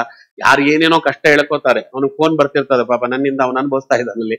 ಆಚಾರ್ಯರ ಫೋನ್ ನಂಬರ್ ಕೊಡಿ, ಆಚಾರ್ಯರ ಫೋನ್ ನಂಬರ್ ಕೊಡಿ, ಏನೇನೋ ಹುಚ್ಚುಚ್ಚಾಗಿ ಪ್ರಶ್ನೆಗಳನ್ನ ಕೇಳ್ತಾರೆ. ನಾವು ಏನೋ ಹೇಳ್ಬೇಕಲ್ಲ ಹೇಳ್ತೇವೆ. ಲಕ್ಷ್ಮೀ ಶೋಭಾನೆ ಹೇಳ್ಕೊಳ್ರಮ್ಮ, ಕೇಶವನಾಮ ಹೇಳ್ಕೊಳ್ರಿ, ಮಧ್ವನಾಮ ಹೇಳ್ಕೊಳ್ರಿ. ಆಚಾರ್ಯ ಮಧ್ವನಾಮ, ಕೇಶವನಾಮ, ಲಕ್ಷ್ಮೀ ಶೋಭಾನೆ ಎಲ್ಲ ನೀವ್ ಹೇಳ್ಕೊಳ್ಳಿ. ಅದಕ್ಕೇನಾದ್ರು ದುಡ್ಡು ಬೇಕಿದ್ರೆ ನಾವು ಕೊಡ್ತೇವೆ ಅಂತಾರೆ ಹೊರತು ನಾವು ಮಾಡ್ತೀವಿ ಅನ್ನೋದು ಅವ್ರ ಬಾಯಲ್ಲೇ ಬರುವುದಿಲ್ಲವಲ್ಲ. ನಾನು ಮಾಡಿದ್ರೆ ಫಲ ನನಗ್ ಬರ್ತದೆ, ನಿಮ್ಗೆ ಯಾಕೆ ಬರ್ತದೆ ಅದು? ನೋಡಿ, ಇದು ನಾವು ಕರ್ದಮ ಪ್ರಜಾಪತಿಗಳಿಂದ ಕಲಿಯಬೇಕಾದಂತ ಪಾಠ. ಭಗವಂತನಂಥವನೇ ಮನೆಯಲ್ಲಿ ಅವತಾರ ಮಾಡಿದ್ರು ಕೂಡ ಅವರ ಸಾಧನೆ ಮಾಡ್ಲಿಕ್ಕೆ ಭಗವಂತನನ್ನೇ ಬಿಟ್ಟು ಹೋದ್ರವರು. ಇದು ಅದಕ್ಕೆ ಹಾಗೆ ಹೋಗಿ ಬಿಡ್ತಾರೆ.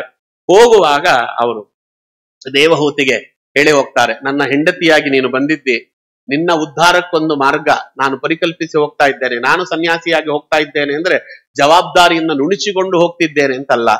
ನಿನಗೆ ಗುರುಸ್ಥಾನೀಯನಾಗಿರುವವನು ನಿನ್ನ ಮಗ ಕಪಿಲ ನಾಮಕನಾದ ಭಗವಂತ. ಅವನಿಂದ ಜ್ಞಾನವನ್ನ ಪಡೆದು ನೀನು ಉದ್ಧತನಾಗು ಅಂತ. ಇದು ಗಂಡನಾದವನ ಜವಾಬ್ದಾರಿ. ಇದು ತಾನೊಬ್ಬ ಸಾಧನೆ ಮಾಡ್ಕೊಂಡು ಹೋಗ್ಬಿಡೋದು ಅಥವಾ ಹೆಂಡತಿ ಒಬ್ಬಳೇ ಸಾಧನೆ ಮಾಡ್ಕೊಂಡು ಹೋಗೋದು ಇದು ಸಂಸಾರದ ಲಕ್ಷಣ ಅಲ್ಲ.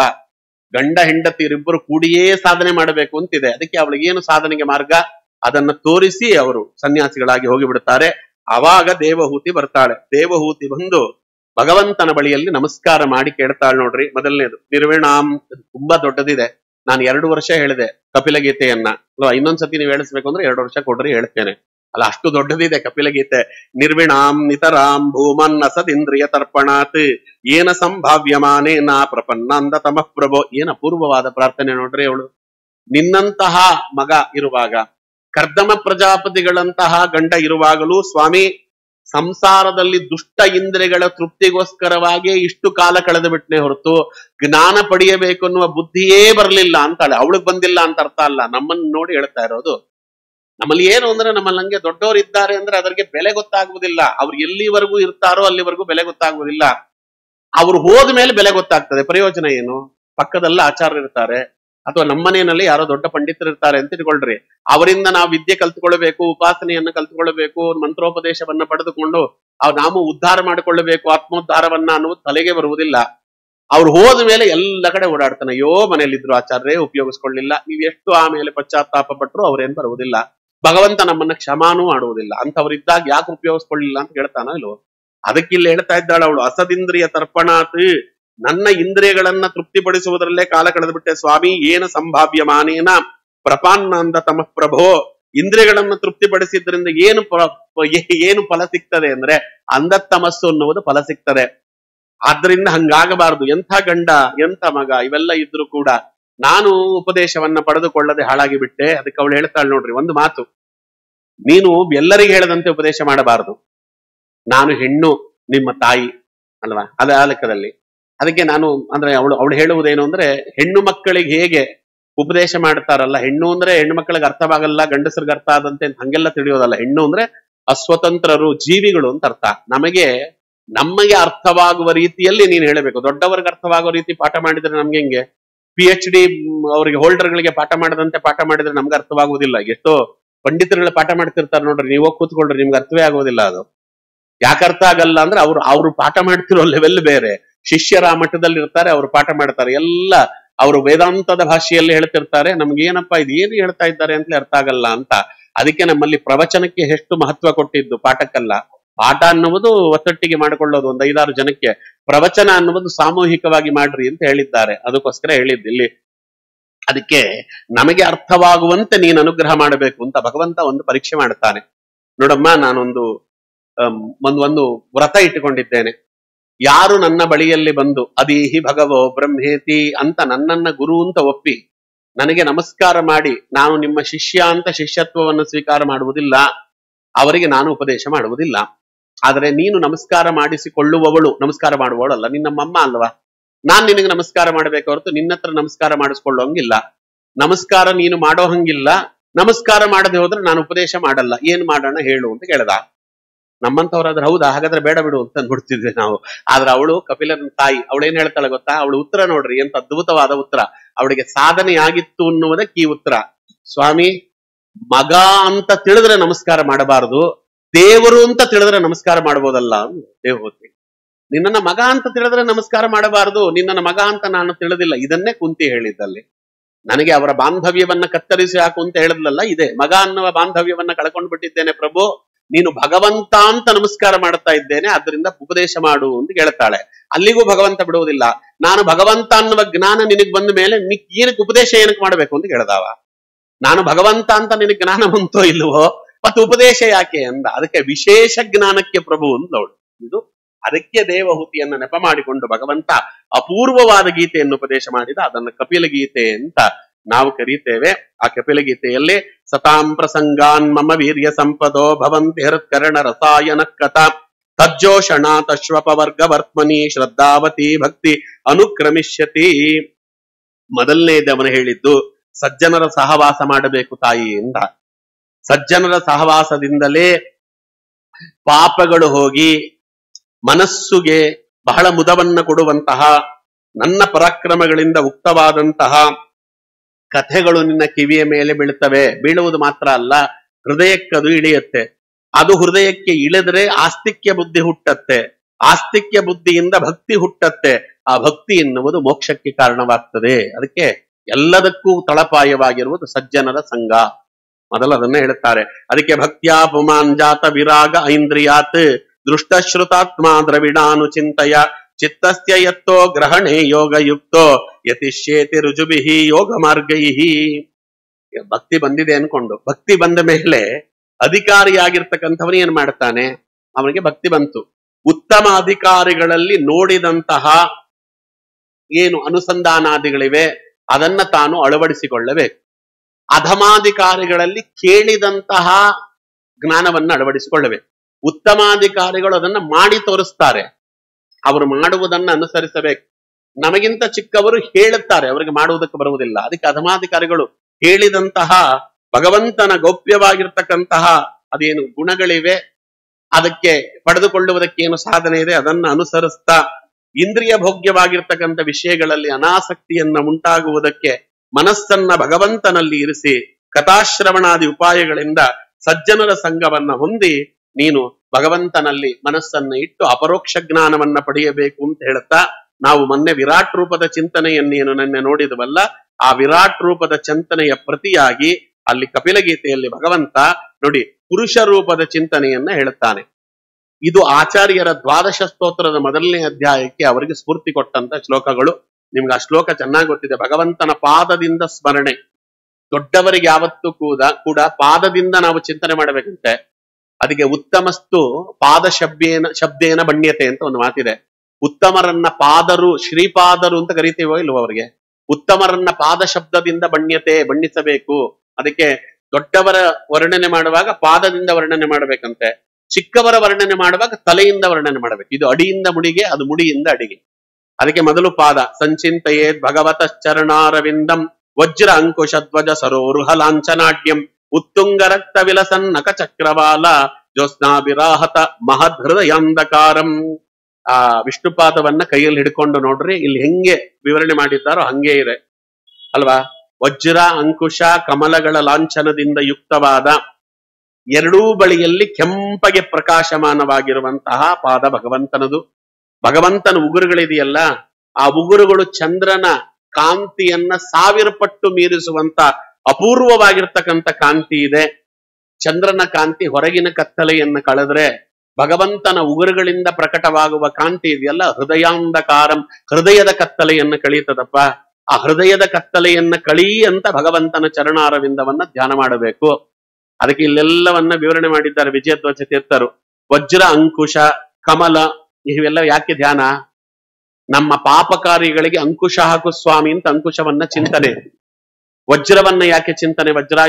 ವಜ್ರಾಯುಧದ ಹೊಡೆತದಿಂದ ಬೆಟ್ಟಗಳು ಹೇಗೆ ಪುಡಿಪುಡಿ ಆಗ್ತದೋ, ನಮ್ಮ ಪಾಪಗಳು ಅನ್ನುವ ಬೆಟ್ಟಗಳು ವಜ್ರಾಯುಧ ನಿನ್ನ ಪಾದದಲ್ಲಿರುವ ವಜ್ರದ ಚಿಂತನೆಯಿಂದ ಪುಡಿಪುಡಿಯಾಗಲಿ. ಕಮಲ ಯಾಕೆ ಅಂದ್ರೆ ಹಂಗೆ ಕೆಸರಿನಲ್ಲಿ ಕಮಲ ಹುಟ್ಟಿ ಭಗವಂತನ ಪಾದವನ್ನ ಹೇಗೆ ಸೇರ್ತದೋ, ಸಂಸಾರ ಅನ್ನುವ ಕೆಸರಿನಲ್ಲಿ ಹುಟ್ಟಿದ್ದೇನೆ ಪ್ರಭು, ಈ ಸಂಸಾರದಲ್ಲಿ ನಾನು ಸಾಯಬಾರದು, ಕಮಲದಂತೆ ಸಂಸಾರದಿಂದ ಮೇಲೆದ್ದು ಬಂದು ನಿನ್ನ ಪಾದಾರವಿಂದವನ್ನ ಸೇರಬೇಕು ಅನ್ನುವ ಚಿಂತನೆ. 3 ಅಲ್ವಾ? ಇವೆಲ್ಲ ಲಾಂಛನಗಳು ಇವೆ ಅಲ್ಲಿ, ಅವೆಲ್ಲವನ್ನ ಚಿಂತನೆ ಮಾಡ್ಬೇಕಂತ. ಭಗವಂತನ ಉಗುರು, ಅದರಿಂದ ಹುಟ್ಟಿದಂತ ಬೆಳಕು, ಭಗವಂತನ ಉಗುರಿನಿಂದ ಹೊರಟಂತ ಬೆಳಕು ನಮ್ಮ ಹೃದಯಾಂಧಕಾರವನ್ನ ತೆಗೆದುಹಾಕಲಿ ಅಂತ.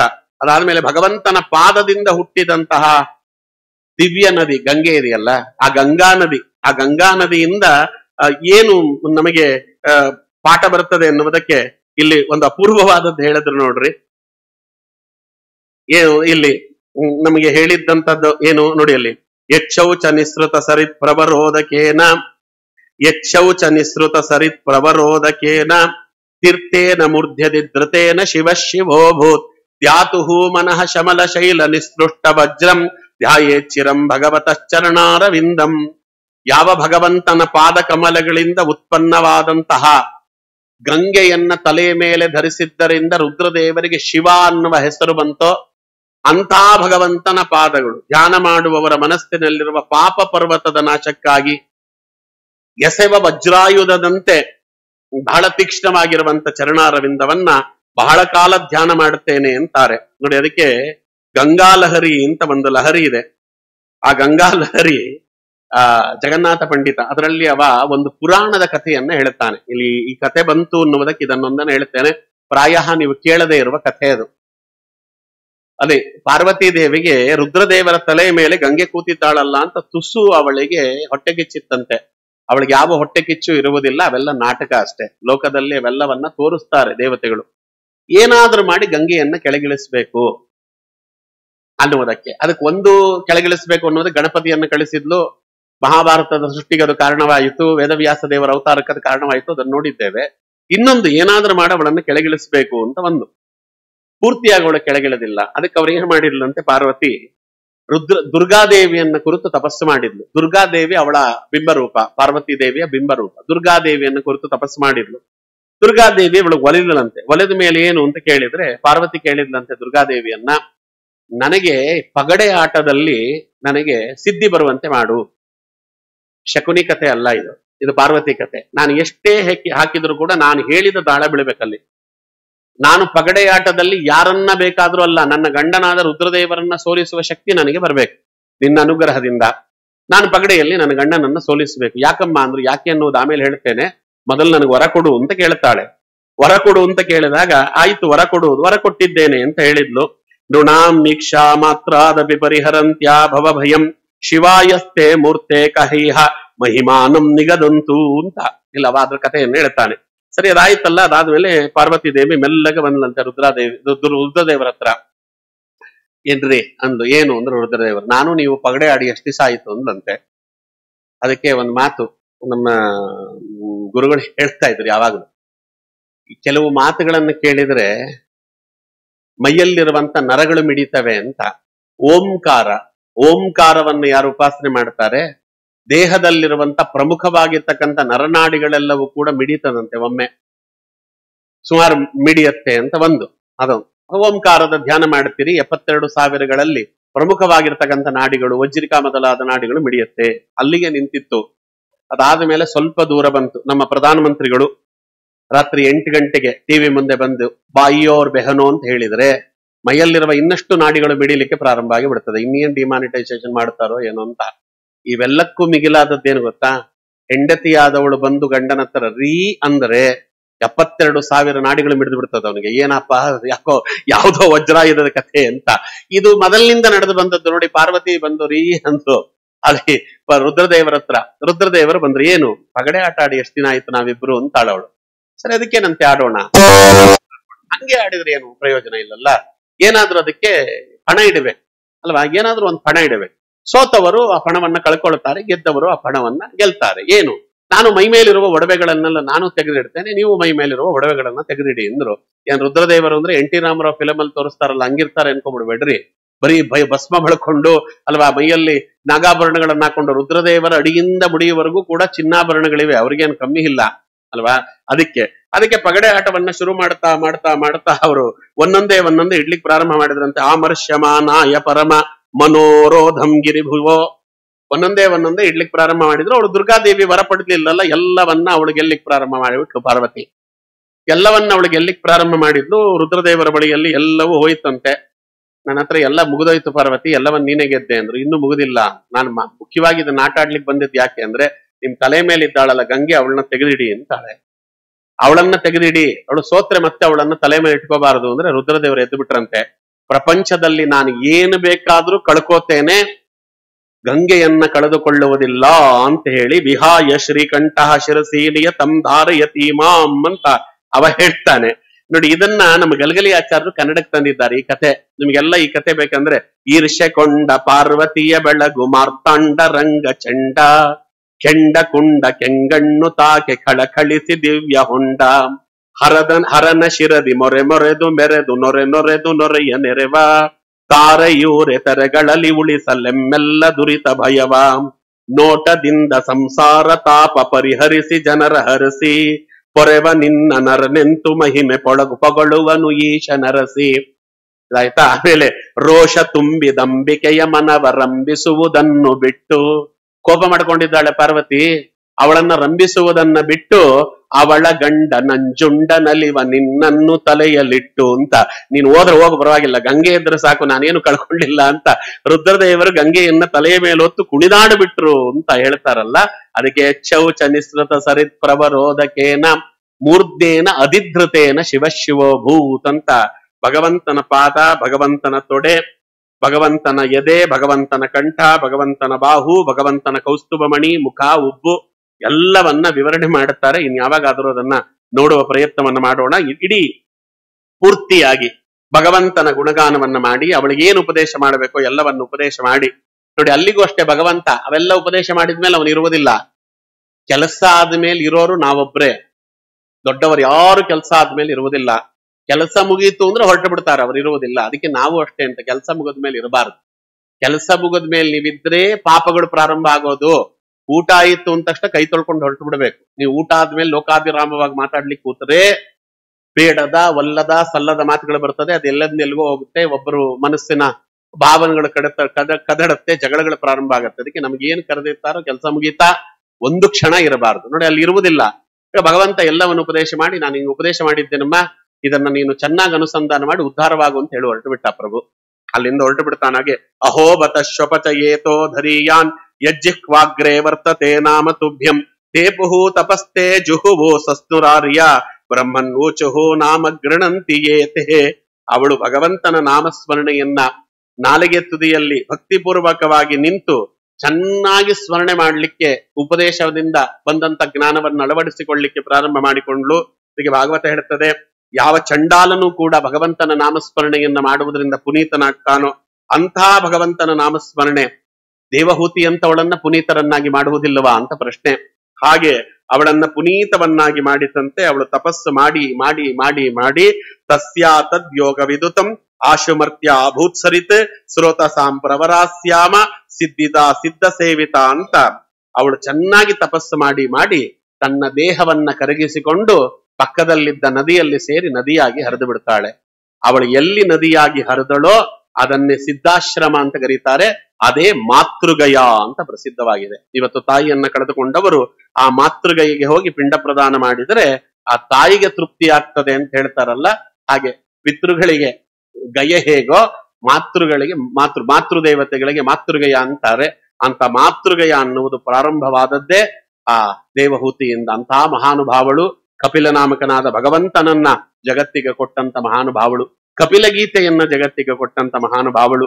ಅಂತಹ ದೇವಹೂತಿ ಅವಳ ಅನುಗ್ರಹದಿಂದ ನಮಗೂ ಸ್ವಲ್ಪ ಕಪಿಲ ಗೀತೆ ಅನ್ನುವುದು ನಮಗೆ ಅರ್ಥವಾಗುವಂತಾಗಲಿ ಎನ್ನುವ ಪ್ರಾರ್ಥನೆಯಿಂದ ನಾಳೆ ಮಿಕ್ಕ ಅವತಾರಗಳು, ಸನತ್ ಕುಮಾರ ಅವತಾರ ಇದೆ, ದತ್ತಾತ್ರೇಯರ ಅವತಾರ ಇದೆ ಅಲ್ವಾ, ಭಗವಂತನ ನರನಾರಾಯಣ ಅವತಾರ ಇದೆ, ಸುಮಾರು ಅವತಾರ, ಮತ್ಸ್ಯಾವತಾರಗಳು, ಎಲ್ಲ ಅವತಾರಗಳನ್ನ ಏನು ವರ್ಣನೆ ಮಾಡುತ್ತದೆ ಭಾಗವತ, ಅದನ್ನು ನೋಡುವ ಪ್ರಯತ್ನ ಮಾಡೋಣ ಅಂತ ಹೇಳ್ತಾ ಇವತ್ತಿನ ಉಪನ್ಯಾಸಕ್ಕೆ ಸರ್ವೇಂದ್ರ ಪ್ರೇರಕೇನ ಶ್ರೀ ಪ್ರಾಣಪತಿ ನೇರಿತಃ ಯಥವೋಚ ಮಹಂತೇನ ಪ್ರಿಯತಾಂ ಕಮಲಾಲಯ ಶ್ರೀಕೃಷ್ಣಾರ್ಪಣಮಸ್ತು.